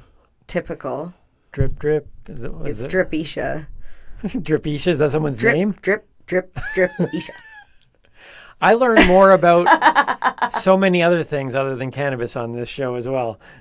Google Dripisha. Dripisha. You'll Okay. thank me. So yeah, it takes less time when you put it sublingually Yeah. under the tongue. It's a lot easier to dose when you put it into a tincture bottle like this because you literally can measure the milliliters on the eyedropper. You can then, if you have, you know those gel caps that I purchased and I put baking soda inside? yeah. You can put oil inside them instead. So you can make your own little oil gel caps Okay. and just swallow them that way. But they work like an edible. Right. So if you infuse your cannabis with a MCT coconut oil or a grapeseed oil and you decide to do some baking, you just substitute the oil in the original recipe Mhm. with your cannabis oil. Okay. And if you find it's too strong, you can even do half cannabis oil, half regular oil. So that the infused process is just it's just a different type of oil Exactly. to bake with. Yeah. Okay. You can do it with butter, but that's can of butter. How- This is can of oil. In that dropper, how much? You're going to ask me a question I don't know the answer to. Oh, I'm just wondering how much you would put under your tongue. Like, would you take? Oh, I do know the answer to that. See? Start low and go slow. Okay. It's trial and error. Everybody is different. I will tell you, you can take the whole eyedropper, but if it's too much, you're going to end up with a bad feeling, and you're not going to want to take it again. Whereas if you take a quarter mil of the eyedropper and nothing happens, then you take half a mil next time. If nothing happens, you take 3/4, and then maybe that's too much. Then you Right. go back to a half a mil, and you know that that's where you should stay. Okay, because you talk about that all the time about with things like edibles and stuff like that. You know kind of the dose size that in general you would do. Well, because legal edibles only come in 10 milligram per package doses, it makes it a lot easier to experiment with finding what your dose is. Right. And there are different types of edibles. Like I know I'll just talk about spinach has 2 different types of gummies that I've been eating. One is a blue sour, blue raspberry, watermelon something, but it's like a higher THC, where the other one is a 1-to-1, so it's equivalent THC to CBD, so it's not as intense. I like that one for daytime, and then I eat the THC one closer to bed. I find it helps me sleep. Okay. Cool. All right. Mhm. So oil is literally the, what do you call it? It's kind of like It's versatile. Yeah, it's versatile. It can go and do in almost anything. And I assume, correct me if I'm wrong. Well, actually, I don't even know. Could you, if you wanted to, because we have talked about how you can take crumble and crumble it on top of your weed and like while you're rolling a joint. Mm-hmm. Could you drop a couple things of oil on the weed when you're rolling? No, So not you would with never this. you would never blend the oil with the actual. No, Okay. not this oil. All right. The dark brown, the Right, tarry, okay. resiny stuff, Yeah. that you would. But that's a different type of oil. Okay. Cool. Yeah. Oil. See, who knew? See, I would have thought the word oil. It's like, yeah, I know what oil is. Oh, fun fact. Mhm. Oil is also synonymous with the day 710. Right, yes. I know I told you this. Do you remember why? Oh, I do know why. Okay, so 420 is synonymous with weed smoking. We actually talked about the reason why 420 on our previous podcast. And 710, which is July 10th, is because if you flip 710 upside down, it looks like oil. Yes. I always say, if you look at a digital clock, the 710, and you flip it, it reads exactly oil. looks like oil. Just like 8008 says boob. Or 80087355. Boobless? Yes. Guess it depends on your high school experience. I used to think, remember back in the day, life was so easy back then in some ways, where it's just like we were so amused by simple things. Like remember, like you would sit there. There was a whole calculation. There was this girl who was 16. She had this boobs. She wanted this, so she went to the doctor 3 times. Then and this is what she was. And you flip it upside down, it says boobless. You're like, how? Who figured that out? Who sat there and created a story that said, if you take this number and this number and this number and do this and this and this, it comes with this. You know who figured it out? Don't Stoners. even know it. I want to know who did that. It was a stoner. You guys. I wonder how old that is. That was around But you're right though. Time. How do you even come up with that? Like, what are you doing at home where you're just like? That's like ants on a log. Okay, honestly. Like who decided? Because I asked my friends, and 2 of them is so funny because there's three of them and me, 4 of us. The friend with 4 heads. The friend with 4 heads. Yes. So one of them, their internet connection cut out, and then it's just the 2 of them and me, and I'm talking about ants on a log. Ants on a log. Ants on a log. Come on, you gotta know. They're both staring at me like I'm from a complete other planet. So I explained to them what it is, and then my other friend comes on, and I said, ants on a log. She's like, oh yeah, blah, blah, blah, blah, and she tells me all about it. I was like, oh, where were you like 5 minutes ago? Right. She's like, my internet cut out. So only 2 of the 4 heads are on the same page. That makes it very difficult. Wow. Let's bring in, as much as I would like to keep talking about your friends, the 4-headed. Although I would like to find out more. I bet you go online and find more of those calculator kind of things. Those are kind of funny. There was another one. There was a couple others. But that was the thing. Back then, you could just do that, and you were completely and utterly amused. But then I shouldn't say back then, because right now, when I go home, I'm going to Google it, and because I'll be pretty figure amused. out how to do it. You're going to don't teach my children. I won't. Let's connect with our good friend Martin Franks. Yes. For those, it's time for Duber Minute. It's time for our Duber Minute. For those of you who have been watching us for a while now, we have invited our friend Martin Franks, who is a cannabis-consuming Uber driver from SoCal, I think they call it. Is that what they call Southern California? Sure. I think that's what they do. I'm trying to be on the cool side. And we had, again, just to reiterate the story, we went down there for a comedy competition, got off the plane, called an Uber. It was Martin Franks. Little did we know that he was not only going to hook up MJ with her first weed down there in the States, but he was actually competing in the same comedy challenge that I was in, because the challenge was like all ranges of, it didn't matter your background in comedy, how long you've been doing it. It just had to be clean. That's what the rules were. And Martin clean. Martin was like your comedy had to be clean, not. Because there was a couple of them there that didn't really look all that clean. Well, I don't.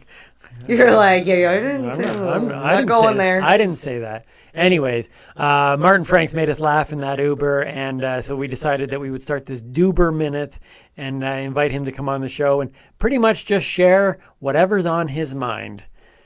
So, ladies and gentlemen, Martin Franks with another episode of the Duber Minute. Hey guys, what's happening? Wanted to share something real quick. It's no secret. I'm a fan of the donut, of all donuts. In fact, I'm wearing my donut shirt, coincidentally, today. And I'm passing a couple of my favorite donut joints along this road right here. But I'm a fan, I love the donut.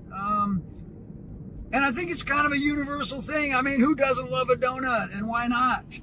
It's something that can bring people together, the donut. It's like, it's not for the elite, only. It's not uppity, it's not snobby. It's a donut, man. It's something everybody can enjoy. Everybody can come together and enjoy a donut, and a coffee or something. And I just think, man, it's sort of a philosophy of mine. And I don't just order a donut. I get to know the server. It's like, any of these places, like, hey, Randy, how you doing, man? Yeah, give me chocolate glaze, right? Or, Enrique, Doris, how you doing? Yeah, give me a 6. I'll share them with some of my buds, okay? Make it 12, make it a dozen, So I think that's what it's all about. Coming together over a donut. You guys should try it there, or maybe you have. If you haven't, I recommend it. Try it. Share it. Donut it. All right. That's it for right now. Catch you later. Well, I guess you got a lot of free time driving Uber. Well, the interesting thing about the donut is it's also a circle. You know what else is a circle? Friendship. That's so true. Hey, you actually had a donut. I did. That had the hole still in the donut. I did. That was only a couple days ago or whatever. It was a donut. I have a sore spot for that. That's the day I lost my ring. And that's the video that I know I lost my ring because I was like, look at this donut. It still has the hole. And it was a honey dip. It's not supposed to have the hole. No. Well, no donut should. Well, yeah. Which donut should have? The strawberry cream filled. Oh, the cream filled ones. Yeah. The Boston cream. Yeah, I don't see. That's okay. What at this? Although point, they don't have the hole because they're filled. At that point, are they a donut? Like, what makes it a donut? Like, can you even call? I know people call them. Why donuts. do we call them donuts? They're not in a knot. That would be a pretzel, right? So if the hole is not there, then it's not a donut anymore. See, this is what Martin needs. We need to go for a ride with him again. Right. Because we could have just... Because this is where that conversation would have continued. Right. I agree with him wholeheartedly that donuts bring people together. I agree with him wholeheartedly that it's about We're Canadian. community. We love the donut. It's about community, right? We're about to be brought together again here over a nice, wonderful snack. Yay. Right? Is it snack time yet? Not yet. Oh. But any snack can bring people together. It's cinema review time. It's cinema review. I love it. What's cool is I think Martin should also be he should be like a Duber, the Duber driver, as well as maybe run a psychic shop on the side, because he's talking about donuts and we're talking about infusing foods. Is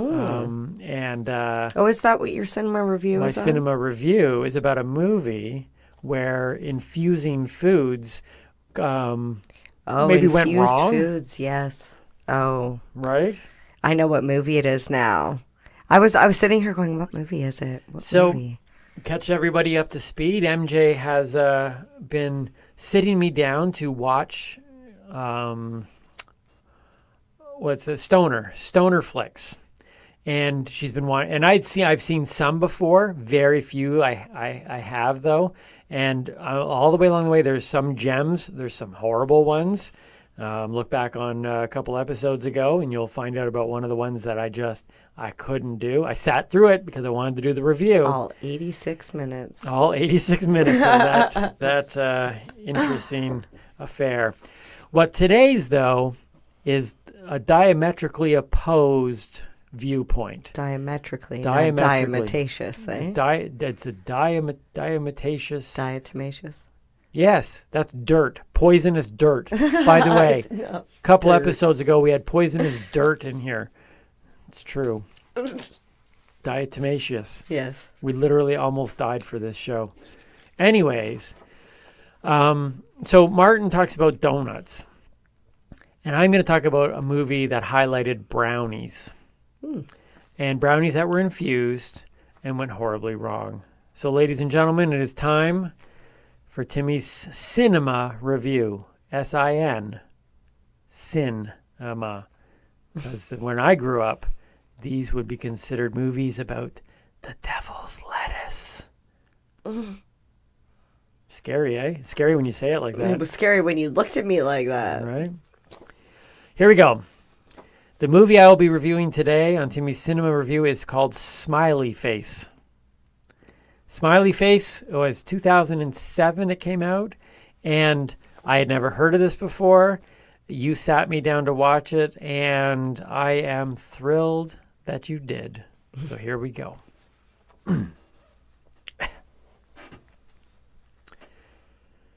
COVID-19 has revealed many truths about our world. Germs are surprisingly real. Masks aren't the security risk that banks led us to believe. And it's literally impossible to watch the entire Netflix catalog. Many have tried, and all have failed. During this intensely isolated time, the need to connect with real people doing real things has led to an explosion of true-to-life documentaries.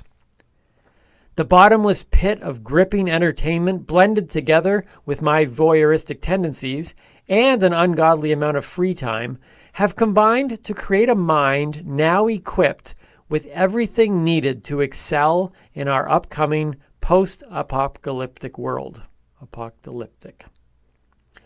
I am now aware that feeding people to tigers is super effective, and that I should never trust the brownies. Or if you do, don't eat Steve's brownies.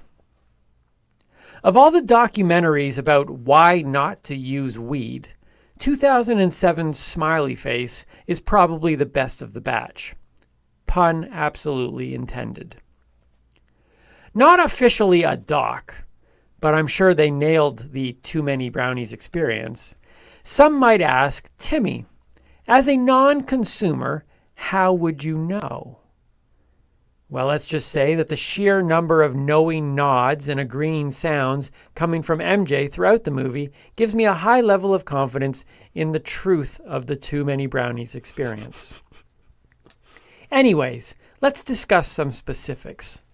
Spoiler alert, Jane eats Steve's brownies. It doesn't end well. Or does it? In this case, I don't think it really matters how it ends. After all, the joy is in the journey, not the destination. And Smiley Face doubles down on that truth. In real life, I'm pretty sure I would lose my mind spending 85 minutes with someone experiencing such a non-functional high of that magnitude. Yet, somehow, watching Jane journey down a technicolor rainbow of misadventures, misguidance, and missteps was absolutely captivating, mesmerizing, and downright entertaining. There are many examples of movies and TV shows which take you on an all-nighter or even a 24-hour real-time experience. I'm here to tell you that Smiley Face is one of the best single-day cinematic experiences you're ever going to find. Non-consumers, listen to me.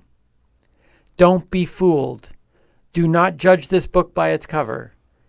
Any way you slice it, directing, writing, cinematography, acting, this movie is genius art that just happens to be presented as a stoner flick. Think Napoleon Dynamite, but on weed. And finally, this review would be severely lacking if I didn't take a moment to address the lead actress, Anna Faris. I say lead actress instead of star because, small role or not, when your cast includes the timeless and legendary Mrs. Cunningham from Happy Days, there can only be one star. But as for Anna, yes, Smiley Face might have turned me off edibles, or at least Steve's edibles. But it turned me on to Anna Faris. Her portrayal of the stereotypical stoner is both spot on, yet very unique, proving that she is indeed brilliantly funny and creative. She also revealed some strong acting chops in playing a very difficult character with such consistent believability. This leads me to conclude Anna is either highly underrated as a performer, or she was high as a kite while filming. Regardless, if you're a stoner or not a stoner, Smiley Face will put a smiley on your face. I give Smiley Face 4 out of 5 joints. So far, the highest amount of joints that I have offered any film during my cinema reviews. It is a must-watch. Very nice. It was a good movie. It was a great movie. And I wasn't sure what to expect. It's a very, very, like I think I got the vibe right with the Napoleon Dynamite. Really, really kind of quirky and off.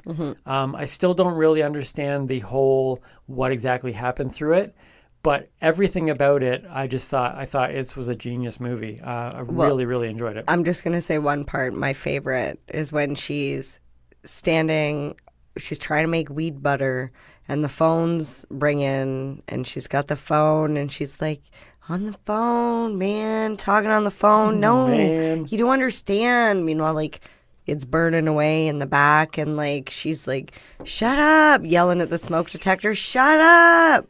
Yeah, it's funny, it's hilarious. Yeah, I recommend Smiley Face. Yeah. And right now it leads the pack in my cinema reviews. 4 out of 5 joints. I can't give a 5 out yet because I'm afraid I'm going to come across a true 5, and then I might have to take back my 5 out of 5 on Smiley Face. So I'm leaving it at a 4 right now. We'll see what happens. I think someone just got shot out there. I don't know what that was. I hope Emilio's fine. Oh, yep. Okay, we got the thumbs up. He's either waving or he was calling for help. We saw a hand go up. Okay. We don't actually know. Was his shirt always red? Yeah. Okay. How about this? That's not blood? Let's finish the podcast. Okay. Because we got to make sure we get it done, and then we'll go check on him. Okay. That seems like a reasonable All plan. right, so we should get to teaching Timmy then. Let's do teaching Timmy, and then we'll go make sure that it wasn't our producer that got shot out. Okay. All right. All So right. ants on a log. Ants on a log is a snack. Right. It's celery. Celery. Okay. With peanut butter.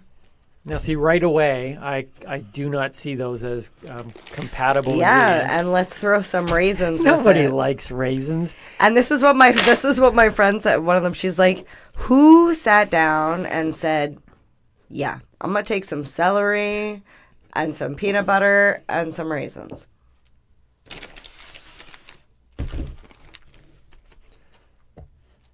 You tell me, seriously, you tell me how in the world these 3 things ever got put together. Does that not look like a completely... That's I know. So basically, but you've eaten it though, right? I have. So basically, this is your log. That's the log. This is your log. Okay. You're gonna take the peanut butter, and you're gonna apply it in the crack of the log. All right. Well, I got my own over here. Okay. All right. Well, we only have one knife. Okay. Now, I'm gonna just right now. So feel free at home. Pause this video. Get yourself some raisins because we know everybody's got raisins in their cupboard. Yeah. I was actually disappointed because I couldn't find my raisins and I had to buy that bag. And I know damn well that I bought a bag months ago to make raisin bran muffins. And they probably went bad because I didn't use them. And now I got to buy another bag and they're going to go bad in my cupboard too. Let me give a shout out right now to Paradise Tarts because they make the most amazing tarts, like butter tarts. Oh, so you're saying I could give them my raisins? Yeah, they probably use your raisins. But the reason why I brought it up was because I was sitting there thinking, man, who likes raisins? And I mentioned that to somebody who really likes the tarts that Paradise Tarts makes. And they were like, "Oh, you need raisins in butter tarts." And I'm like, "No, Yeah, you don't." I kind of agree with that. In a butter tart, you need raisins. Really? Yeah. Just like rice pudding, you need raisins.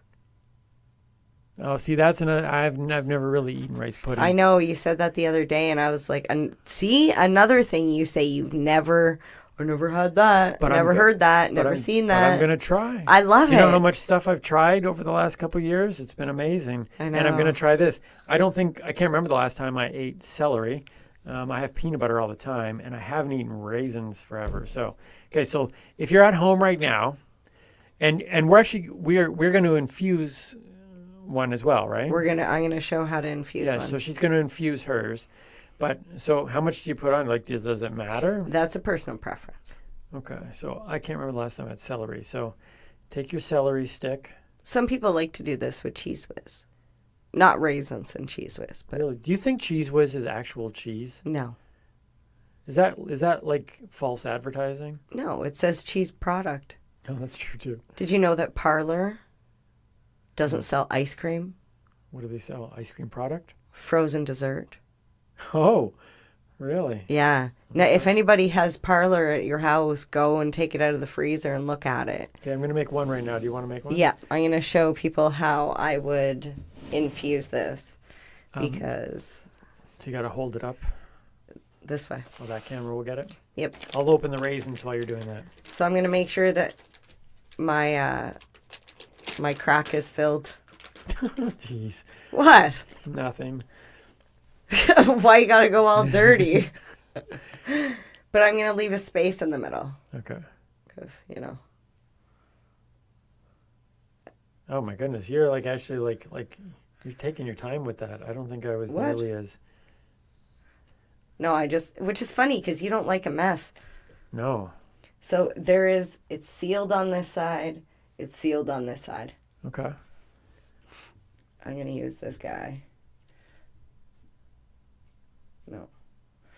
You got to go the other way. Okay. So how do you know how much oil to put in there to be like do you know how much THC is in, say, 1 drop of oil? Like, how would you know how much to put in You're there? asking the person who doesn't do math. That's why I said low and slow. Okay. Start with the smallest the amount. smallest amount. So you can measure I've never it had out. an edible, right? I've never had anything that's been infused. So this is just under 1/4 mil. Okay. And you would just drip it right inside. Now you can use all of that. You can use as little as you want. I used it all. Alternatively, you can literally just take it, drop it in your mouth, and eat Okay, the so item you want. a question about infusing then. Yes. So let's say for example, so this is something that I have sort of learned because we've talked a lot about. We were at a party, so we went down to this one event, and there was infused food and non-infused food. Yes. Which are always very interesting. Just non-stoners and other newbies out there. Just realize if you go to a party, no longer just assume that what's on the table That you can eat it. Yeah. But we've talked about the dosing thing of going, okay, somebody makes a batch of brownies. Mm-hmm. It's sometimes very difficult to know whether or not each brownie Mm-hmm. has the same amount because you make this giant batch and depending on how you pour it out. So what would you say to people when they're infusing food in terms of making sure that you maintain that balance so that it's not a crapshoot? Is there a way to do that? Like, if you were to make a bunch of these for an event, it would just be what So the best way to ensure that each piece has its own thing would be literally to infuse each piece separately. It's pretty much you couldn't do it on a large batch because you. I'm not good like that. I don't even know what's in my own oil. Right, if I yeah, were yeah. to make something like when I make bath salts for other people, Mhm. I purchase the oil from the legal dispensary, and then I use that oil because I can actually measure it and I know what I'm giving. Okay. Because I don't know what it Yeah, yeah, is, yeah. and I like to be able to give people facts. Yeah. So I'm gonna sit here and say I don't know the answer to that, Timmy. Okay, no, fair enough. No, because I find it interesting because you've been so So the few times that I smoked weed, Mhm. when people talk to me about those experiences, you are so very, very quick, and you just like, he had this much, like THC and stuff like that. And I'm assuming then, based on what you're saying here, that the edible process though isn't nearly as exact, or it can be exact if it's done right. Like you could sit there and say, Well, if if it's done right, 100%, which is why I leave the edibles to the other yeah, to people like the Stoner Chef. Yeah. Ask him. Yeah. He'd probably be able to tell you exactly how to measure it out, how to dose it. Yeah. Because he does from seed to plate. So he does like from everything. He gets the plant tested. He knows the THC percentage. Like if you get a plant that you grow and you don't know what the THC percentage is when you harvest that plant, you don't even know what you're starting with to make the oil. Right. Yeah. So that's why I'm like, I don't know. I don't know that. We know that in Smiley Face, Anna Faris saw a couple brownies and ate way too many. Well, see, even 1 or 2 could be too many if people are making their own homemade goods. Like, I know you all have that one friend that makes some fucking killer edibles that'll knock you on your ass. And I don't know what they're doing. And I apparently tend to be that friend to a lot of my other friends. And I'm sorry if you've had some of my edibles and been knocked on your ass, because that's not what I want to do to people. And I don't think it's a good, like, if you're not expecting it, it's not a good feeling. Yeah, and I think as Anna Faris showed in that movie, is like she didn't think they were weed brownies. Never did her roommate Steve show any signs of being a stoner. And we've also talked about the fact of like some people. We've talked about people who trick people into it's like they think it's funny that they slip them a weed brownie when they think it's a regular, like, oh yeah, like that type of stuff. I think it would be funny. Okay, like I've always wanted to do this, but I haven't, because there's an ethical part of it. Ethics, blah blah. But like Russian roulette, except I wanted to call it weed roulette. I might one day and just tell everybody who's coming, look, one of those brownies is infused. Right. One of them, you're gonna get fucked up. But I thought it would be cool, like, to like just infuse one of them and see like who's gonna get it. Okay. Who's gonna be the one to get it? I think if it's completely on the level, like everybody right? knows I it's just there. wouldn't want somebody to get this like, why do I feel funny? Right. What's wrong with me? Put it out on the level. Everybody in there knows what's happening. And then... See, I used to hang out with some not so nice people back in the day, and like we did chemicals in drugs and like things that would make you see shit. and when somebody would say, you know, like, well, what would you do if anybody ever, like, what if they threw an E in your drink or whatever at the bar? And I'd be like, I'd be fucking pissed, because I want to know what I'm taking. Most of the time at that age, you just give it to me and I'd probably be like, okay, pink butterfly. What's it do? Right. But I don't want to, like, I don't want to take something if I don't know I'm taking it, and I wouldn't ever do anything like that to somebody else. Yeah, no, I know, I know you wouldn't. It's like the big dabs, when they give you the big slabs of concentrates in the dab rig, knowing damn well you're not a dabber. Yeah. Yeah. No, and that's one thing that I've really appreciated as a newbie. I've really appreciated you're very conscientious, and I know you're very big on that, and you try to encourage others, because not everyone is apparently. So I appreciate how conscientious you are, and I appreciate, you know, when you come out and flat out say, look, I don't know how much I put in there, like, you know, and like, who knows what's in there now? You don't know how much is in there now, do you? No, I don't. Yeah. I don't. So I'm not going to eat that. I actually don't. I don't want to eat. I don't know if you've noticed, if the viewers have watched enough episodes, but I don't think I've stuck anything in my mouth. No. You've eaten the donuts. You don't smoke on the show. No, I try. Yeah. I try and keep it professional. I mean, we're doing a job here. We're teaching people. So we want to finish these off so we can try these. Yes. So I'm assuming. So put on the ants. So we got to put the ants on the log. Yeah. The ants come marching. I'm gonna have to get a nice picture of these. Do you have a phone? You have lots of ants on there. You like raisins, eh? No, I don't. That's but good. That's good then. No, I want to have some ants. Oh my. Okay. Do you want some on yours? I will. So just for the there's my ants marching 2 by 2, 1 by 1, and then. Well, they look like they're marching 4 by 4. So I'm gonna eat mine, even though you won't eat yours. I have a question about the infusing process. Okie dokie. As we get ready to wrap this up, and we'll eat these wonderful treats that I've never had before. Is there a reason why you left a gap and just poured it in the middle, as opposed to running it across the top or running it, like running it down? Because it's oil. Okay. It's very viscous. Oh, geez. What's viscous? Runny. Okay. All right. It's the viscosity. It has to do with the viscosity of the oil.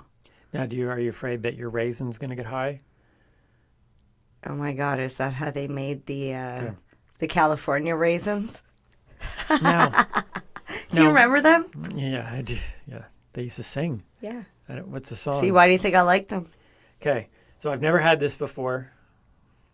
Shall we? Yeah, have at her. Honestly, I just want to say that looking back at this, I'm like, yeah, if you were to try and bite that, it would all over the place. Just do your dose directly from the tincture bottle into your mouth and swallow it. It's pretty much the same. Or maybe mix it up into like a peanut, like you could mix it with the peanut butter. Mix it in the peanut butter, right? Yeah. And then you could just spread it on whenever you were. Whatever. Yeah. Okay. Yeah. So have like an infused thing of peanut butter. Okay, here we go. See, you could turn this into salad dressing if you wanted. Into a vinaigrette. That's what you the could oil fry thing your is. eggs into it. You can, when I do the potatoes all chopped up with the oil and the seasonings, you could use that oil instead of cooking it's oil. endless, right? Like you would talk to me. Any recipe. Okay, I'm going to take a bite into this and then I'm going to say something. That's a great order of doing things. But here's the thing. It's much more entertaining if I eat first. Mm-hmm. I've been trying new foods. Up until I was in my late 20s, I was still just a meatballs, mashed potatoes, peas, corn type of person, right? And but now I go, but I trust the person who cooked it. So if it may not look kind of cool, but I'm gonna eat it because I'm sure they know it. But I don't trust the person who made this. Like, I know I put it together, but the first person who said, yeah, put these 3 things together, I don't know if they knew what they were doing. So here we go. I wonder if Emilio has my phone there. There we go.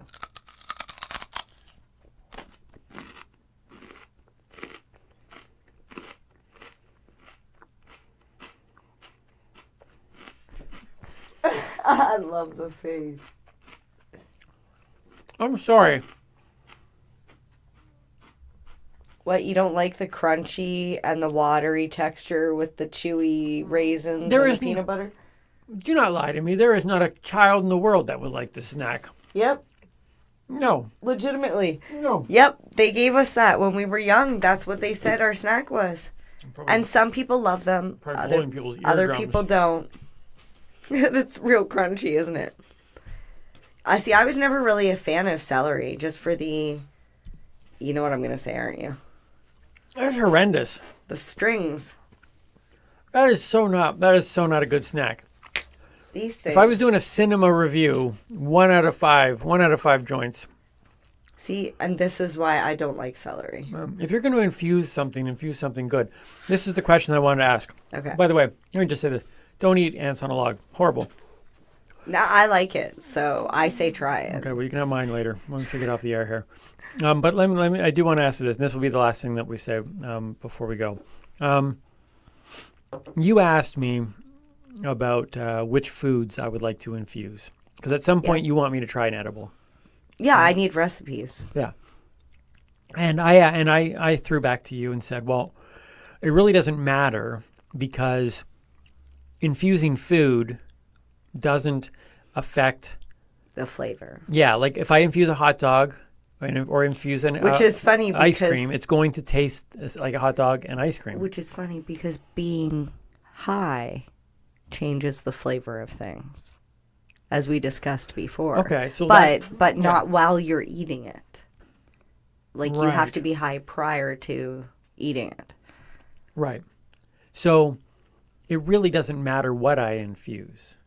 It's just a recipe that you like, that you enjoy. Yeah, so just take your favorite. Okay, so Which- I wanted to point that out because if you are a newbie, to sit there and saying it doesn't add anything to the food experience.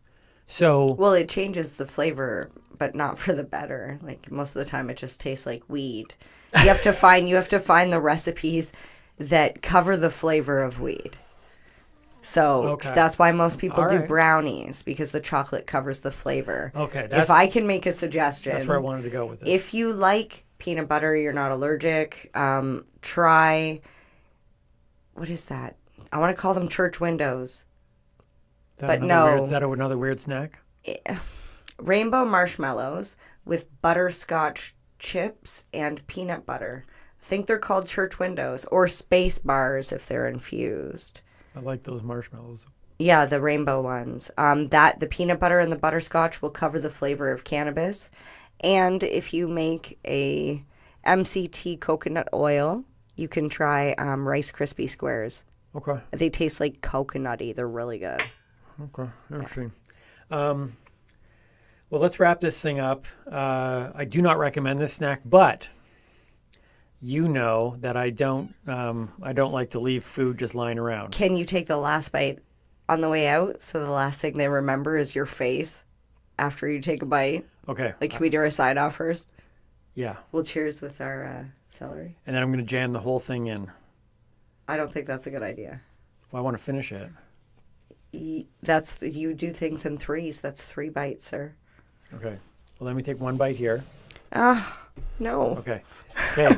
Don't cut us off the air. Don't cut us off the air until I have finished this. Okay. Oh, here we you're go. actually going to finish the whole thing? Yeah, I'm going to finish it, but afterwards. Okay, ready? Do I need to be here for this? Yeah. That was a good episode. Thank you. Infusing. I will say this. I think you've mentioned this before. I probably will never smoke again. Mm-hmm. But the infusing process is actually very intriguing to me. And I assume at some point I will try something that's infused. Not that. Mm-hmm. Because I'll tell you this. If I'm going to eat something and try something infused, it will not be celery, peanut butter, and raisins. It will be something really, really good. That's how I'll experience it for the first time. All right. Because if I have it with this, I'm going to be like, I'm not eating infused food. But really, it had nothing to do with the infusing. It had everything to do with the fact that this is a horrible, horrible mistake. Here we go. All right. I'm Timmy Boyle. Mary Jane Baker. Stay lifted. And keep on laughing. Cheers. I'm not looking forward to this.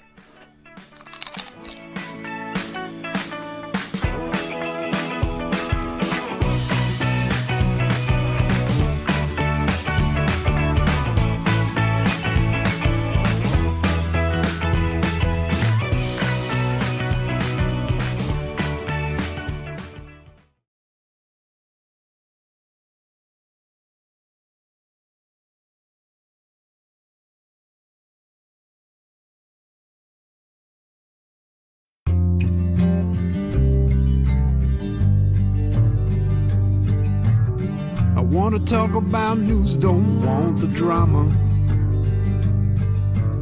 From no pretentious media Madonna.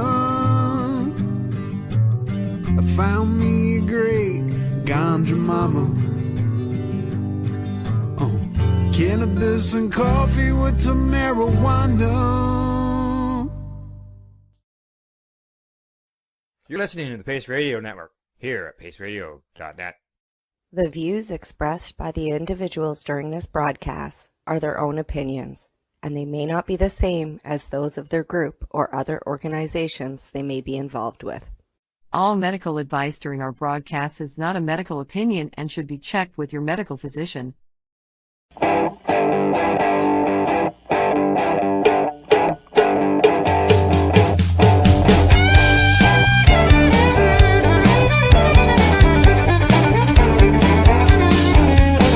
I woke up this morning with a crack in my head. 12 grandma loggers later.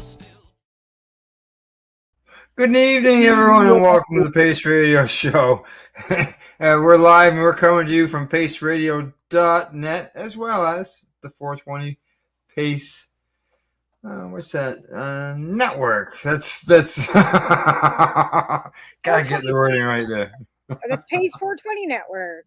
The 420 Pace. Think of it as Jamaica time or island time or country time where it's more laid back and relaxed. And so the 420 Pace is just laid back and relaxed. 420 Pace is awesome. Cannabis, yeah. That's the idea behind that. But so how you doing, Tamara? It's Wednesday, so I'm exhausted and home from work, and Yeah. appointment, did all that fun stuff, Yeah. Other than that, Yeah. how about you? I cut grass. I cut grass today. My son cut my grass. Oh yeah. I cut grass today. You guys got Yesterday. quite a bit of rain. We've got quite a bit of rain lately. Like, it's been raining pretty steady here for like the last week. Yeah. And so it hasn't been easy to cut the grass, but No, and I'm not talking about cannabis. I'm not cutting cannabis, unfortunately. It's not trim. It's not harvest season yet. I'm having a hell of a time germinating seeds. Oh, my really? seeds are just not wanting to pop, and then I got one that just popped, but it doesn't look like it's cannabis. It was a cannabis seed that I put in the rock wool because I decided the paper towel was just not working for me. I said, I just throw everything right in the pea pod, which is equivalent to your Rockwell cube. I just put them straight into rock wool cubes. I soaked the cubes, Yeah. put them right in there, and so I've got one coming up, but it doesn't look like cannabis. But there was nothing. Oh, you know what? I think I did throw a cucumber seed in there. In the middle one. You won't be able to smoke them, but you can. They're great edibles. Because I had Great edibles. one extra cube from the pods. I threw a cucumber. I'm looking at it going, well, it's coming up, but something's coming up. And then I looked at it, take one. That's not weed. That's not cannabis. That's right. See, menopause just make you like forget shit too. Like it gives you Yeah. brain fog. It's just stupidity. But oh yeah, it's a cucumber. Thanks. Now I remember. So tonight we've got 6 different subjects that we're gonna try to discuss throughout the broadcast, and that could be everything from driving, THC and driving, pardons. Pardons are very important. Let's see, some changes in some laws that have been going on across in the West, actually, in Manitoba and BC, as well as a cannabinoid in a plant that's not cannabis. Got that on the list, and as well as a bit of a health subject, I would say. And this was based on because I saw your post earlier today. I'm sure I'm not. And I thought, why not? That's a great subject. Here's the thing. Because Though. There's this big thing about the Gen Xers. Like I know you don't follow TikTok, but some of maybe our viewers and listeners are on TikTok too. And some little girl decided she was gonna, raise the ugly head and bring on the Gen Xers and call us the worst generation ever. Well, that pissed somebody off. So it's been like a trending thing all over TikTok. So now we've got Gen X women with menopause, a Facebook group. Oh, okay. Women that are sick. Gen X. So what age group is Gen X, just so everybody knows? I believe it's 1965 to 1984, I think. So 65. Yeah. Okay. So they're like 60 years of age, almost. Well, yeah, I'm 54, right? Yeah. So, so it's because so it gives you kind of that vast range, and then I was 64 to whatever is boomers, I believe, and then Right. But again, it's just a TikTok trending thing, right? But the more and more we start talking, keeping talk, we're all, like a lot of us women are all going through this issue, right? And men, like I said, it's mental health month as well, right? This month, and I think it was as we're getting older, even because of our age group, which are it was 37 years ago I would have graduated from high school, right?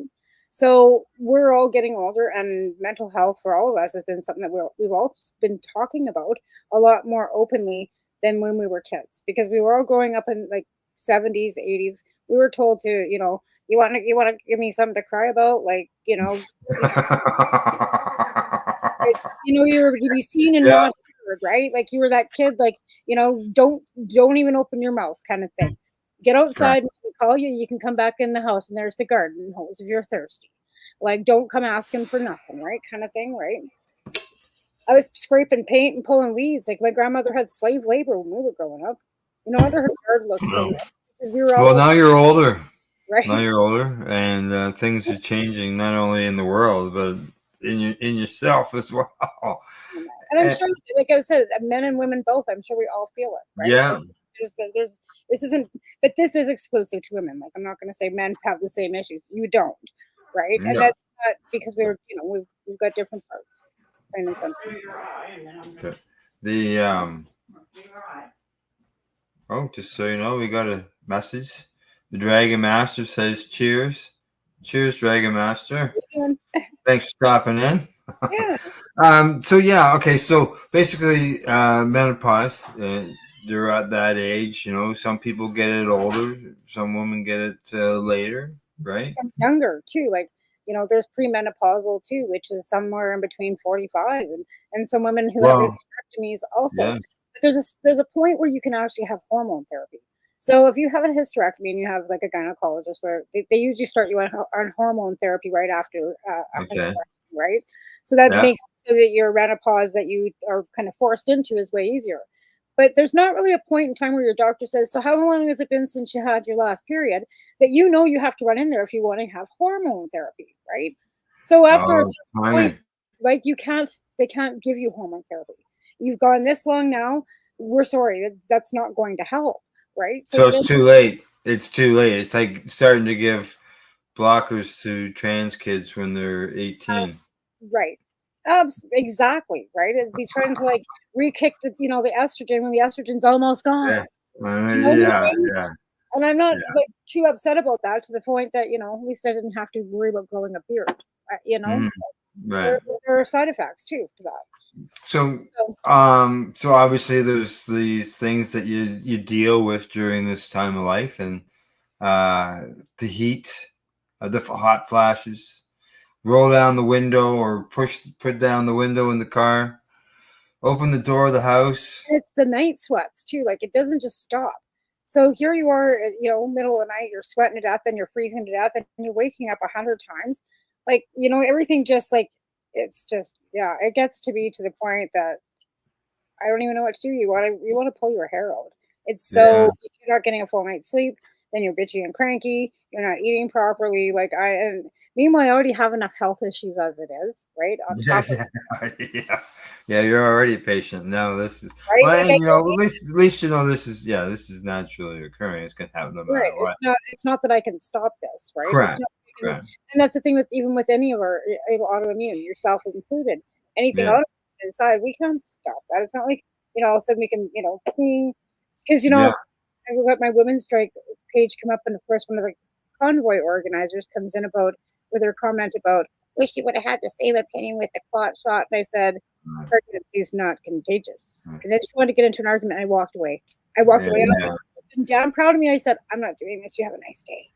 So the what I've done is I've got a couple of published articles here. It's actually, one of them is from the health department at Harvard University, and then another one is from the National Library of Medicine, which is a government website, and it talks about menopause and cannabis and women. And they did a survey in this one here at Harvard, and they say that mounting numbers of, you know, because of the legalization of cannabis in a lot of these states, that the ladies are turning to cannabis to help deal with things. Oh yeah.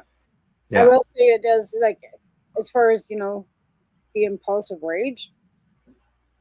Mm-hmm. Right? Yeah. I don't want to say that's right. Like, yeah, there's one doctor here that says that more and more patients tell them every year that they've tried cannabis or CBD, particularly for sleep or anxiety. What else? It doesn't help with the sleeping. It helps with, but it doesn't help with the night sweats. Like, Yeah, that's the thing. Like, it doesn't matter how much you smoke. they talked Right? they talked to 250 different women, and they said that they talk about perimenopause. Perimenopause, yeah. Yeah, they said 86% of them were already current users. Yeah. Oh yeah. Yeah. Yeah. Well, I mean, They were split on whether it was recreation or medical, but if you're using it to help you treat you or help you get through menopause, that's medicinal. yeah, absolutely, 100%. Basically, 80% of them endorsed it to help with menopause-related symptoms. Oh yeah. Yeah, 46% says it helps improve mood and anxiety. With the 67 talked about sleep disturbance. Yeah. Yeah, I say stay away from the sativas, but that helps me sleep. Yeah. Oh, does it? Okay. Yeah, like like depending on the sativa though, but normally it burns me out. So then that's all I do. Oh. Yeah. Yeah, I'm the opposite. Yeah, I was smoking indica all day long. And I'm awake, moving around Yeah. and stuff. Yeah. Yeah, all day and all night for me. On the indica side, they said that 84% of the participants reported smoking cannabis, while 78% consumed edibles, and 53% used oils. Mm. So it's now how they say here, how will it help? Talk about anxiety, mood. Yeah. What else? You said something about anger. Did you not? Yeah, like you just kind of like Rage. like impulsive rage. Like it's like maybe it's a combination of that and the attention deficit. But if I'm focused on something and I get interrupted, it like, and then I just grab my pen, too hard on it, grab one of my anxiety squishy pen, Yeah. Right. They talk about the effects of dipping hormones. They say here that it's the feeling of I can't turn my brain off. It's really disturbing because they get into bed, you can't fall asleep, so you're more tired, moody, and cranky the next day. I think that's what you're dealing with this today on your post because you were in there. Right. Exactly. Yeah. And that's the point. Like even if you try to sleep, sometimes you just can't. Right? It's just Yeah. like I said. I know it's like it's not forever. I mean, that's the thing. Like it's not. But then my doctor kind of snickered to me because I said, "Well, it's been 2 years." So I kind of figured maybe I was almost at the end of it. She goes, Yeah. she started snickering. She goes, "No, this could go on until you're 70." I'm like, "Are you fucking?" Well, they say that cannabis doesn't help with the hot flashes. No, and that's my biggest thing too. Like, it's that, and I'm at work, and I got my coat on because I'm freezing, and the next thing you know, I'm sweating, so I'm pulling my coat off. I'm like dying, and I got customers, right? And do you want to like you don't want to be standing there having a sweating to death, and you have a customer standing in front of you. It's like, hi. Yeah. Well, maybe can you put a fan in a position that blows by the don't matter either. Like it just I don't know. Like Like I said, it's just been really more nighttime for me too, though. Than but I've really noticed it in the last 6 months that it's daytime more than it was. Yeah. Yeah, it's. I know from the years, the many years that I've been involved in the cannabis advocacy and stuff. A lot of the time, it's the ladies who join me when I go to these different events. Yeah. And so over the years, while I don't experience it, I got to see a lot of my friends deal with it. Right. And it was always roll down the window, Al, or they'd roll down the window in the middle of the winter, right? And I know exactly what's going on, right? Right? Yeah. Peeling your coat off, and they're like, and then all of a sudden, yeah. Well, it's too bad that cannabis doesn't see, because they say that it doesn't. It's that I want to say that it doesn't affect the that part of the brain, that part of the region. Yeah, it's unfortunate There's because, some- like I said, I tried. Okay, yeah. It's Yeah, called so- the hypothalamus. With the brain region considered the body's thermostat is believed to be isn't believed to be significantly affected by cannabis. Right. Yeah. So there you go. Sorry. Yeah, I that know. would be no. Like I said, I 6 months. About it. It just keeps Yeah. getting worse and worse, and it was like, okay, I can't do this anymore. I phoned the doctor. It's like, so let's talk about this. And she went, oh my God, you didn't say anything. I'm like, well, no, because I'm just kind of dealing with it. I figured it'd be almost Yeah. over. And she starts snickering. She goes, no. Sounds like you're just getting into the swing of it. I went, oh, for grape's sakes, right? So Yeah. Too late. what next? Like, is this everything's just breaking down? But I guess as you get older, right? And that's life. So Yeah, yeah. Hopefully it doesn't last for years until you're Oh. 70. Like you said. no, my mom And- said it didn't last that long, but I'm not her, right? So you can't Right. compare. Yeah, it could last you 5 years, not a year. Yeah, Or- I don't. It's Yeah. ridiculous, but it is what it is, and we all Correct. have it, like no matter what, right? It's not like Yeah. I can. Oh, this is the National Canadian Library. It's an official site of the U.S. government, but it says, oh, okay, cannabis used for menopausal women aged 35 and over, a cross-sectional survey on use patterns and the perceptions in Alberta, Canada. Interesting. Yeah, they said the objective was to examine the pattern of use and perceptions about cannabis for menopause in women aged 35 and older. It was a web-based survey, cross-sectional, done online, but they had to be from Alberta. Let's see. What year was that? What's that? What year was that? This, 2020. Says here's a self-selected sample of women recruited through social media, which included Facebook, Instagram, and Twitter between October and December of 2020. Wow. Inclusion criteria included identified as women ages 35 and older and living in Alberta. Wow. But you weren't in Alberta, were you, in 2020? No, I wasn't. I was not. I was in. I was here. I've been here since 2014. So. Right. Okay. I was not. They say the self-reported data that was collected was demographics, menopause status and symptoms, cannabis usage, and how participants received cannabis, descriptive statistics, comparative analysis, participants' characteristics. Okay, so the results. Yeah, they did more than 250 in this study. Oh, that's good. Yeah, this one here, they got 1,761 respondents. Wow, that's great. Yeah, I think 1,400. we are a little more apt to talk about things, right? Yeah, 1,485 were included for the analysis. Now, I don't know why the other ones were eliminated, but this says his median age was 49. 35% were postmenopausal. 33% were perimenopausal. They say that 500 of the women reported currently using cannabis, which was 34%, and another 978, which is 66%, indicated ever using cannabis. Never using cannabis? What's this? Okay, it says here.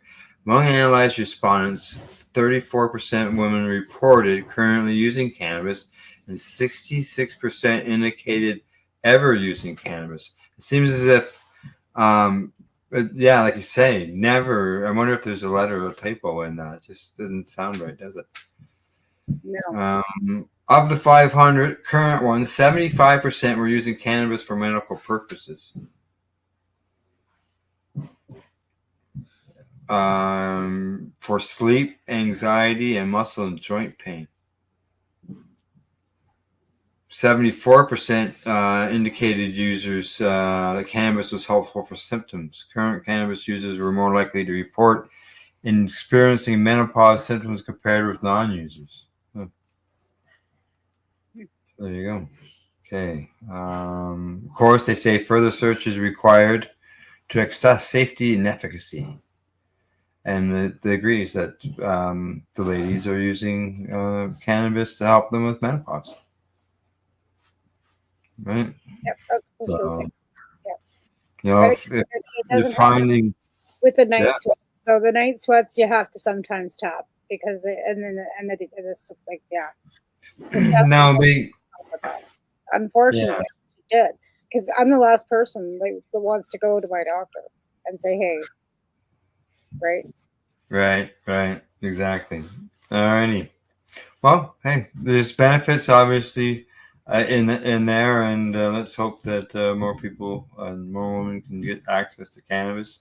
Yeah, And well, it won't help with the sweats. It can help in other ways. Well, like even if you can, use a fan compound around your neck, I don't know. Right. Okay, next subject. We're going to switch on this, and because this isn't something that you're going through, I'm looking for my pen here, but I can't find it. Oh, there it is, right there. Cross stuff off.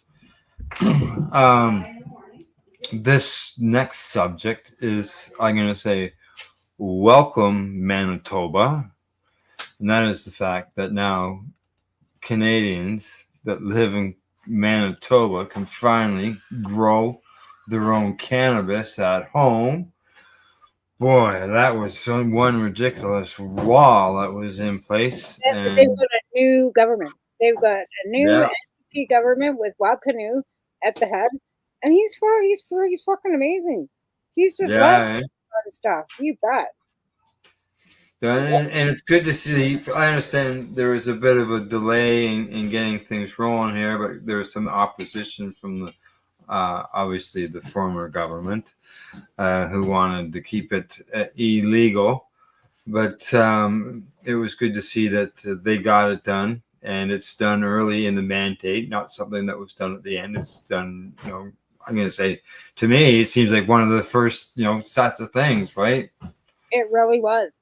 Like, I don't think he's been in for more than 6 months.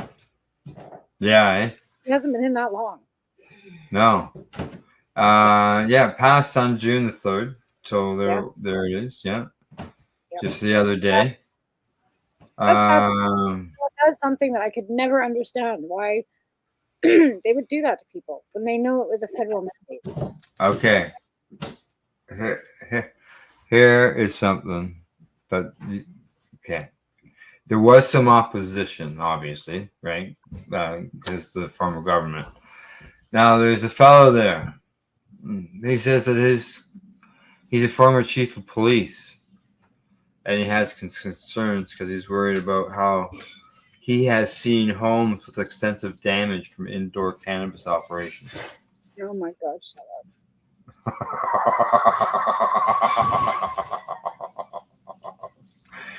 Okay, I'm not done yet. He had concerns with children eating cannabis off of a plant. Oh my fucking Christ. Do you see this? Like, I haven't heard of anybody reporting kids eating cannabis off of a plant. Now, if they did, they're not getting stoned. Are you watching your damn kid? Yeah, that's it. Well, that's the most ridiculous crap I've ever heard. Oh, I'm not done. Does it get better? What's the next one? Like that will lead to less tax revenue for the government. And it'll lead to more tax revenue, you moron. Like, Jesus Christ. Because people will decide that they can't grow it, and they'll go back to the store because it takes, a little bit of more than just watering a seed. And people think it's, It will lead to the legalization of other drugs. Good.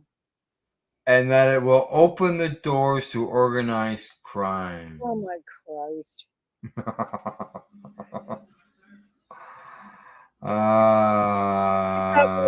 the stork still delivers babies. Like, God. Oh, okay. Here you go. Here's another one. They're wondering who will monitor these grows and who will monitor the sale of the seeds to produce these cannabis products. So who's going to monitor to make sure that everybody's only growing 4 plants? So is he suggesting that people should go? They should have an inspector that goes around and counts plants. What?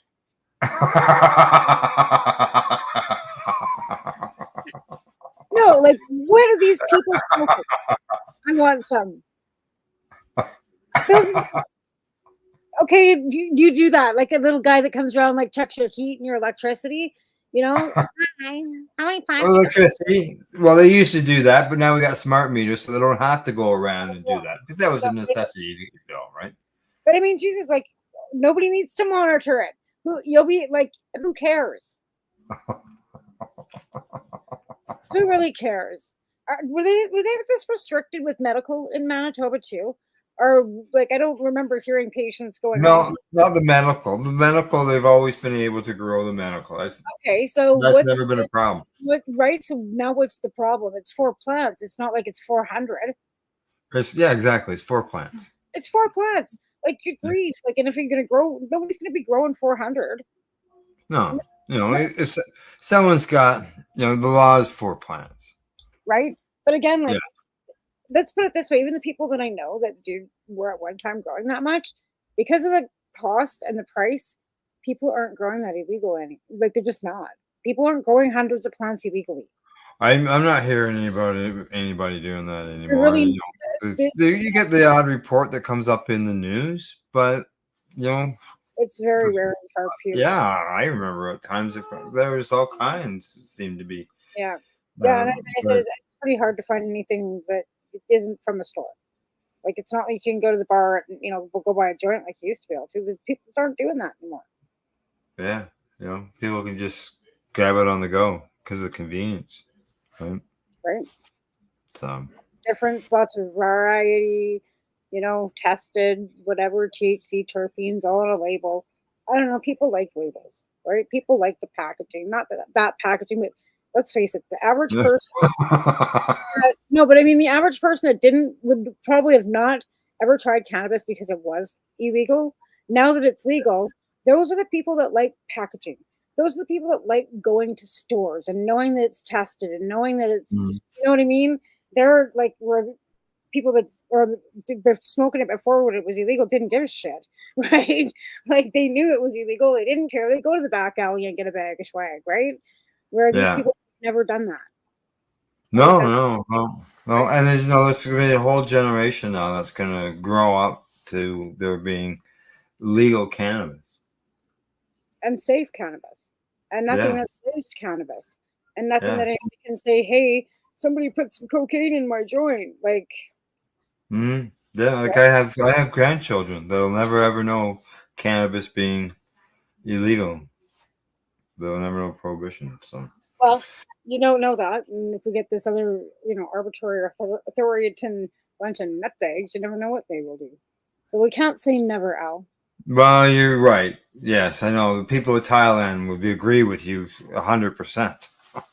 Yeah. So don't say never, because I see things rolling back in other countries across the world. It's I'd never, I'd be surprised if it was ever completely removed, but I could see changes. Unfortunately, I don't know what. Like I said, there's been I don't know. Let's be positive and think that there's nothing they could ever do. But then, like I said, all right, we'll think that way while we go to break. Right. All right, and then when we come back, we will be talking about driving and cannabis, THC, all that type of stuff. Got some reports that may surprise some people. But other than that, when we return, as I said, we'll touch on those topics. And this is the Pace Radio Show. We're live here at paceradio.net, and we'll see you in about 3.5 minutes. You're listening to the Pace Radio Network here at paceradio.net. Cannabis edibles are an effective way to manage pain and other ailments, especially when you deal with your trusted partner, Legacy 420, in Tyendinaga Mohawk territory. You see, we lab test every product on site to ensure proper dosage every time, which is critical when consuming cannabis edibles. All Legacy 420 edibles are made by our classically trained baker and chocolatier, and we also have super tasty vegan options. Our baker has been in the industry for 25 years. She's also a chocolatier. Everything from savory to sweet, your chocolate bars, brownies, butter tarts, you name it, we make it. Talk to our knowledgeable Cannatex about our incredible variety available. Give your trusted partners a call. Legacy 420 out on your road.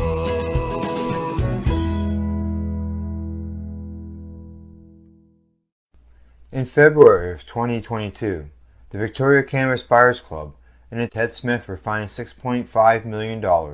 This for helping 8,500 patients with access to medical cannabis. In our interview with Ted, he spoke to us about how people can donate to help in an upcoming court challenge. And here is part of that interview. From what I've seen lately, I believe that you've got something that you're trying to do as far as fundraising to deal with this next court challenge. For now, people can write checks directly to Jack Lloyd Law Corporation or send e-transfers to save the VCBC at gmail.com. I guess those are the two easiest ways for people to help right now. PACE Radio is the People Advocating Cannabis Education Radio Network. Limestone City Hydroponics is Kingston, Ontario's hydroponics shop.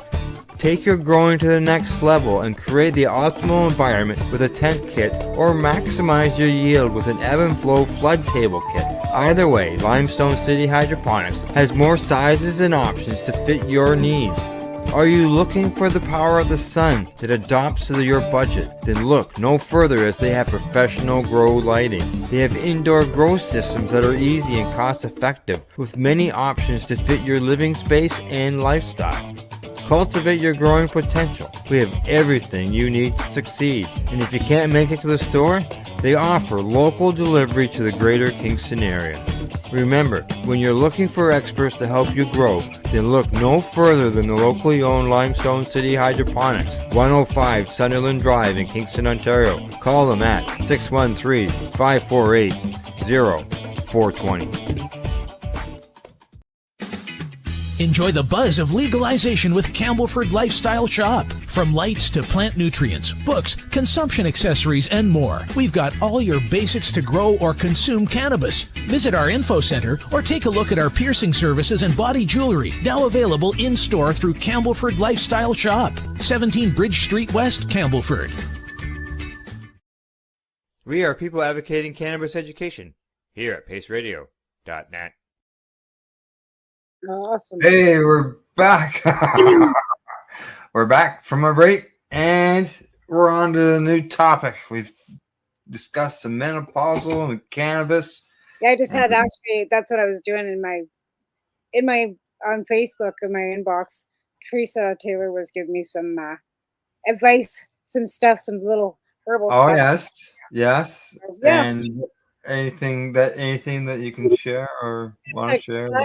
It's like black hoo-hoo or something. There's a couple of herbal things that she had mentioned here. Maca is something, and a black kuhush and or maca root, which are two things that she suggested. You can get them at a health food store. So okay, all right. I'll check any of that stuff out too. Like I will. I just need right. Yep. Hey, what's the next topic? Go ahead. What's the next topic? Oh, what's next? Oh, okay. Cannabis, THC, driving, all that type of stuff. Right. Correct. Now, did you know that there was a study that was done that finds that cannabis impairment was not collaborated with blood THC? Was it done in British Columbia? This one was done by, let me just see if I can find it. It was done by the Center of Addiction and Mental Health Research Ethics Board and Canada Research Ethics Board, and was conducted at the CAMH in Toronto.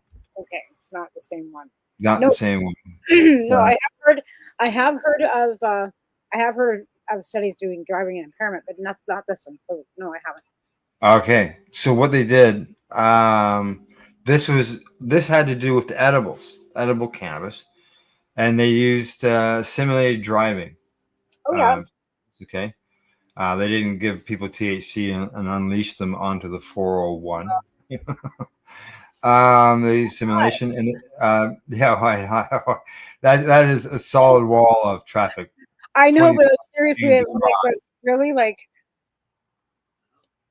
Yeah, it's crazy. It's crazy. I was down there recently. It's just it's nuts, man. I understand. Yeah. So what they did is this is edibles. Okay, they say it's a first of its kind study on edibles when it comes to driving. The researchers were using an average dose of around 7.3 milligrams in order to do this test. That's an average. Okay, so that tells you that some people got more and some people got less, right? Okay.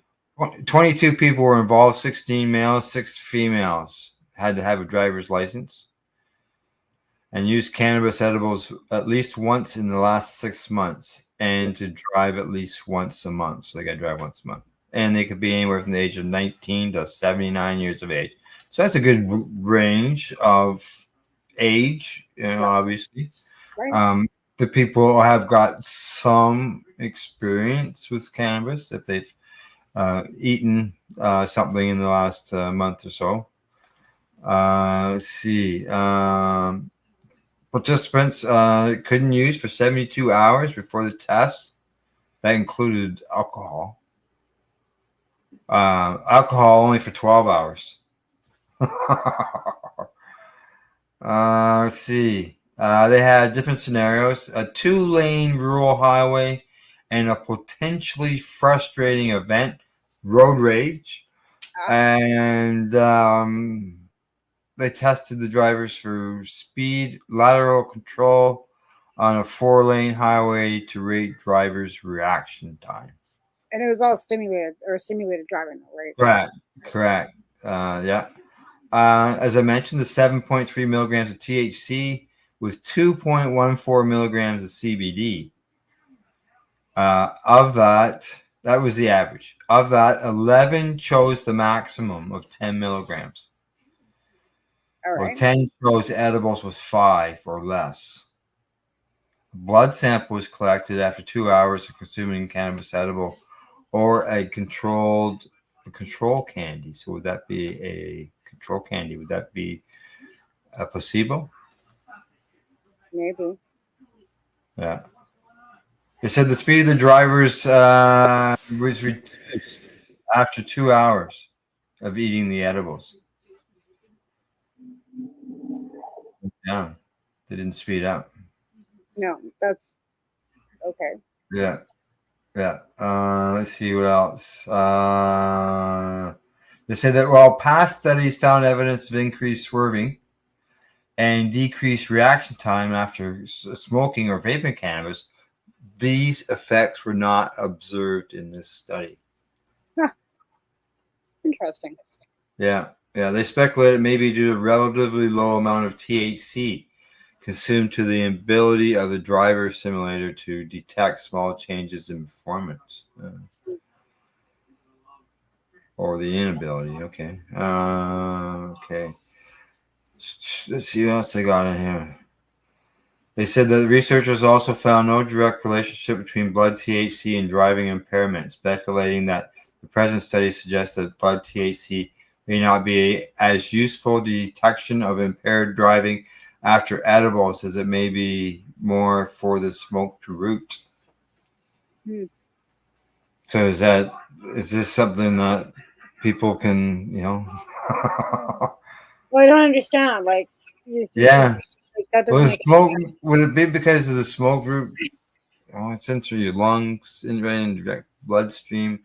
But then when you consume it by edibles, by the time it goes through your liver, and Right. everything. It's Delta 11. It's intensified. Right. So that doesn't make any sense. But this is what they're finding. Huh. Okay. Okay. They said the paper also speculated that possible the participants had a high THC tolerance that allowed them to manage the effects of cannabis more effectively. Okay. Yeah. Now they said that 12 reported using cannabis once a day. Now I'm assuming that's smoking, but it could be edibles.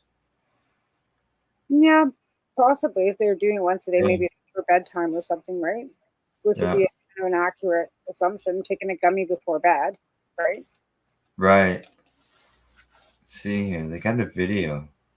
I just want to see if I'm gonna see if maybe play this video. See what it does. Damn dogs. And I'll close that out. Okay. Oh, there is a video there. Okay, here, I'll just bring it up.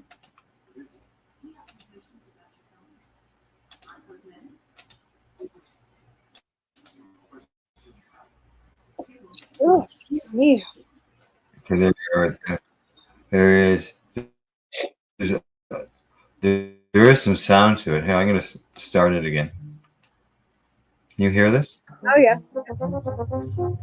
Feels a bit sensitive. Going fast. Gorgeous scenery though. This is.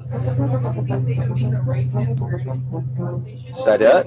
Well, I just pulled into the gas station, up to the pumps, and it's certainly turning in. You feel dizzy, and I'm not on drugs, so I promise I'm not.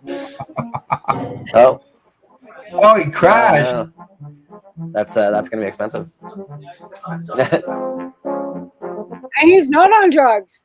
And he's not on drugs. Correct. Yeah, exactly. That's hilarious. But I'm not on drugs. Holy. And he crashed. I So, know, like, right? These people that did this test, and just so it does say here that he goes into this driver simulator that will be used to research on driving under the influence of cannabis. Wow. Yeah. And he crashes. And he crashed. And that was the simulator at CAMH. So, whether that was the exact same simulator, but it's at the same place. Oh my God. Where that was done at. That's not good. But I could see where, I guess I've never driven one, so I would hope that the brake would be similar. There wouldn't be any delay or. Well, yeah, that's the thing. Like, is a simulator really the same as driving a vehicle? Yeah. This guy, because he mentioned it seemed kind of fast, and then watching him as he turned that corner, it also seemed fast. Now, is it because you're not in a car? I don't know. Well, you're in an open room. So it's like In an open room, you got a monitor in front of you. I just don't think that would be the same as being in a car. No. No. And like I said, when he was turning, we didn't see him braking at all. Like, he was just like, zing, right? Yeah. There was no like stopping. There was no like slowing down. It was just like, I'm just gonna go. Like, yeah. So that was good to see that this is on the edible end of things that because everybody so much. Like, we have 5. What's that? I don't understand why edibles are scaring everybody so much. Like, what do they think they're gonna do? Why are they so scared of raising that 10 milligrams? Like, what in the hell do they think is gonna happen? Yeah, well, and the thing is people should be educated, because I do know somebody who did have a 10 milligram gummy, and they did get buzzed, stoned off of it. So there are people out there that do. That slept for 14 hours on one. And it was one from the legal store, and then I've eaten them and get nothing.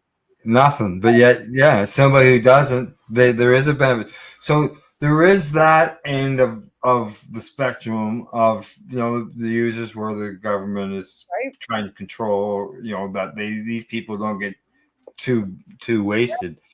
But yeah, I'd like to see those numbers increase, and the people know, like when you go in to the beer store, you know that your beer's got 5%, or whether it's got 6% alcohol, or whether it's a light beer with 4% in it, right? The more you consume, the drunker or the more you're gonna feel that. Yeah. It's not like one beer is gonna affect you, but 6 will. Right? Yeah, and that would be Out of your system where you're just getting that 5%.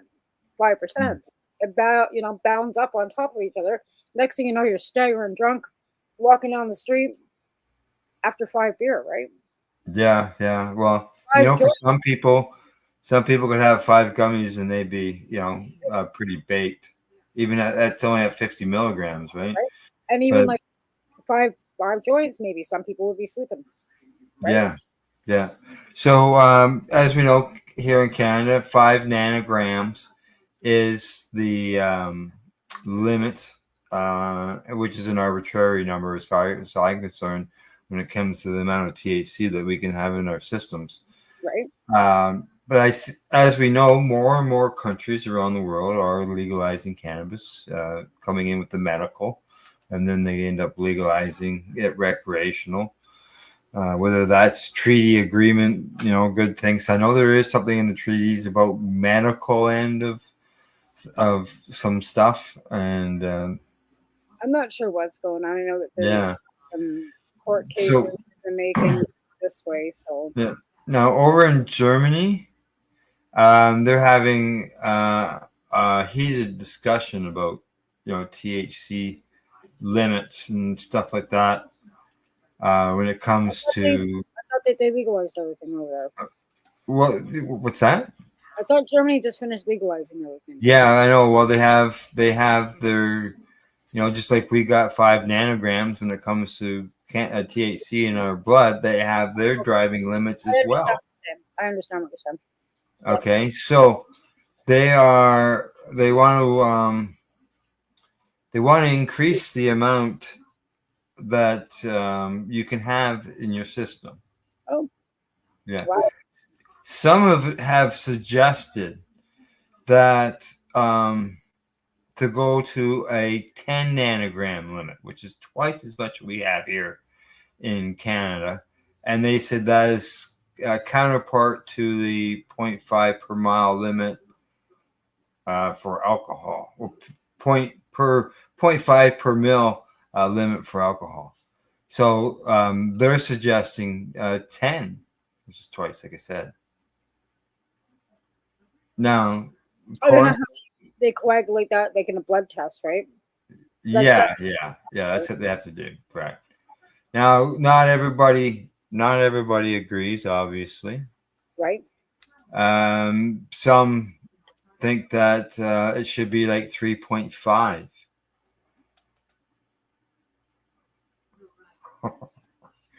So even that's smaller, obviously, than what we've got. And yet, I'm not seeing anything that's saying that people with 2 or 5 nanograms of blood or THC in their blood are causes of accidents. I'm not seeing anything about cannabis impairment at all. No, there's no big accident where cannabis was, bottom line, the driver was high on cannabis, killed 10 people. There's not. Where are the statistics showing that cannabis is impairing? What nanogram do you need when you can't even get somebody on a ticket or a fine for it? Like, where's the? Yeah. Now they say here.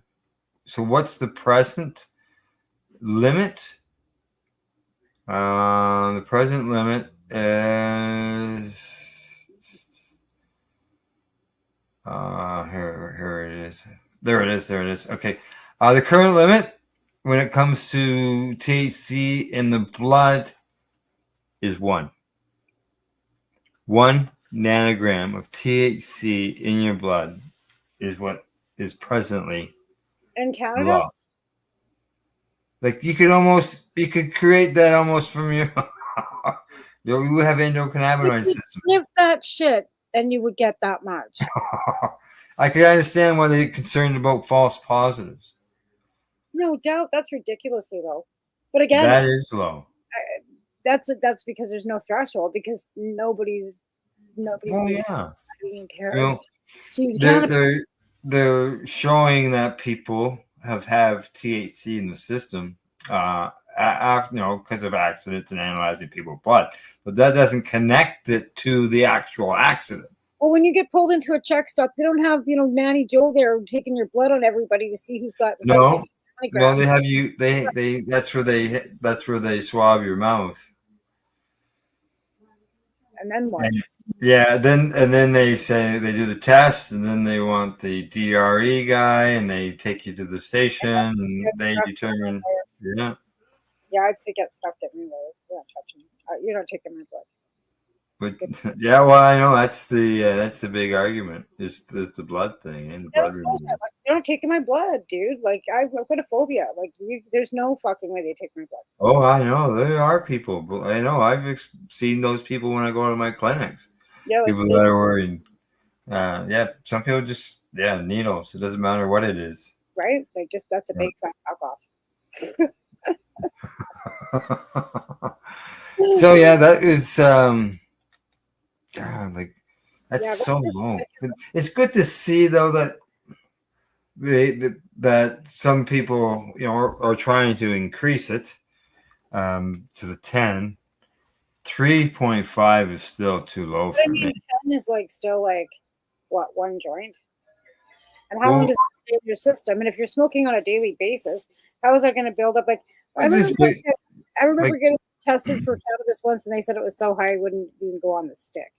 Well, there you go. Glenn, my Thursday partner with the news, he tested positive after 32 days of no consumption. He was a truck driver. Yeah. He was getting tested. Right. Yeah, he got tested and he was just blown away. So a medical patient, technically, by our laws, would be impaired whether they consumed that day or not before they got in the vehicle. Well, absolutely. Yeah. We're always impaired. I know. Like by what they say, by those numbers we are, but are we actually impaired? Is there no? No, absolutely not. No. And I mean, I don't smoke. I know in British Columbia, I think it is, you're not supposed to smoke for 2 hours after you can't drive for 2 hours after you consume a joint. Like I said, I don't think there's any cops out here in British Columbia looking to take your blood to fucking fuck you up from whatever in your blood. I just don't feel that that's their main objective, right? So I think that as the crime rates are showing at 95% decrease, I don't think that any police force in Canada is really worried about impaired cannabis smokers causing accidents, because there aren't any that I've you know what I mean? They might have been drinking and smoking. Okay, so you're going to show cannabis in their blood because they were, maybe having a few beers, maybe the alcohol and cannabis consumption together. Absolutely. But I don't know what to say about that. I haven't seen a lot of stuff that connects the two. No. Yeah.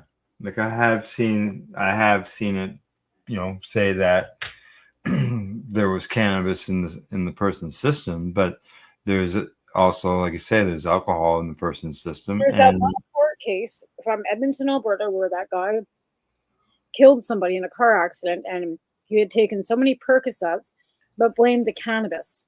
And the cannabis was then held on record as part of the cause of the accident and the death of this vehicular manslaughter or whatever it was, right?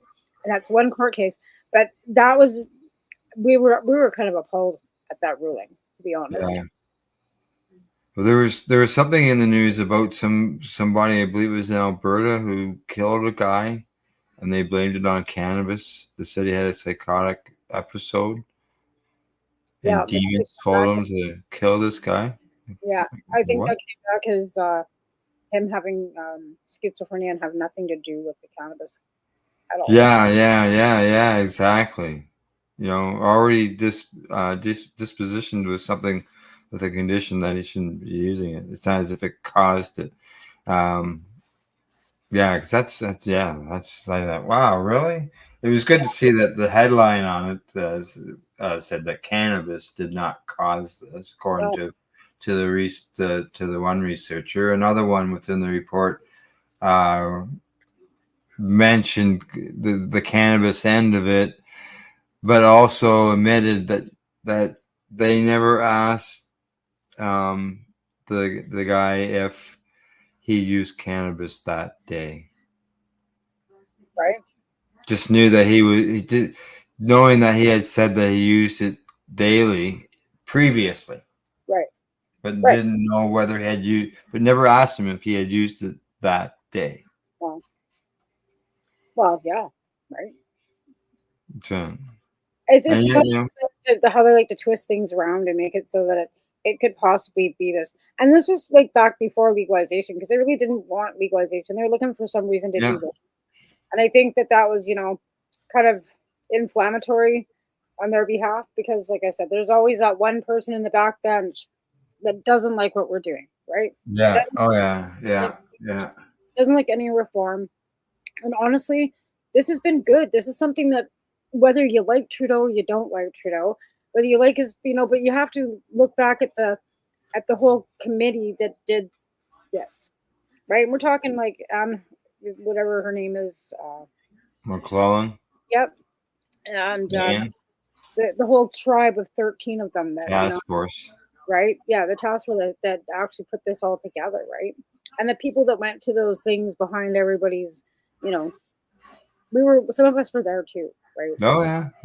We sat, me and Sandra Colasanti and Kelly Coulter and Joy Davies, we sat in caucus with all of those women and talked about cannabis as patients, as non-patients, and fed them a lot of what we say on a daily basis to each other, right? Mm-hmm. So to do that, we were in Edmonton, and we did, and like I said, it was a 3-day convention. It was good. Good. Well, let's go for break, because I think we only covered one topic during that. We got 6 more. I got 3 more I wanted to cover, but we'll get into them when we come back. Come on, cursor, move. Got a workbook here or something. But we'll be back after our break. And you're watching the Pace Radio Show. We are live here at paceradio.net. You're listening to the Pace Radio Network here at paceradio.net. Camelford Lifestyle Shop. Open Monday to Friday from 10 till 7 p.m. or by chance. Check out our flags, our t-shirts, plus our hats. And look of that supply of rolling papers, plus much more. We've got bongs and your favorite herbal vaporizers.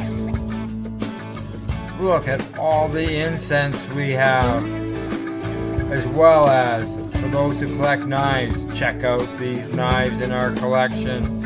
And while you're here, stop in to see Shay at the piercing room, where you can get poked by Shay. Daily deals, check them out. Camelford Lifestyle Shop, 17 Bridge Street West, Camelford, Ontario. When you have a pain that's reached its peak, Legacy for 20, it's so unique. If organic cannabis is what you seek, here's your trusted partner 7 days a week. Suppository salves, vapes and drops, topicals, edibles, infused pop. Just when life seems like it ain't easy, at Legacy 420, enjoy a pop freezy. Lab tested products, make them the GOAT. Legacy 420 out on your road. Legacy 420 in Tyendinaga Mohawk territory. Indigenous organic cannabis at its finest. What do you find at paceradio.net? People advocating cannabis education. Limestone City Hydroponics is Kingston, Ontario's hydroponics shop. Take your growing to the next level and create the optimal environment with a tent kit, or maximize your yield with an ebb and flow flood table kit. Either way, Limestone City Hydroponics has more sizes and options to fit your needs. Are you looking for the power of the sun that adapts to your budget? Then look no further, as they have professional grow lighting. They have indoor grow systems that are easy and cost effective, with many options to fit your living space and lifestyle. Cultivate your growing potential. We have everything you need to succeed. And if you can't make it to the store, they offer local delivery to the greater Kingston area. Remember, when you're looking for experts to help you grow, then look no further than the locally owned Limestone City Hydroponics, 105 Sunderland Drive in Kingston, Ontario. Call them at 613-548-0420. You're listening to the Pace Radio Network here at paceradio.net. Hey, welcome back. Welcome back to the broadcast. We're live here at paceradio.net and the 420 Pace. Well, Tamara, we've only got 3 of the 6 topics covered in the first hour, so we got to really rip through these. And it's a good thing that we got the option to work a little overtime on that, just a little bit. Right. But yeah, next up, let's see. I've got pardons here in Canada. How do you think they're going? You know, we're seeing all around, like in the U.S., we're constantly hearing how a state is expunging possession records of their citizens within the state of their, cannabis possession. Convictions, no records, letting them go. Yet here in Canada, as you know, the fee was waived by the government, but people still had to do all the other work, the legwork, to get their records, pay for whatever was required by, the police force if they wanted to charge you for a printout of your record. Your fingerprints, right? Just for your fingerprints. $75 cash. No cash. Oh, no tapping going on there? Oh, yeah, you can tap or cash, but they prefer cash. Bring cash. And then you have to make an appointment. Like, it's not like you can just walk in there. You got to make an appointment, right? Right. And yeah, so that costs money.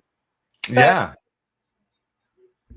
Pardons Canada is a joke. It's just an agency that, does the work for you. Yeah. But again, they say they can get it done quicker. I don't know whether they can or not. Yeah, well, they said they figured that there was an estimated 10,000 Canadians that would be eligible. Probably 5 years later, there's only been 845 pardons. Yeah, because they're only doing possession of small amounts. Just possessions, and those people have to request it. Yeah, it's not. Yeah. Yeah, because people think that that record can prevent people from getting a job or traveling outside of the country.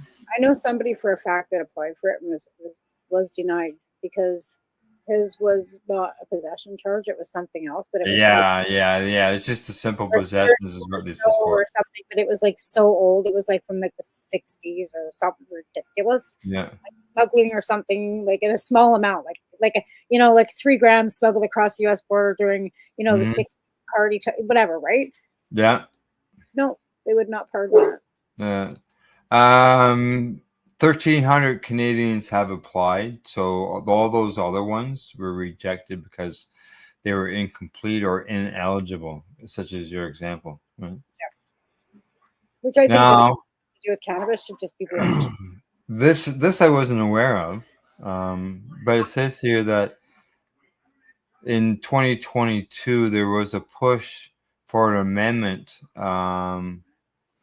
to that would automatically sequester records for simple possession, meaning they would no longer show up on a criminal background checks. And that was accepted by the federal government. Well, they gave it, and let's see, government had 2 years. They had 2 years to sequester all possession records. Yeah. So here's the thing. I had to get one done for the shelter. Yeah. My cannabis possession charges were not on there. My Oh. drinking and my possession of crack cocaine and my, bouncing an NSF check were still on there, but my cannabis charges were not. And they Oh. asked me to write down on that list, like when you go for a criminal record check with the RCMP for this, because it's for both criminal and vulnerable people's, right? They Right. ask what you think you have on your record. So you write down what you think or what you know you've got on your record, right? So it's not like Yeah. you're trying to hide anything. So I wrote down what I knew I had on my record. Those weren't there, and there was one failure to appear that I didn't know I had on my record, right? Wow. So, Wow. so again, but those two possession charges were gone. Yeah. Yeah. Wow. I think That I they're still have gone. it here. I So it still may have be already questioned. Now, just so you know, they have until November of this year to do everybody. Mhm. They say it's a nightmare doing Oh, yeah. it, but yeah, they're doing it down in the U.S. Why don't they go down? They went down to the U.S. to find out about cannabis legalization in like Colorado. So why don't you go down to the U.S. and find out some of these states and find out how they are? Well, the thing is, possession of cannabis is a summary conviction. It's under provincial jurisdiction. So it would have to be the provinces that would have, the province would have those records, right? And there's Yeah. not necessarily that they cross, so the federal government has access to the records of who has possession, Right. right? And then under Yeah. the privacy laws, they can't just go delving in because of these new privacy laws to go and look at, see who's got what. So the Okay. person would have to request it because the government can't find out whether you have that record or not just by dwelling in your, because of the Privacy Act. They say here, which I think this probably backs up to exactly what you said. They said that given the decentralized manner in which criminal records are stored, and that the possession of controlled substances is governed across several legislative frameworks, effective implementation of the program requires federal, provincial, territorial, and municipal governments' cooperation. When does that ever happen? Never. I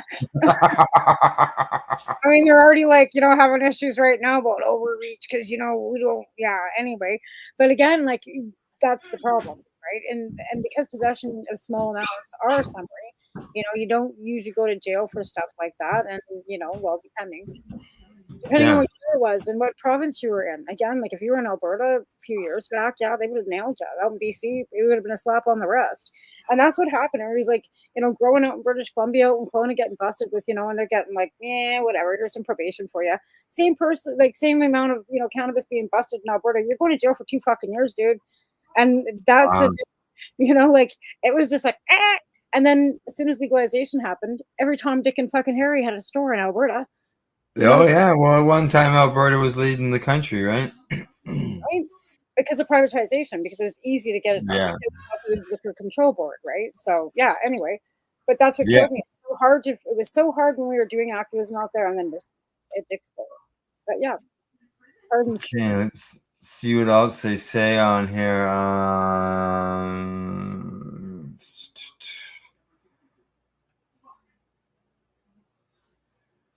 They say here, there's no victim to simple possession charges for drugs other than the person who's struggling with substance abuse problems.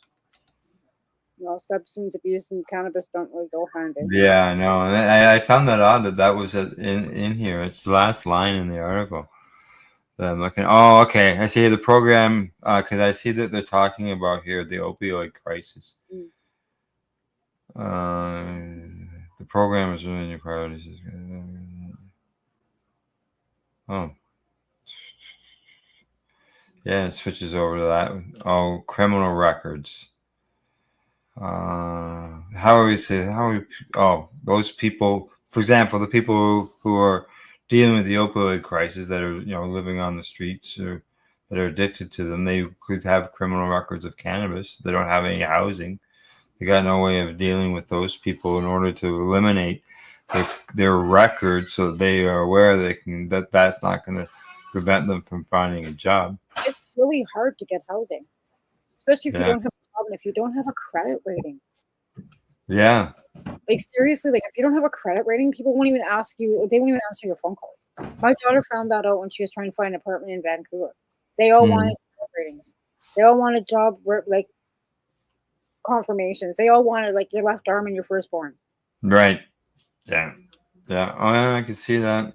Yeah, unfortunately, these days. I know one time it was just to get first and last month's rent. Just a few references, whatever, right? But, Yeah. Yeah. you know, you have to have like a 700 credit rating and all these things, right? You got to fill out an application. Sometimes all they wanted to know is that you got a job. You got a Yeah. job, you rent. Yeah, I worked down at the local gas station or whatever. Right? Usually, if you were on like assistance of any kind, that was a hands down because they knew you'd pay your rent. You could have this, you could have, Yeah. Have it automatically paid to them directly from the government. Yeah. absolutely, right? Yeah, no. Now they want, Anyway, All right, now on to the next subject. Cannabis, cannabinoids. People think cannabinoids, they think cannabis, right? Yeah. Well, this is plant called a Terma microthabloom. It's a shrub. It grows in South America. Oh. And it's considered a weed. And they said that they found CBD in it. Oh, interesting. Yeah, yeah. Okay, we know how CBD can treat. They said that the chemical analysis has found that Terma contains CBD, not THC. And look at that. They're already talking about making an exporting plant in order to create CBD source around the world. Oh my. There's another plant that's related to that plant that has it, and they found that in Thailand. Interesting. They figure it's cheaper and simpler to produce than buying it out, getting it through cannabis. Well, cannabis can sometimes be picky to grow, like depending on your, bugs and all kinds of things, right? We were watching a program today that, proved that our bodies actually create and know cannabinoids on their own if you're in a fearful or stressful condition, and feeds dopamines into your brain. And we naturally produce that. Correct. And then you could fail your driving test in Germany because you're over the 1 nanogram because of what just happened to you. Because of adrenaline. Yeah.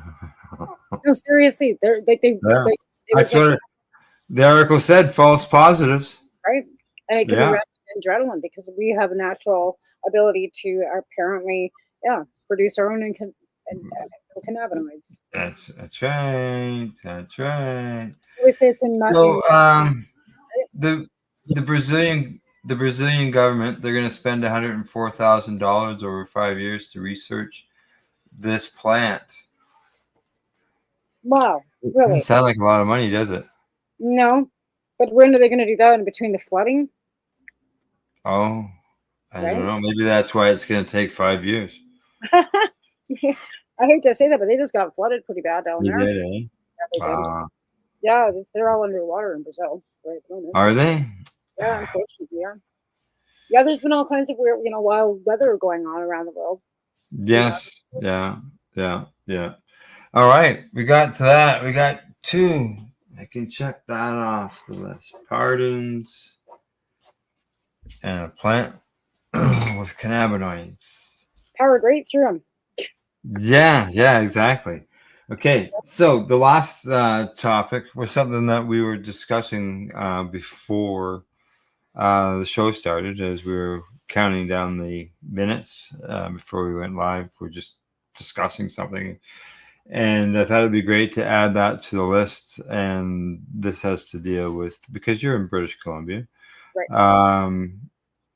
People who are people that have or are addicted with drugs. And BC's been in the news a lot lately over the opioid deaths, up to the fact that of the decriminalization of drugs that they have there, and where that stands now. They decriminalized a small amount of all drugs, and that hasn't changed. What's changed is the public consumption of those drugs, because it was getting a little out of hand where people were just consuming everywhere. And they hadn't put any real restrictions on anything, right? They just kind of left it willy-nilly, which wasn't the smartest thing to do, right? Yeah, like, I think it's like 2.5 grams of this. But they were thinking harm reduction. They didn't really, I don't think they expected it to explode, that people were going to be hanging out in shopping carts behind schools and leaving, you know, and they doing it openly and in public, because people figured that it's legal now, there's nothing anybody could do. So they weren't really thinking of the mindset of an addict, where an addict, when they're using, thinks they're invincible and they can do whatever they want because the drugs are speaking and not that person, right? Mm-hmm. If you've never been addicted to any substance, you wouldn't understand what I was talking about, but the drugs take over and your mind's not, you're not you. Well, you know, tobacco, nicotine, it does kill people, obviously, but Right. it is, you know, that people are screaming about that, trying Right. to get out. Yeah, Personality, right? But if you've got somebody Yeah. consuming meth or cocaine in front of you, people can become violent. yeah, okay, yeah. They can, you know, if you look at them, like yeah, there's a long line of things that can happen, right? The side effects can be violence. There's all kinds Much of more than tobacco related. Oh, than oh, nicotine. no, Yeah. not even like alcohol. Like there's so many different side effects to all drug use, because alcohol too Yeah. can make people very violent. It can make people very happy and, you know, giggly, and, you know, as well as some drugs can do the same for people. And on the other spectrum, they make them violent and intolerable, and you don't want to be around them, right? And you don't want that going on in public. So even being drunk in public is illegal, right? You can't Correct. be drunk in public. So now Yeah. they've just made it so that you cannot consume drugs in public. Not a big So deal. that's so like when we're seeing, you know, screaming headlines and all that about failed drug decrim in British Columbia. It's Oh, yeah. decrim's not a failure. Yeah, it is. Oh, yes, Well, it is. you think so? I Oh, look at it as this. Yeah, and I'll tell you this- why. This Because is tweaking the program. there's no safe supply. If they would have Well, yeah, okay. Well, and did it with cannabis, we were talking about this before. If they would have Yeah. done like a licensed production, like I said, nobody wants to hear that. But if you have licensed production sites manufacturing clean drugs, right? So Yeah. that the people that are consuming them aren't going to the dealer downtown that are Mhm. filled with bad drugs, benzos, and all kinds of things that aren't supposed to be in cocaine and in meth and all these other drugs, right? Why people are dying. So the poison toxicity of the drugs hasn't changed, just that they can actually consume them legally. So you're legally now able to consume as much poison as you can because it's okay. And the dealers went, woohoo, let's get them Yeah, more. no, there is a safe supply program there, but the safe supply and the way it's running isn't sufficient. Right? The doctors aren't signing the goddamn paperwork, just like in cannabis.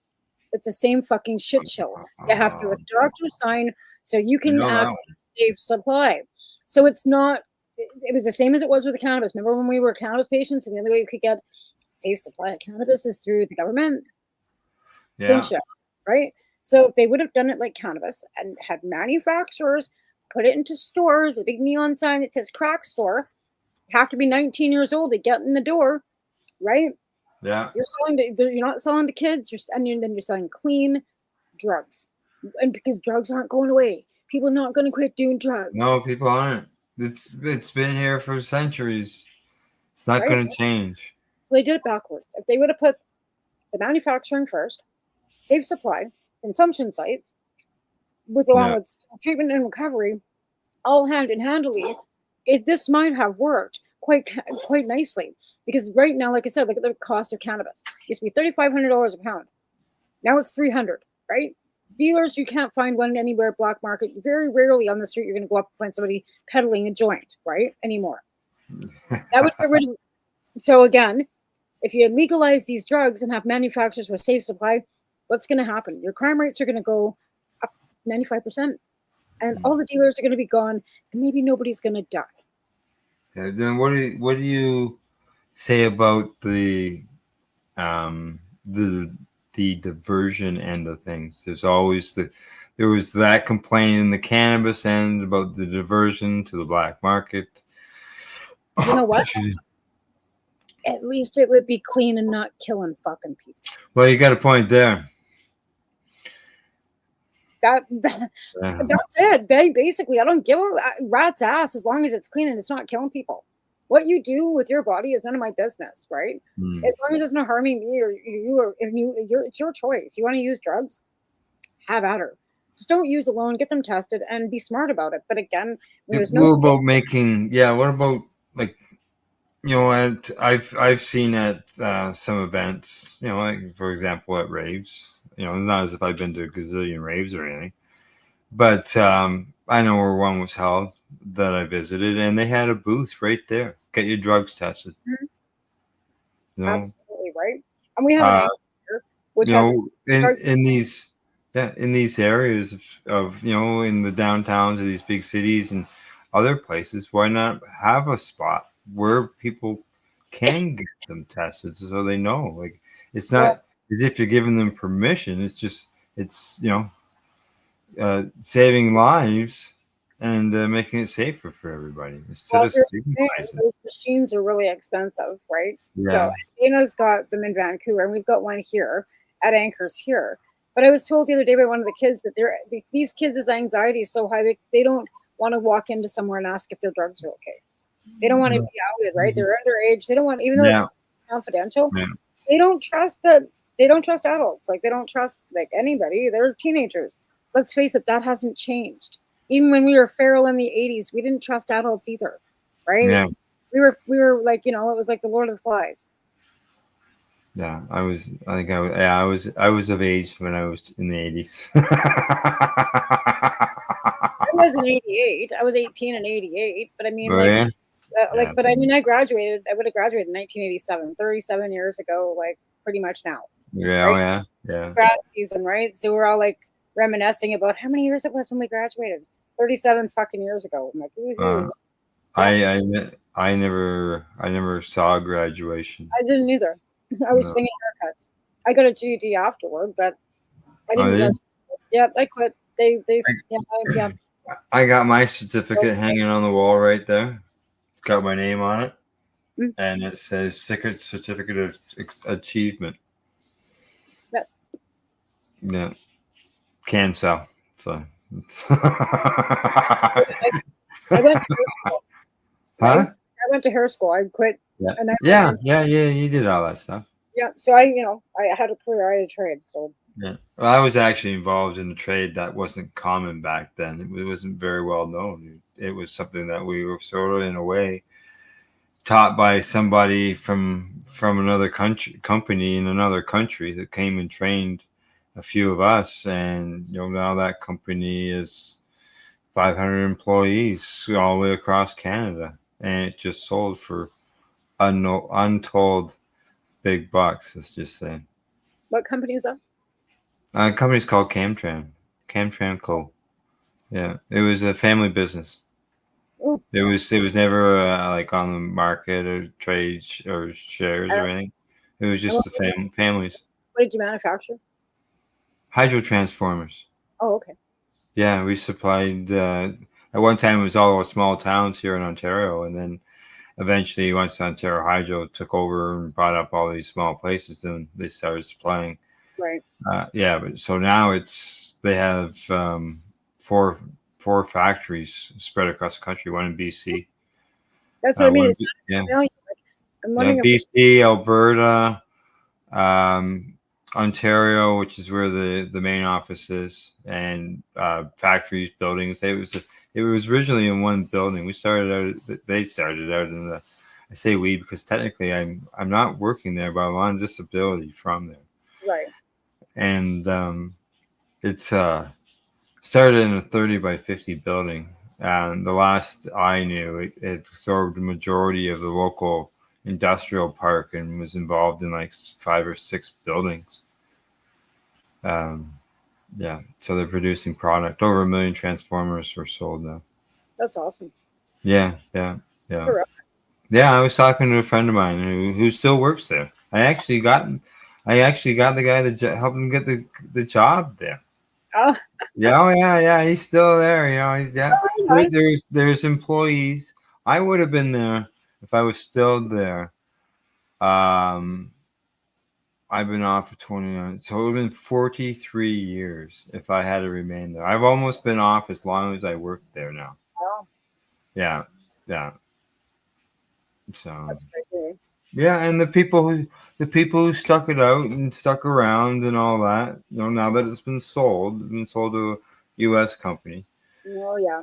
Yeah, actually, it was a partner of theirs through that assisted them, like helped them out with the BC end of things, getting things rolling.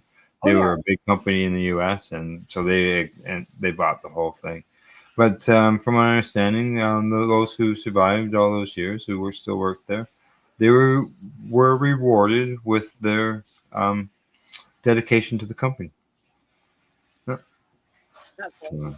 Yeah, which is good to hear. You don't hear that very often, right? No. Yeah. No, that's good. It's good to hear that these small companies do prevail. These small Yeah. family companies, they don't get taken over by big corp, and Yeah. last as long as they can. Yeah, like they came to my wedding. They were that friends, right? Yeah, So, that's great. yeah, so it's good. All righty. Well, we're down to the last final minutes. Any thoughts on anything else you want to get out? No, I think it's just going to be another one of those weeks where we keep on trucking and feel better, because I'm kind of feeling crappy again because I'm tired. But Monday's another show. And you have a Yes. couple, don't you? What's that? And you have a couple more shows this week yet too, don't you? Oh yeah. Tomorrow's the news. The news. That's right. And I'll actually be doing 3 or 4 a week. Till I'm done. One day. I won't be doing on Fridays. No. Yeah. No. Got the news Monday and Thursday, and this show, Pace Radio show, here on Wednesday nights, and be starting the 3 High Guys on Tuesday mornings. Shortly. Real shortly. Yeah. Awesome. All righty. That sounds great. So that's another one added to our content, right? Yeah.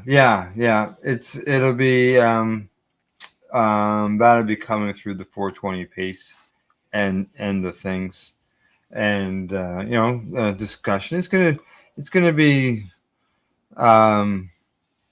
different. I just gonna say, it's gonna be different. It's not just going to. It's gonna be like structured and all that stuff. We're gonna have particular topics that we want to make people aware of and things like that. And there's always usually something to be aware of. Like again, cannabis is kind of like slowly slowed down. It's kind of more what are we doing as far as other psychedelics and other drug reform, I think is along where the future holds, because cannabis reform with the new, if they don't start putting research forward, but we see slowly that there is research being done, right? So I don't know what our next steps are, to be fair. I don't know what head brainstorms anybody else has got thinking, but we still don't have what we want. But it doesn't sound like we're going to get any raising in the milligrams anytime soon. No, I know, it's an unfortunate thing. And the panel, that from the review panel, after we waited all these years and months for things to be done, they don't recommend to increase that. No. Either. No. And again, they want to review it again in another 5 years. Yeah. So it's going to be forever in order to get that up. And that's not. And let's face it, right now, cannabis is not a priority on any. No. And they won't create a medical only with increased limits of THC in them, because they'll say diversion. Patients will sell it on the black market. What about the children? Hmm? What about the children? What about the children? Yeah. But we know that children come to the store and get to buy lottery tickets with their mummies. Oh. That's another one of my rants. Yeah. I saw you got 3 cents. Yeah. Isn't that sweet? I was happy to have them. Like, seriously, I'm thinking, that's great. This is good luck. Like, I hadn't seen a penny. That's right. He goes, he's on the counter. Who had 3 pennies on them? No, but the guy had 3 pennies in his pocket. He was in the States. He had just been in the States because the States still have pennies. So our Canadian pennies are still circulating in the United States of America. So he come back from the States and had 3 fucking Canadian pennies in his pocket. He throws them on the counter. He goes, "Here's your tip." And he looked at him and I went, "Oh, I'll take those. I haven't seen fucking pennies in a long time." I just grabbed them and put them in my pocket. So I was so happy. I thought that was great. Yeah, our pennies are apparently, because I don't go to the States and I don't know how many ever, but our pennies are circulating in the US of A. Oh, wow. That's interesting. I'll have to, I have a family member that. We have their money circulating up here, though, because I've got drawers full of it. Like every day when I'm opening quarters and dimes for my coin, like for the till, there's American money in it all the time. Oh, yeah. We're really close to the border, though. Like we're like Mickety slip right across the border. Right? Oh, are you? Oh, okay. Yeah, right by we're above Idaho and Montana. So and Washington. Like people go back and forth to Spokane, Washington, and to Great Falls and Bonners Ferry.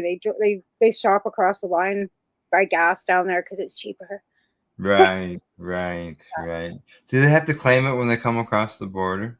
Oh yeah. Yeah, but it still costs less, and they go down for the cheese and the milk. But they're finding that the groceries and stuff are not any cheaper anymore. It used to be quite a bit cheaper, right? Yeah. Across, but it's not. And the gas, our gas is down to $1.66 a liter today. Wow, you're getting close to us. Why? Like $1.58. Shut the hell up! How is that happen? Well, yeah, 158, 160. That's what I mean. You guys are close to us. Usually, like friggin' 20 cents ahead of us. Yeah, no, we're $1.66.9 right now, and it was $1.79. Like it was up there. It's dropped down like 15 or 20 cents in the last week. It's like a wow, right? Because yeah, it was $1. I think it was $1.74. I think the last time I filled up. Yeah. Yeah, it's down to $1.66. $1.66. I'm just pulling it up here on Gas Buddy. I just see what's going on here on the local stuff, just to see find gas. Okay, our average, I'm gonna say, is 158. It goes anywhere from 155 to 150 to 160. And that's Ontario. Correct. Yeah. We should be a lot. Like even at that, that's not even 10 cents. Right? I don't know, man. And they said this has got to do with something to do with summer gas and winter gas and all this stupid. Yeah. Winter gas. They say there's different additives in it. They have to put additives in it, so it costs more money. It was like, fuck off. Correct. Yeah. When did this all of a sudden happen? Oh, we all heard about it We all heard about it going into winter too. It's been around for a while. Oh, I know, but it just seems ridiculous. Like, come on. It costs more money for them to produce it, so they got to charge us more money. Well, you can't allow that to cut into the profits. Come on. People have to make money. Right. If you don't make money, you can't go to the local store and buy pizza or lumber to build your addition to your house. I was watching a program last night on CBC, and it shows that people's basic needs from 2020 to 2024 have gone up by about $650. And the only thing people have cut back on is their fucking food.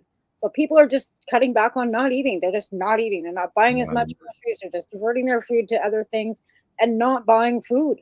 So that when people are saying that they're going to the food bank, they are going to the food bank. So they're supplementing their groceries with food banks, which is not good either.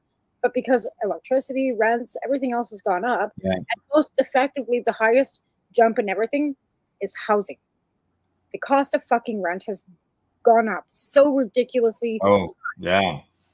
Oh, geez. I know. I remember renting a place for $350 a month. And I don't understand where any of these people get off with that, because the mortgage rates haven't jumped that much. They could have been jumping to 11.5% they did in the 80s, and they didn't. They were at 5 lousy. Oh, they were like 17%. I think they're at 7.5 or something right now. I know, because my parents. Yeah, well, they're getting ready for a bunch of mortgages to default. So. But they just dropped the interest rates today. Yeah, they did. Yeah. They say they're not done. So And the thing of it is, the people that are going to foreclose on their mortgages are the ones that bit off more than they could chew right from the get-go. Oh yeah, yeah, it's just crazy. But I've said before, the realtors and the municipalities did this because the municipalities weren't getting their money because Stats Canada had been closed for 5 years. There was no population growth showing, right? Wow. So the municipalities still had to come up with money for housing, roads, arenas, Oh yeah. libraries, Yeah, function. right? So the realtors started bumping up our, the assessments on all our properties. This house is worth $500,000. My ass it is. But my property taxes have gone up another $200 fucking a year. Ah. So in my I know where I lived. I wouldn't doubt if they're probably more than $1,000 or $1,200 more than what they were when I moved in there 6 years ago. Right, but that's a default of that 5 years of Stats Canada being shut down by fuckface Harper. No, that's not good. It really is, and it just filtered and it's never caught up. And now we've got houses like my house is not worth something that's like the same amount of money in downtown Toronto. This is Cranbrook, BC. Oh, in the it's middle crazy. of Yeah, I've Right? seen some crazy things. Right? Alrighty, we're not going to solve the housing costs tonight, so No. All right. Other than that, I guess obviously nothing. We got it all off your chest tonight. Just a reminder, we'll be back next week. May have a guest, we may not. Who knows? If not, we'll have something to discuss. We'll What's that? discuss. I have somebody that's reached out to me, and I thought he would be better for Pace than my show. So we'll talk about Oh, that. okay. Sure. Let me know. Yeah. All right. You can find us on X. I think I keep saying Twitter, but it's X. We're also on Facebook, LinkedIn, as well as Instagram. Still post pictures there once in a while. Thanks to our sponsors, Legacy420.com, the Campbellford Lifestyle Shop, and Limestone City Hydroponics.ca. Plus, a big thank you to you, our viewers, as well as Tamara and everybody else. Thank you, and good night. Night.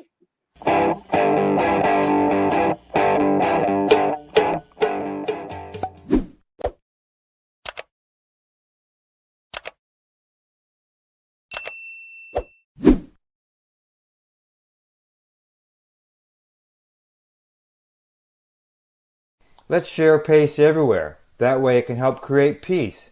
People everywhere advocating cannabis education. You're listening to the Pace Radio Network here at paceradio.net.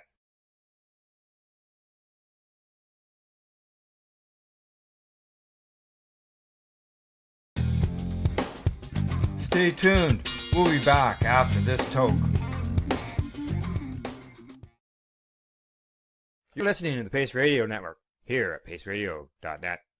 The views expressed by the individuals during this broadcast are their own opinions, and they may not be the same as those of their group or other organizations they may be involved with. All medical advice during our broadcast is not a medical opinion and should be checked with your medical physician.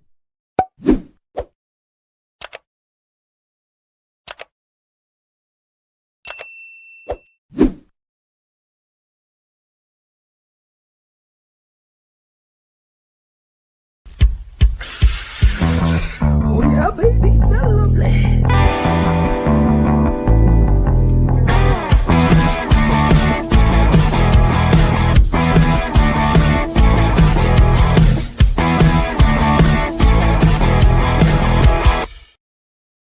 Good morning, it's June the 6th, and welcome to Psychedelics and Cannabis Education News, your cannabis and psychedelic news source found here at paceradio.net. Good morning, Glenn. How you doing? I'm doing good now. Had a little bit of a computer problem this morning. Well, hey, I'm glad we got it solved, and we can continue to do the news. It took a while, but I'm here now. That's right. Yeah, exactly. So how's the new bike? New bike is amazing, awesome. I'm having a great time with it. It's nowhere near as fast as my old one, and I kind of sit on top of it instead of like in it. But It feels like you're driving your couch, so it's good for real long distance trips and stuff. Well, as you said before, it's built for comfort, not for speed. Yes, sir. That's right. And, right now, probably comfort is more important to you. Yes, I would say so in my advanced age. Yes. All right. What do you say? We get started with the news. Sounds good. All right. Here we go. First headline of the day. This one comes to us from StratCan.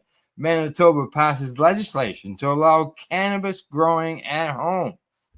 Manitobans will soon be able to legally grow cannabis at home. The Liquor, Gaming, and Cannabis Control Amendment Act, which repealed Manitoba's ban on growing up to 4 cannabis plants at home, passed on June 3rd, 2024, and it's about time. The bill fulfills a commitment Manitoba Premier Wab Kinew made prior to forming government in late 2023, when the Manitoba NDP defeated the previous Progressive Conservative government. The ban on growing cannabis at home had been put in place by the Progressive Conservatives. Although the bill was delayed for several weeks, along with other legislation, due to delay tactics by the opposition, the proposed legislation received little pushback from the opposition, save for the newly elected MLA for Brandon West, Wayne Blanchin. He says he raised concerns at second reading in the House and when the bill was discussed in the Standing Committee on Social and Economic Development. In the committee, Balsine referenced his experience as the former chief of police in Brandon, Manitoba, in his concerns with the bill, saying he had seen many homes with extensive damage from indoor cannabis operations. What the hell does that have to do with 4 plants? He's talking about illegal operations, the people who don't care about the house because the house is only there just to grow cannabis. And those accusations have been defeated in the Supreme Court of Canada. Over and over again. I've seen the same things used. And there is a thing, progressive, in the name, which it seems to be missing these days. He's big time. Exactly. Okay, continue. The MLA also said he had concerns with children eating cannabis off of a plant, which... Wow, okay. They won't get high if they're eating it off the plant. It's not decarboxylated. But okay? you can tell them that till you're blue in the face and nothing will change. That it will lead to less tax revenue for the province because they will be growing their own. Well, is that a bad thing for people? No. That it will lead to the legalization of other drugs and that it will open the doors to organized crime. And this is the same crap again. You smoke a joint, you're going to be a heroin addict next week. Yeah, exactly. The organized crime end of things. So look, we've got 1,000 growers or, licensed producers in the country. And the other thing is if 4 plants growing in your yard is going to open the door to organized crime, I don't know where the hell that came from. I wonder if he thinks about the same thing about people who make their own beer at home. I guarantee you he doesn't. I'm guaranteed he doesn't, exactly. This is, he stated in the record committee, this legislation will be a segue for organized crime into very lucrative black market sales, and I believe that this will open up the doors for organized crime to find ways into this business and certainly gain further financial gains within our province. Balsine expressed similar concerns when the bill was debated at second reading, asking who will monitor these grows and who will monitor the sale of the seeds to produce these cannabis products. He wants people to go around and expect to see that they only got 4 plants. And the other thing is, don't count your plants. Fuck, they've been trying to do that for 20 years with the patients. You've been able to buy seeds forever. You can order seeds from anywhere online. Any place in Canada can order seeds. I can buy them at my local cannabis store. I was there yesterday, and they had the sign. Yeah, this argument is, all I can say is pure BS now. Oh, yeah. PC MLA Jeff Wyerton, who's the Red River North, had similar concerns. Can the member explain how the bill on how we can ensure that the cannabis grown in a private residence will not be blended potentially with dangerous additional substance that could hurt not only the user but the children in the home? And you could say, I'm gonna put dangerous substances in the cannabis that I'm gonna consume. Imagine. We have to eliminate water from homes because someone could put something in that water. Yeah, that's exactly. Absolute stupidity.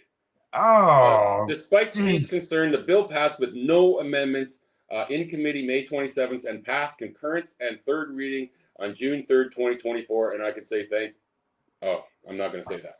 Yeah.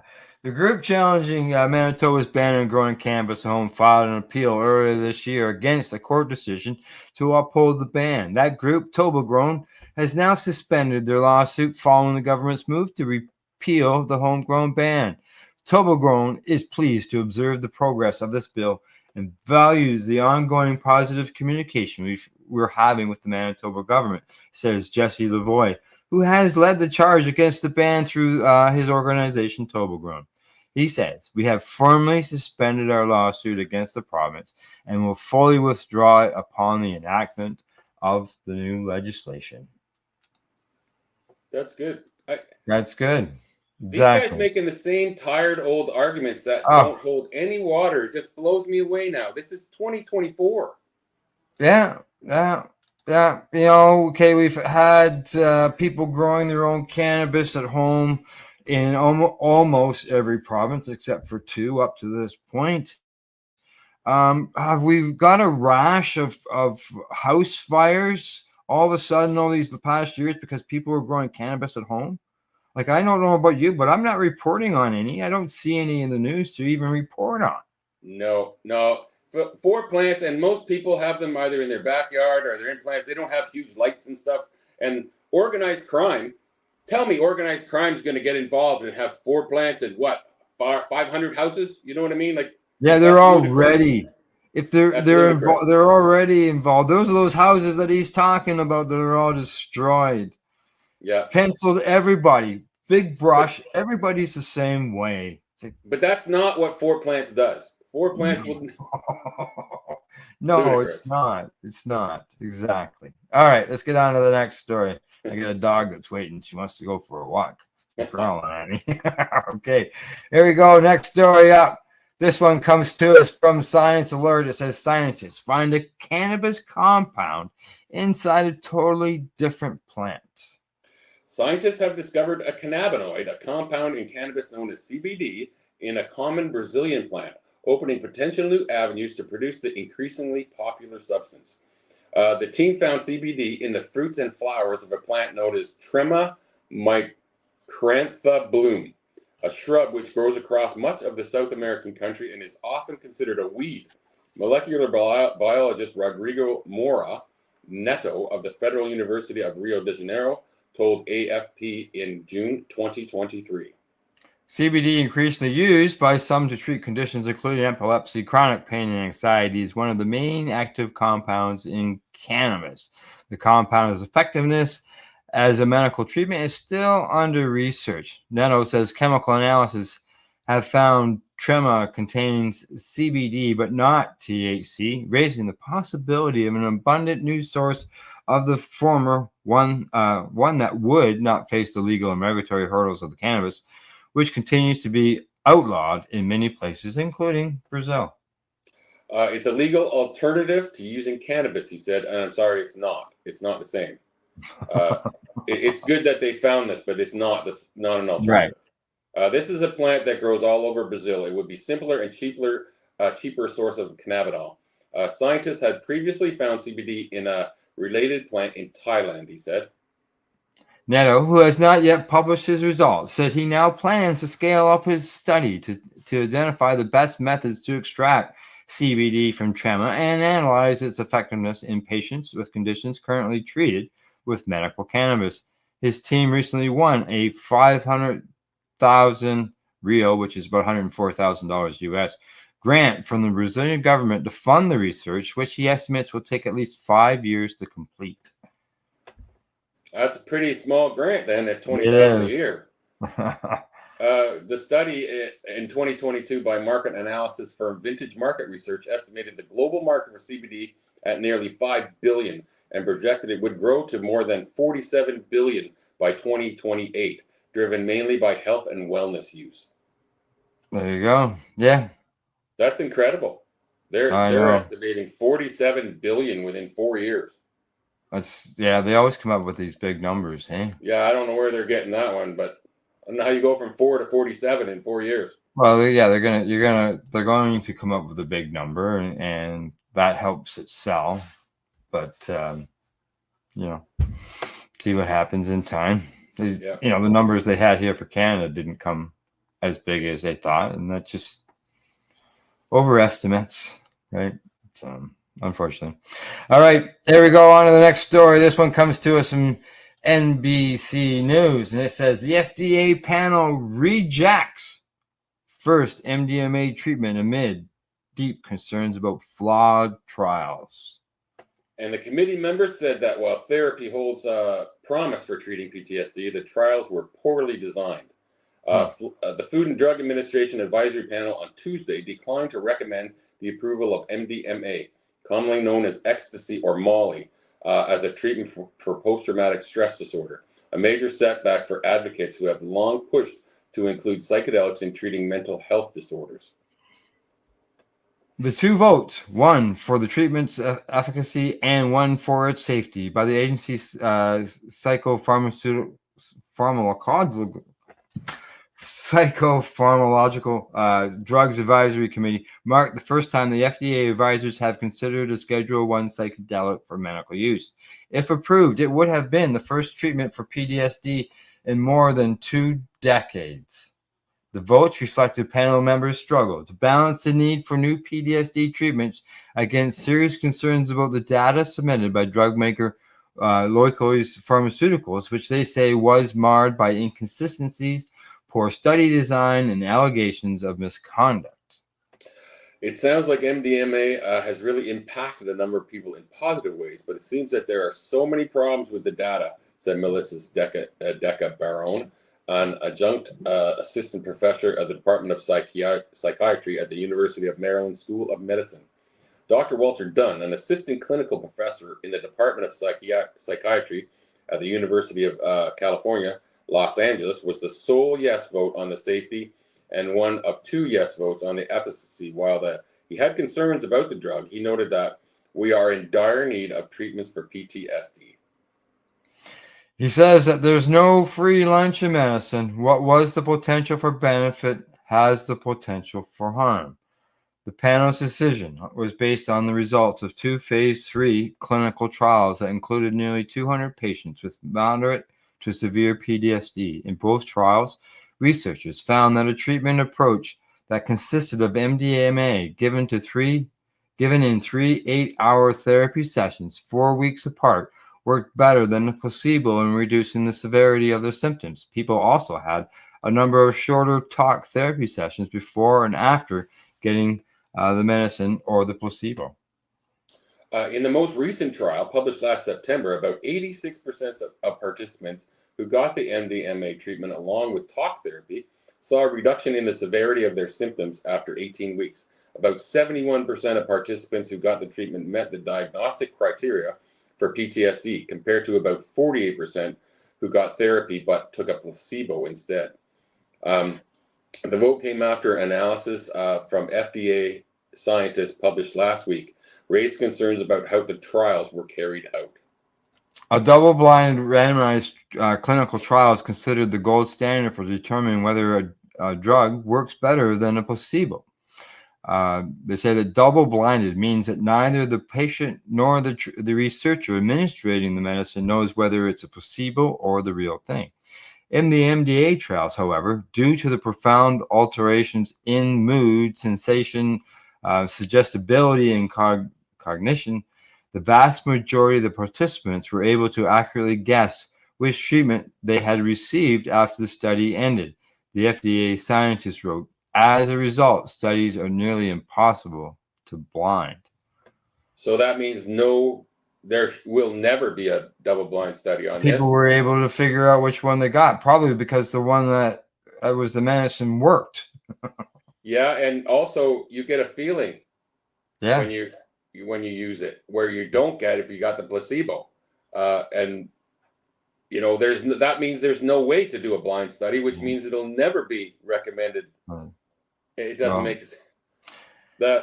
This could artificially inflate the results, said David Millis, an FDA official who oversaw Lykos' approved application, and said during Tuesday's meeting, participants may feel the treatment is working if they know they are on the drug. or conversely not working if they are on a placebo. We expressed continued concern with the adequacy of blinding, he said. Last week, the Institute of Clinical Economic Review, a nonprofit group that evaluates the cost of drugs, said patients and providers in the trial treated psychedelics more like a religious movement than like pharmaceutical products. Indeed, panel members had reservations about the trials, including the many patients had used the MDMA before and that some therapists may have encouraged favorable reports from patients. The data was promising, but given the 40% of people who had previously used MDMA, limited information about recruitment coming through referrals. I really wonder how much that impacted the efficacy, said Elizabeth Jonick Grant, a patient representative and sociologist at the University of North Carolina, Chapel Hill. And panel members also expressed serious concerns about potential risk to patients at the hands of the providers following the allegations of sexual misconduct during an earlier trial. Well, that's a little different. That's no good. Like was recommended, the two therapists be present for the therapy session. Panel members wanted to ensure that both therapists were licensed and that patient concerns would be addressed. Kim Witzak, a consumer representative for the executive director of Woody Matters, says that we need a clear pathway for reporting. I've been around the drug safety issues for a long time, and I hear from harmed patients all the time. And the reality is, patients report, nothing gets done. The decision will now go to the FDA, which is expected to make a final ruling by August 11th. The committee's vote is only a recommendation, and the agency doesn't have to follow its advice, although it usually does. About 13 million people in the U.S., many of whom are veterans, have PTSD, according to the FDA. The condition, which develops in some people exposed to serious injury or violence, can be debilitating. People often experience intrusive memories and nightmares that can cause high levels of anxiety, suicidal thoughts, self-destructive behavior, and trouble sleeping. Talk therapy is the first line of treatment for the condition, either alone or in combination with one of the two antidepressants. Sertraline, which is Zoloft, or Paxil. However, data presented by the agency at Tuesday's meeting found patients often drop out with talk therapy alone. What's more, response rates to the medications rarely exceed 60%, and less than 20 to 30% of patients with PTSD achieve full remissions of their symptoms.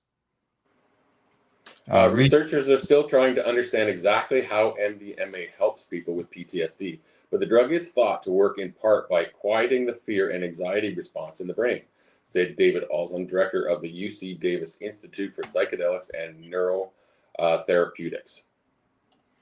There you go. I've heard this many times from veterans themselves. A lot of people use cannabis for PTSD that I've personally met, and they have not always life-changing, but definitely positive changes. Yeah, positive changes are always good changes, right? Yeah. Yeah. All right, on to our last story before we go to break. This one comes to us from the Marijuana Moment. The headline says, GOP Congressional Committee removes D.C. marijuana sales ban and adds cannabis banking protections in key spending bill. The GOP House Committee has unveiled a large-scale spending bill that omits a long-standing rider blocking Washington, D.C. from legalizing recreational cannabis sales, and separately adds new protections for banks that work with state legal cannabis businesses. The House Appropriations, Financial Services, and General Government Subcommittee posted its 2025 fiscal year spending measure on Tuesday, with a markup on the legislation scheduled for Wednesday. The notable cannabis-related changes from past sessions come under the panel's new leadership. Rep. Dave Joyce, co-chair of the Congressional Cannabis Caucus and the lead sponsor of standalone bipartisan cannabis banking legislation, is chairing the subcommittee. The District of Columbia has been barred from using its local tax dollars to implement a commercial cannabis market for years under a rider from Rep. Andy Harris. Lawmakers have attempted to remove the prohibition several times without success, but now the provision has been excluded from the base bill, a move that would require Harris or other supporters to proactively seek to add it back in via an amendment. Even President Joe Biden has consistently maintained the DC ban in his budget proposals, making it all the more notable that it was removed from a version in GOP-controlled committee. As subcommittee chairman, I ensure the provisions in this bill only take strides to make our communities safer, Joyce told Marijuana Moment on Tuesday. I appreciate that a few of my colleagues have concerns with the safety of readily accessed cannabis products. I share these, but blocking their regulation only exacerbates these issues. As a subcommittee chairman, I ensure that the provisions in this bill only take strides to make communities safer, Joyce told Marijuana Moment. I appreciate that a few of my colleagues have concerns with the safety of readily accessible cannabis products. I share these, but blocking their regulations only exacerbates the issue. I think you just read that, didn't you? Lawmakers in districts have enacted certain workarounds, including allowing people to self-certify as medical cannabis patients, but the congressional blockade has been a consistent source of frustration. Also, the newly introduced FSGG legislation includes language to prevent federal regulators from penalizing financial institutions for working with state-licensed cannabis and hemp businesses. Section 134. None of the funds made available by this act may be used to penalize a financial institution solely because the institution provides financial services to an entity that is a manufacturer, a producer, or a person that participates in any business or organized activity that involves handling hemp, hemp-derived cannabinoid products, or other hemp-derived cannabinoid products, marijuana products, or marijuana proceeds, and engages in such activity pursuant to a law established by a state, political subdivision of a state, or Indian tribe. In this section, the term state means each of the several states, the District of Columbia, and any territory or possession of the United States. The protections are less robust than the standalone Secure and Fair Enforcement Act, Banking Act that Joyce is sponsoring, as the restriction is only binding on agencies covered by the FSGG, which do not include the Justice Department and would only cover a single fiscal year unless extended. The congressman told Marijuana Moment that forcing cannabis businesses to operate in all cash is a magnet for violent crime, adding that his legislation remedies these issues for further safeguarding the safe adult use of cannabis and increasing the safety of cannabis businesses and their employees. Gee, I wish the federal GOP would understand all this stuff. Senate Democratic leadership has repeatedly discussed their intent to advance their version of the banking bill this session, but it's unclear when that might materialize. And the same appropriations subcommittee under Democratic control similarly amended the DC cannabis sales ban and included the banking section in a spending bill for the fiscal year 2022, but it did not make it into the final package. The current version of the legislation from the panel led by Joyce does include at least one drug policy provision that advocates oppose, including language preventing the use of DC local funds to manage a syringe exchange program. The bill also seeks to interfere in various other local policymakers in the District of Columbia, including abortion, contraceptives, assisted suicide, voting by non-citizens, firearms, vehicle emissions, and even right turns at red lights, highlighting the importance of removing the cannabis rider, specifically for Joyce, the subcommittee chair. Wow. Yeah. I don't know what this goes on for a bit there. Yeah. There we go. We'll finish that one off, and we will go for a break, and then we'll be back. And while we're doing that, maybe I'll have to take the dog for a walk because she's doing a lot of whining, man. So it's time to hear from our sponsors and for us to take a break. You're watching Psychedelics and Cannabis Educational News here at paceradio.net. We are people advocating cannabis education here at paceradio.net. Limestone City Hydroponics is Kingston, Ontario's hydroponics shop. Take your growing to the next level and create the optimal environment with a tent kit, or maximize your yield with an ebb and flow flood table kit. Either way, Limestone City Hydroponics has more sizes and options to fit your needs.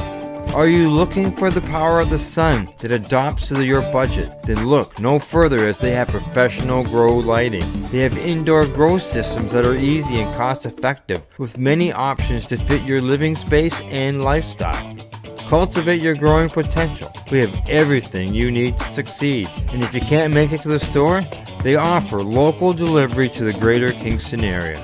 Remember, when you're looking for experts to help you grow, then look no further than the locally owned Limestone City Hydroponics, 105 Sunderland Drive in Kingston, Ontario. Call them at 613-548-0420. Enjoy the buzz of legalization with Campbellford Lifestyle Shop. From lights to plant nutrients, books, consumption accessories, and more, we've got all your basics to grow or consume cannabis. Visit our info center or take a look at our piercing services and body jewelry, now available in-store through Campbellford Lifestyle Shop, 17 Bridge Street West, Campbellford. Are you looking to get your medical cannabis grow license? Limestone City Hydroponics can help patients through the process of obtaining their license to grow medical cannabis. What's that? You don't have a doctor. If you meet the medical criteria, Limestone City Hydroponics has a nurse practitioner who can assess and provide medical cannabis prescriptions. What are you waiting for? Contact Limestone City Hydroponics at limestonecityhydroponics.ca or call them at 613-548-0420. PACE Radio is the People Advocating Cannabis Education Radio Network. Legacy 420 have an awesome array of cannabis-infused beverages, from pop to Nature's Nectar's teas, all in amazing flavors. What a selection! We even have a delicious mango-infused juice, and let me tell you, it's delicious. Everything is infused in-house, so we buy our syrup from the same place where everybody else buys their syrup for their pop, and the infusion is done in the lab. It's all canned here, labeled here, produced 100% on Tyndonega. We have two lines of drinks. One is called our Nature's Nectar. That was our original line that we came out with. And then we also have a line under the Red E brand. We have them in 10 milligrams, 30 milligram, and 60 milligram cans. What a great selection for a get-together with friends or after a long day. Remember, if you want to wet your whistle with on-site lab-tested products, come see your trusted partner. Legacy 420 out on your road.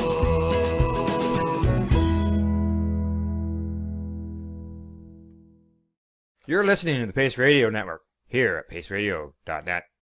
Welcome back to Psychedelics and Cannabis Educational News as we get started on the second half of our program. What do you say, Glenn? Sounds good to me. We had some pretty interesting stories so far. Yeah, that's right. As always, next story of the day is from Marijuana Moment. House passes veterans-focused marijuana and psychedelics amendments.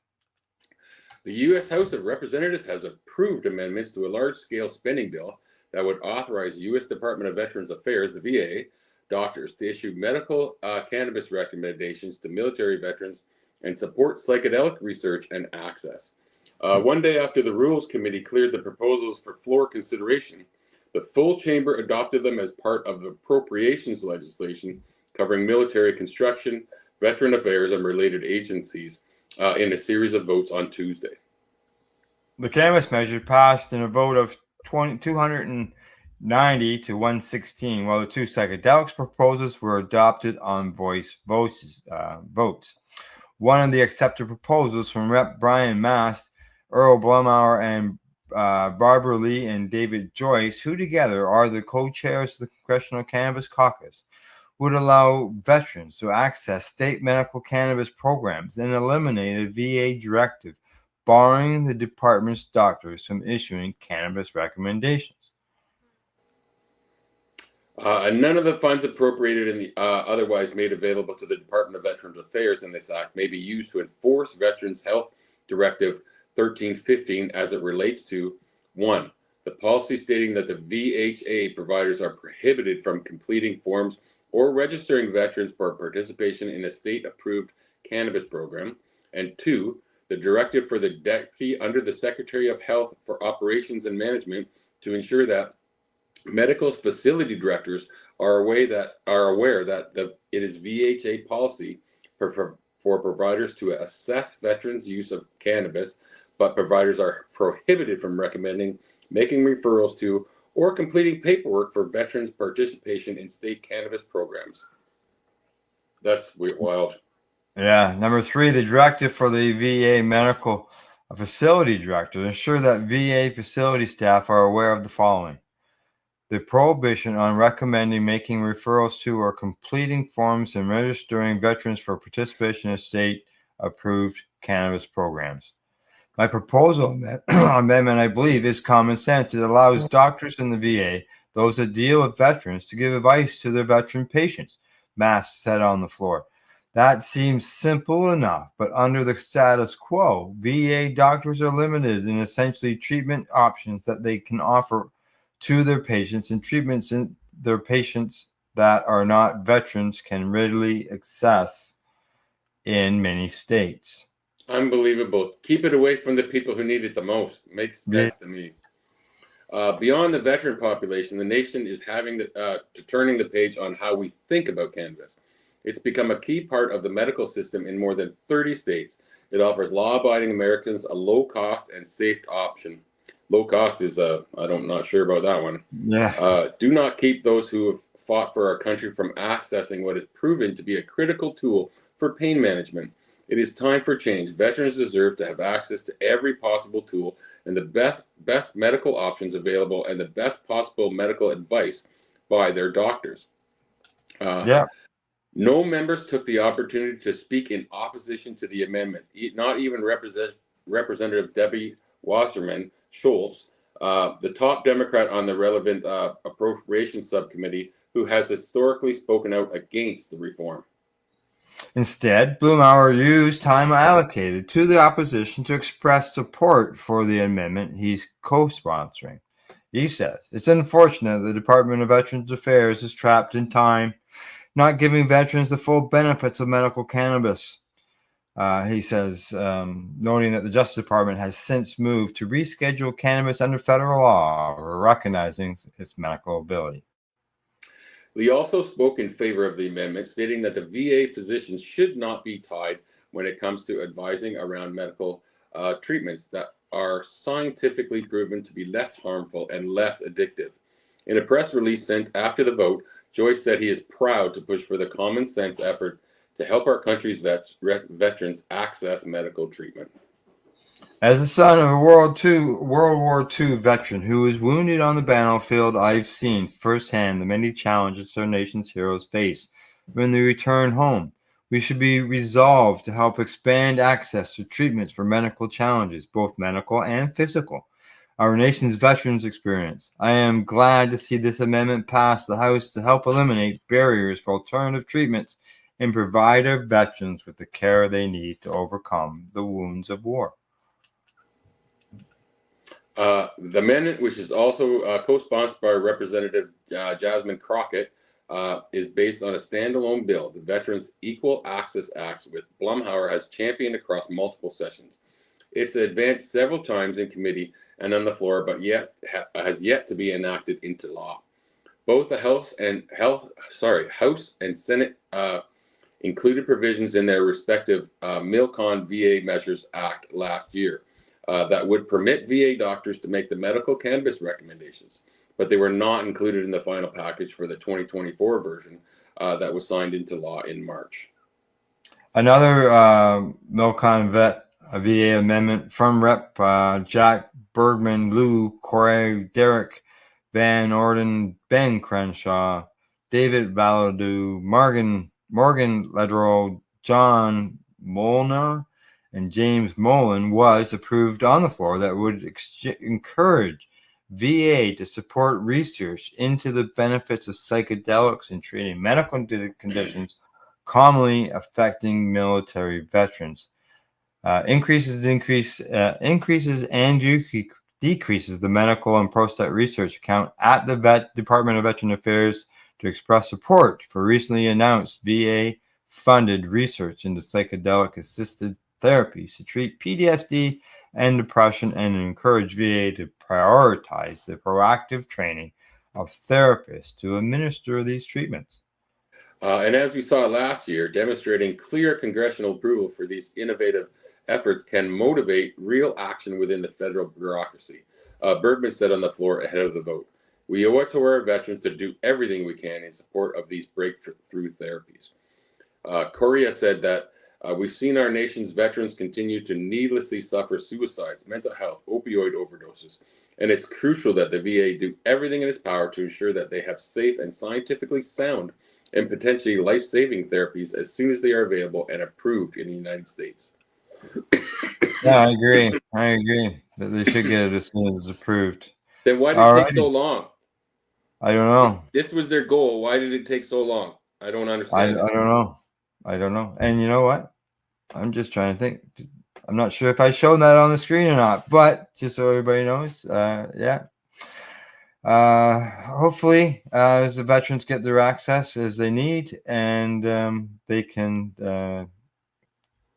be able to get their medicine. But I'm just always worried that something's going to trip up. It usually does. Because we've experienced this for years. Yeah. Oh yeah, exactly. It's just sort of the same thing over and over and over again. So takes one person to put one nail in the coffin, and that's it. Yeah, it can delay it for everybody. All right, on to our next story. Headline comes to us from Business of Cannabis. It says, cannabis regulation and THC driving limits under scrutiny in the Bundestag hearings. On Monday, April 4th, 2024, two expert hearings were held regarding the laws to amend the Cannabis Consumption Act and the Medical Cannabis Act, and the sixth law to amend the Road Traffic Act and other road traffic regulations. Both proposed amendments were previously discussed in their first Bundestag hearing on the 10th of May, 2024. In both hearings, experts and parties provided their opinions to the respective committee on the amendments to the laws. Regarding road traffic amendments, the majority sought to increase the THC limit for drivers, except for the coverage or for the Conservative Union fraction, which brought forth a motion against increasing the THC limit. That's odd. A majority sought to increase the THC limit for drivers. Wonder what the existing one was. I hope we find out. I hope they tell us. Yeah, exactly. Discussion regarding the CanG and MediCanG law amendments continues to be heated. Professionals and industry experts criticize the overregulation of cannabis cultivation associations as it could strengthen the illicit market. The police union voiced its concerns as it sees cannabis legislation in the country as an immature project, and medical associations called for more targeted prevention initiatives to protect children and youth. The Health Committee held a hearing to discuss the CanG law amendments with a significant focus on cannabis associations. During the hearing, the German Hemp Association, the German Cannabis Business Association, and the Federal Working Group of Cannabis Cultivation Association criticized the law and its amendments, specifically regarding banning the offering of bundled services such as heat, electricity, energy, and the ban of multiple cannabis cultivation associations sharing the same location. What? That's really weird. The industry professionals pointed out that by planning further restrictions on cannabis cultivation association, the law would strengthen the illicit market as it would increase inefficiencies, costs, and time, thereby repelling the formation of many would-be cultivation associations. During the hearing, German police union highlighted concerns, however, that those were associated with the immature nature of the country's legislation and the issues related to controls of cannabis cultivation association by federal states that may differ state by state, may be too relaxed. I can hear a bee humming near me. She's the queen. Additionally, the Medical Association, German Medical Association, and the Professional Association of Pediatricians voiced their concerns regarding youth protection and called for more targeted prevention measures. Now, as far as the road stuff, here we go. In regards to the sixth law to amend the Road Traffic Act and other road traffic regulations, the Transport Committee and experts discussed the plan to introduce a uniform legal THC limit of 3.5 nanograms of THC in blood serum while driving. An increase of the THC limit was predominantly approved by experts. However, the German police union and the union fraction held an opposing stance as they feared that an increase would lead to higher traffic accidents. During the hearing, the president of the German Automobile Association, Gerhard Hillebrand, highlighted that the current limit of 1 nanogram? Oh, wow. 1 nanogram? It's almost too small to measure. That was basically, if you've smoked in the last month, you can't drive a car ever. Sorry, I lost it was too low and they produced too many false positives. Therefore, 3.5 nanogram per milliliter would be sufficient. Stefan Tynes, head of the forensic toxicology department at the Institute for Legal Medicine at the University Hospital in Frankfurt and Maine, also shared the same sentiment.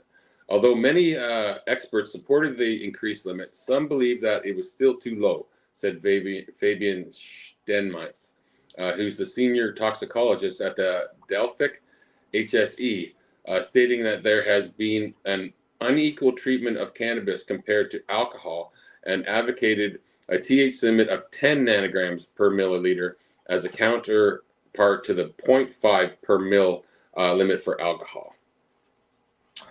On the other hand, the amendment to increase THC limit saw opposition from the German police union as well as the union fraction. Macro Schroller, the managing director of the Traffic Commission and German Police Union, pointed out that using saliva tests and additional screenings would be too costly, and that the current limit of 1 milligram is moderate and valid.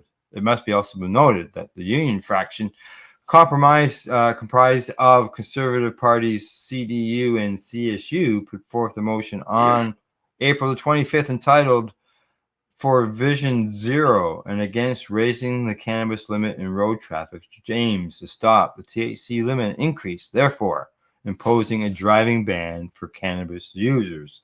Just so you know, Glenn, on Monday, Cindy and I had a story that talked about it was a study that was done here in Canada on impaired driving with cannabis, and the average consumption was 7.5 milligrams. Some people had 10 milligrams, some people had 5 milligrams, and in the end, there was no report of concerns about the dangers of driving. Now, Cindy and I both talked about the fact that we both know somebody who has consumed 10 milligrams of through a gummy or something, and they found themselves feeling like they got pretty high. So, for some people, 10 milligrams, as what they've suggested there, is pretty high for some people, but for a majority of us, it is. For medical users, I think it's probably way too low. And the biggest problem I've always found, and with my experience anyway, my personal experience, is the amount of time it stays in your system. Oh, yeah. Like, you could do cocaine and heroin and drink beer, and a day later you're fine. You'll pass every test. Yeah. But if you smoke a joint that same day, the next day you'll still fail that test. And this is the problem I have. It stays in your system, so these numbers they're throwing out here are just false numbers. These limits of 5 nanograms and stuff like that. Yeah, they're just arbitrary numbers. There's none of them that are based in science in any way. Yeah, and they don't mean anything. It's so weird. Yeah, unfortunately, people are paying for those for that. Yeah. All right, on to the next story. The story comes to us from CBC News. Headline says, "Can magic mushrooms treat PTSD? A London-bound clinical trial seeks to find out."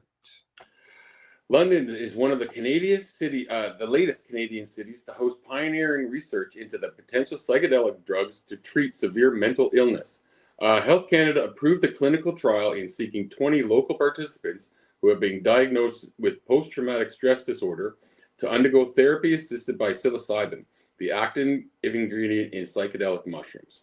Yeah, I'm glad to see that this is right here in Ontario. So yeah, Sponsored by Apex Labs and conducted at sites owned by Centricity Research, the trial will tap into the expertise of local mental health professionals who will work with patients using Apex psychotherapy manual over the course of the trial. One of those local professionals, Jared Dalton, a registered social worker and psychotherapist whose experience with psychedelic-assisted therapy began after he witnessed the distress his mother experienced at the end of her life. Psychedelics are really amazing for people who feel constricted around their emotions, who experience difficulty tolerating feelings of sadness, feelings of anxiety. It seems to create a space where they can feel those feelings without being overwhelmed by them, said Dalton. There is a lack of good options available to help people experiencing significant stress during palliative care, he said. Definitely there is. In psychedelics, he says, a potential treatment that hasn't been explored enough in research and one that shows promise above and beyond just end-of-life care. That's why Dalton said he was on board when approached by Apex Labs, a pharmaceutical company that develops the psilocybin-based drugs to help treat participants with PTSD. I'm excited for that, for what this means to the patients, he said. Free access to this type of support is huge, especially because of how costly it can be. The main focus on the trial being to treat people with PTSD is born partially from the expertise of Dr. Mark Johnson, a psychiatrist and Apex Labs chief medical officer. He spent over 20 years treating PTSD and said there's a lack of treatment options that are purpose-built. He goes on to say, we've taken most of them from anxiety or depression treatments because there's lots of overlap and they kind of work. There's a lot of anecdotal evidence to support psilocybin being part of that solution. However, regulators need to see the results of clinical trials before the therapy can become more widely available, he said.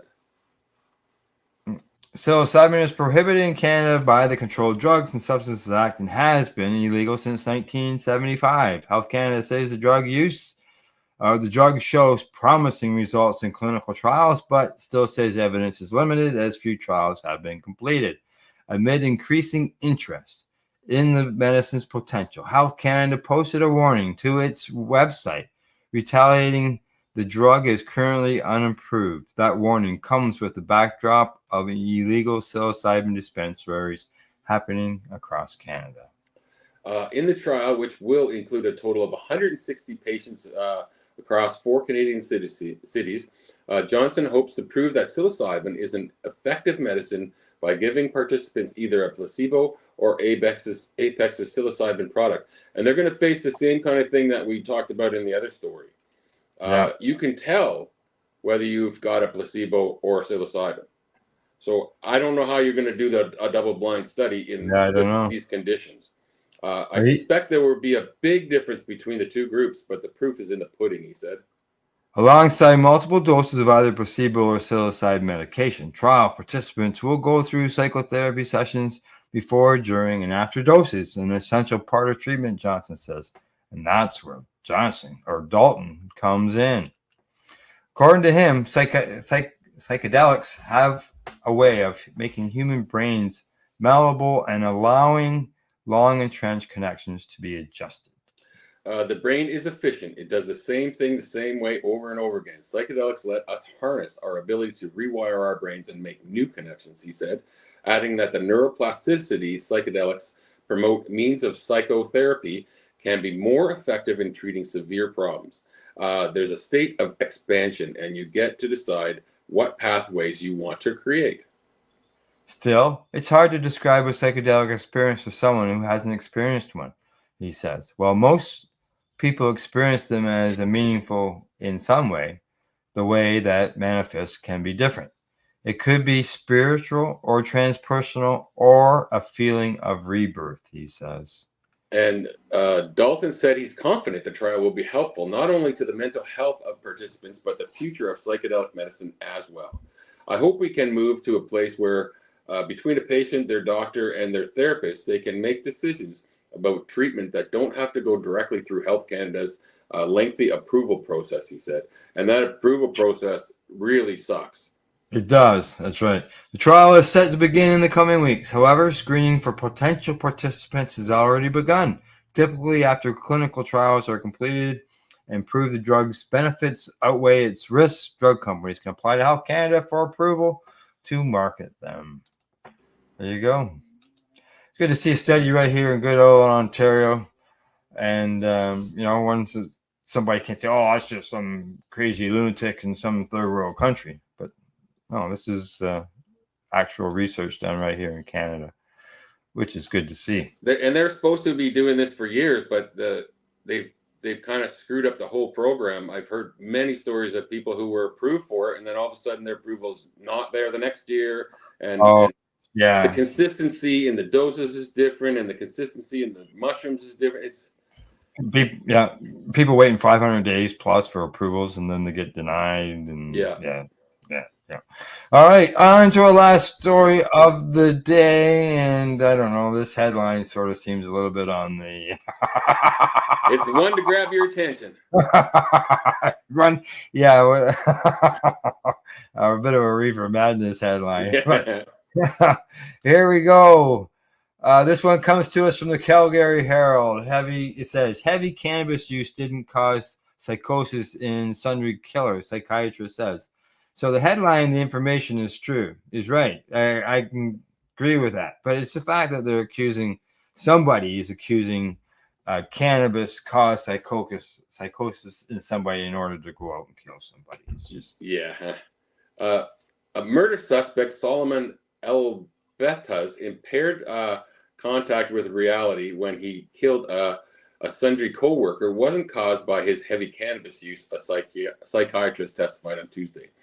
Dr. Cynthia Baxter said Elspeth high cannabis consumption may have exacerbated the accused's psychosis, but it was schizophrenia that led him to kill Joshua Burns. All this could very much be due to cannabis use. The symptoms went away while he was in custody, Baxter said of Elbert's hallucinations and delusions that demons were speaking to him. But the symptoms didn't go away. And Elsbeth, 29, is charged with first-degree murder in the July 4th, 2022 death of Burns, his co-worker at the Sundry's McDonald's restaurant. Elsbeth and Burns, 19, were working a night shift when the accused attacked the deceased in the early morning hours of that day. According to a statement of admitted facts, Elbeth left the restaurant to go to the motel where he lived across the street, retrieved a large machete, returned, and fatally assaulted Burns. Defense counsel Paul Malzarak wants Calgary Court of King's Bench Justice Glenn Pullman to find his client not clinically responsible for Burns' killing by reason of mental disorder.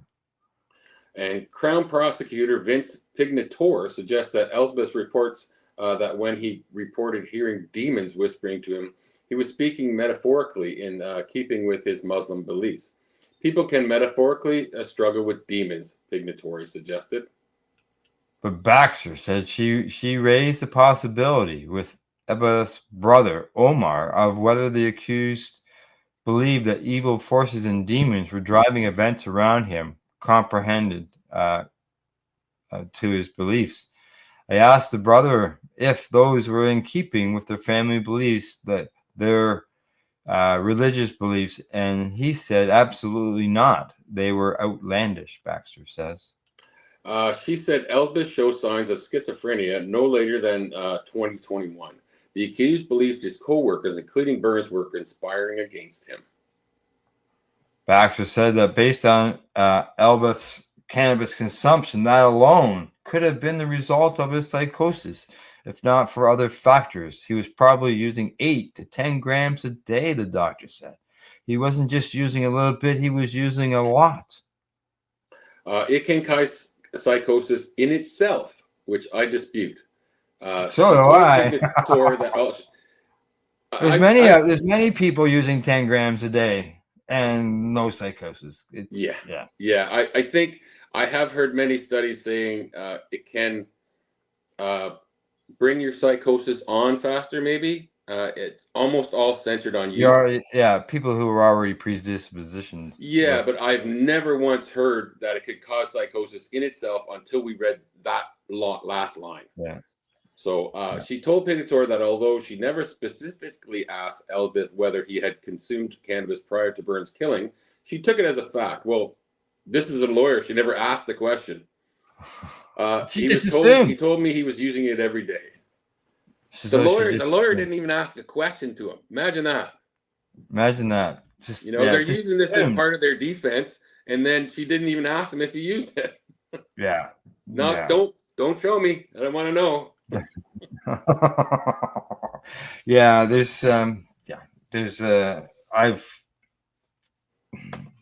That's a famous lawyer thing. Don't ask the question if you already know the answer. Exactly. Don't want to know the answer. One of those two. Anything before we go? Anything you gotta say? Going for a ride? Anything? I'm going for a ride. Definitely tomorrow. I got a license appointment. So. All righty. Okay. That's it.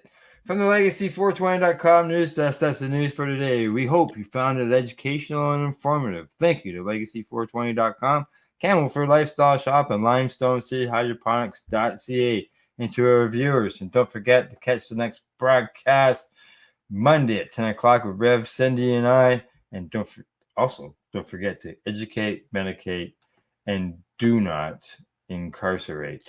And I got to find my buttons here. Everything's been moved around, but here we go. Bye-bye. You're listening to the Pace Radio Network here at paceradio.net. The opinions of the individuals during this broadcast are their own, and may not be the opinions of their group or other organizations they may be involved with. All medical advice during our broadcast is not a medical opinion and should be checked with your medical physician. When you have a pain that's reached its peak, Legacy for 20, it's so unique. If organic cannabis is what you seek, here's your trusted partners 7 days a week. Suppository salves, vapes and drops, topicals, edibles, infused pop. Just when life seems like it ain't easy, at Legacy 420, enjoy a pop freezy. Lab tested products, make them the GOAT. Legacy 420 out on your road. Legacy 420 in Tyendinaga Mohawk territory. Indigenous organic cannabis at its finest. Enjoy the buzz of legalization with Campbellford Lifestyle Shop. From lights to plant nutrients, books, consumption accessories, and more. We've got all your basics to grow or consume cannabis. Visit our info center or take a look at our piercing services and body jewelry, now available in-store through Campbellford Lifestyle Shop. 17 Bridge Street West, Campbellford. Limestone City Hydroponics is Kingston, Ontario's hydroponics shop. Take your growing to the next level and create the optimal environment with a tent kit, or maximize your yield with an ebb and flow flood table kit. Either way, Limestone City Hydroponics has more sizes and options to fit your needs. Are you looking for the power of the sun that adapts to your budget? Then look no further, as they have professional grow lighting. They have indoor grow systems that are easy and cost effective, with many options to fit your living space and lifestyle. Cultivate your growing potential. We have everything you need to succeed. And if you can't make it to the store, they offer local delivery to the greater Kingston area. Remember, when you're looking for experts to help you grow, then look no further than the locally owned Limestone City Hydroponics, 105 Sunderland Drive in Kingston, Ontario. Call them at 613-548-0420. We are people advocating cannabis education here at paceradio.net. You're listening to the Pace Radio Network here at paceradio.net.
Let's share PACE everywhere. That way it can help create peace.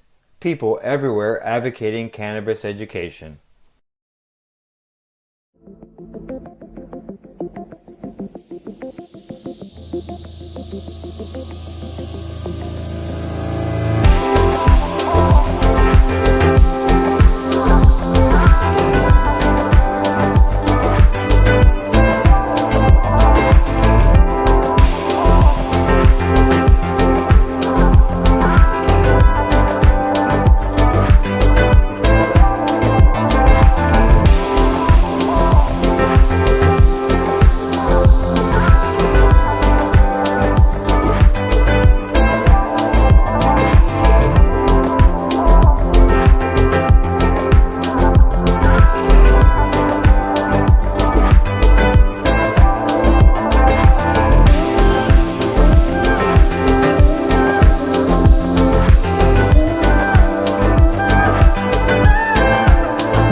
PACE Radio is the People Advocating Cannabis Education Radio Network.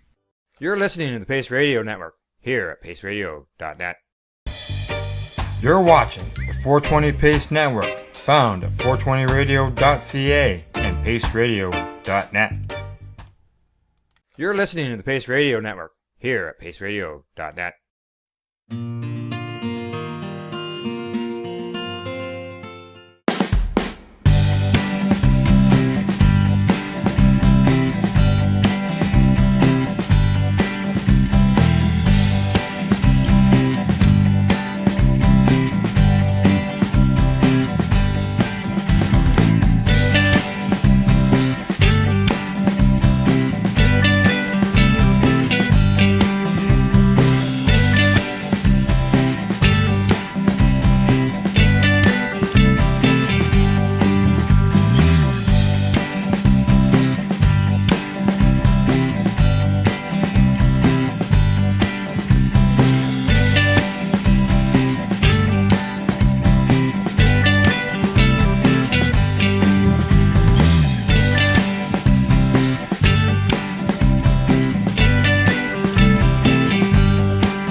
We are people advocating cannabis education here at paceradio.net. Limestone City Hydroponics is Kingston, Ontario's hydroponics shop. Take your growing to the next level and create the optimal environment with a tent kit, or maximize your yield with an ebb and flow flood table kit. Either way, Limestone City Hydroponics has more sizes and options to fit your needs. Are you looking for the power of the sun that adapts to your budget? Then look no further, as they have professional grow lighting. They have indoor grow systems that are easy and cost effective, with many options to fit your living space and lifestyle. Cultivate your growing potential. We have everything you need to succeed. And if you can't make it to the store, they offer local delivery to the greater Kingston area. Remember, when you're looking for experts to help you grow, then look no further than the locally owned Limestone City Hydroponics, 105 Sunderland Drive in Kingston, Ontario. Call them at 613-548-0420. Enjoy the buzz of legalization with Campbellford Lifestyle Shop. From lights to plant nutrients, books, consumption accessories, and more, we've got all your basics to grow or consume cannabis. Visit our info center or take a look at our piercing services and body jewelry, now available in-store through Campbellford Lifestyle Shop, 17 Bridge Street West, Campbellford. Are you looking to get your medical cannabis grow license? Limestone City Hydroponics can help patients through the process of obtaining their license to grow medical cannabis. What's that? You don't have a doctor. If you meet the medical criteria, Limestone City Hydroponics has a nurse practitioner who can assess and provide medical cannabis prescriptions. What are you waiting for? Contact Limestone City Hydroponics at limestonecityhydroponics.ca or call them at 613-548-0420. Pace Radio is the people advocating cannabis education radio network. Legacy 420 have an awesome array of cannabis-infused beverages, from pop to Nature's Nectar's teas, all in amazing flavors. What a selection! We even have a delicious mango-infused juice, and let me tell you, it's delicious. Everything is infused in-house, so we buy our syrup from the same place where everybody else buys their syrup for their pop, and the infusion is done in the lab. It's all canned here, labeled here, produced 100% on Tyndonega. We have two lines of drinks. One is called our Nature's Nectar. That was our original line that we came out with. And then we also have a line under the Red E brand. We have them in 10 milligrams, 30 milligram, and 60 milligram cans. What a great selection for a get-together with friends or after a long day. Remember, if you want to wet your whistle with on-site lab-tested products, come see your trusted partner. Legacy 420 out on your road.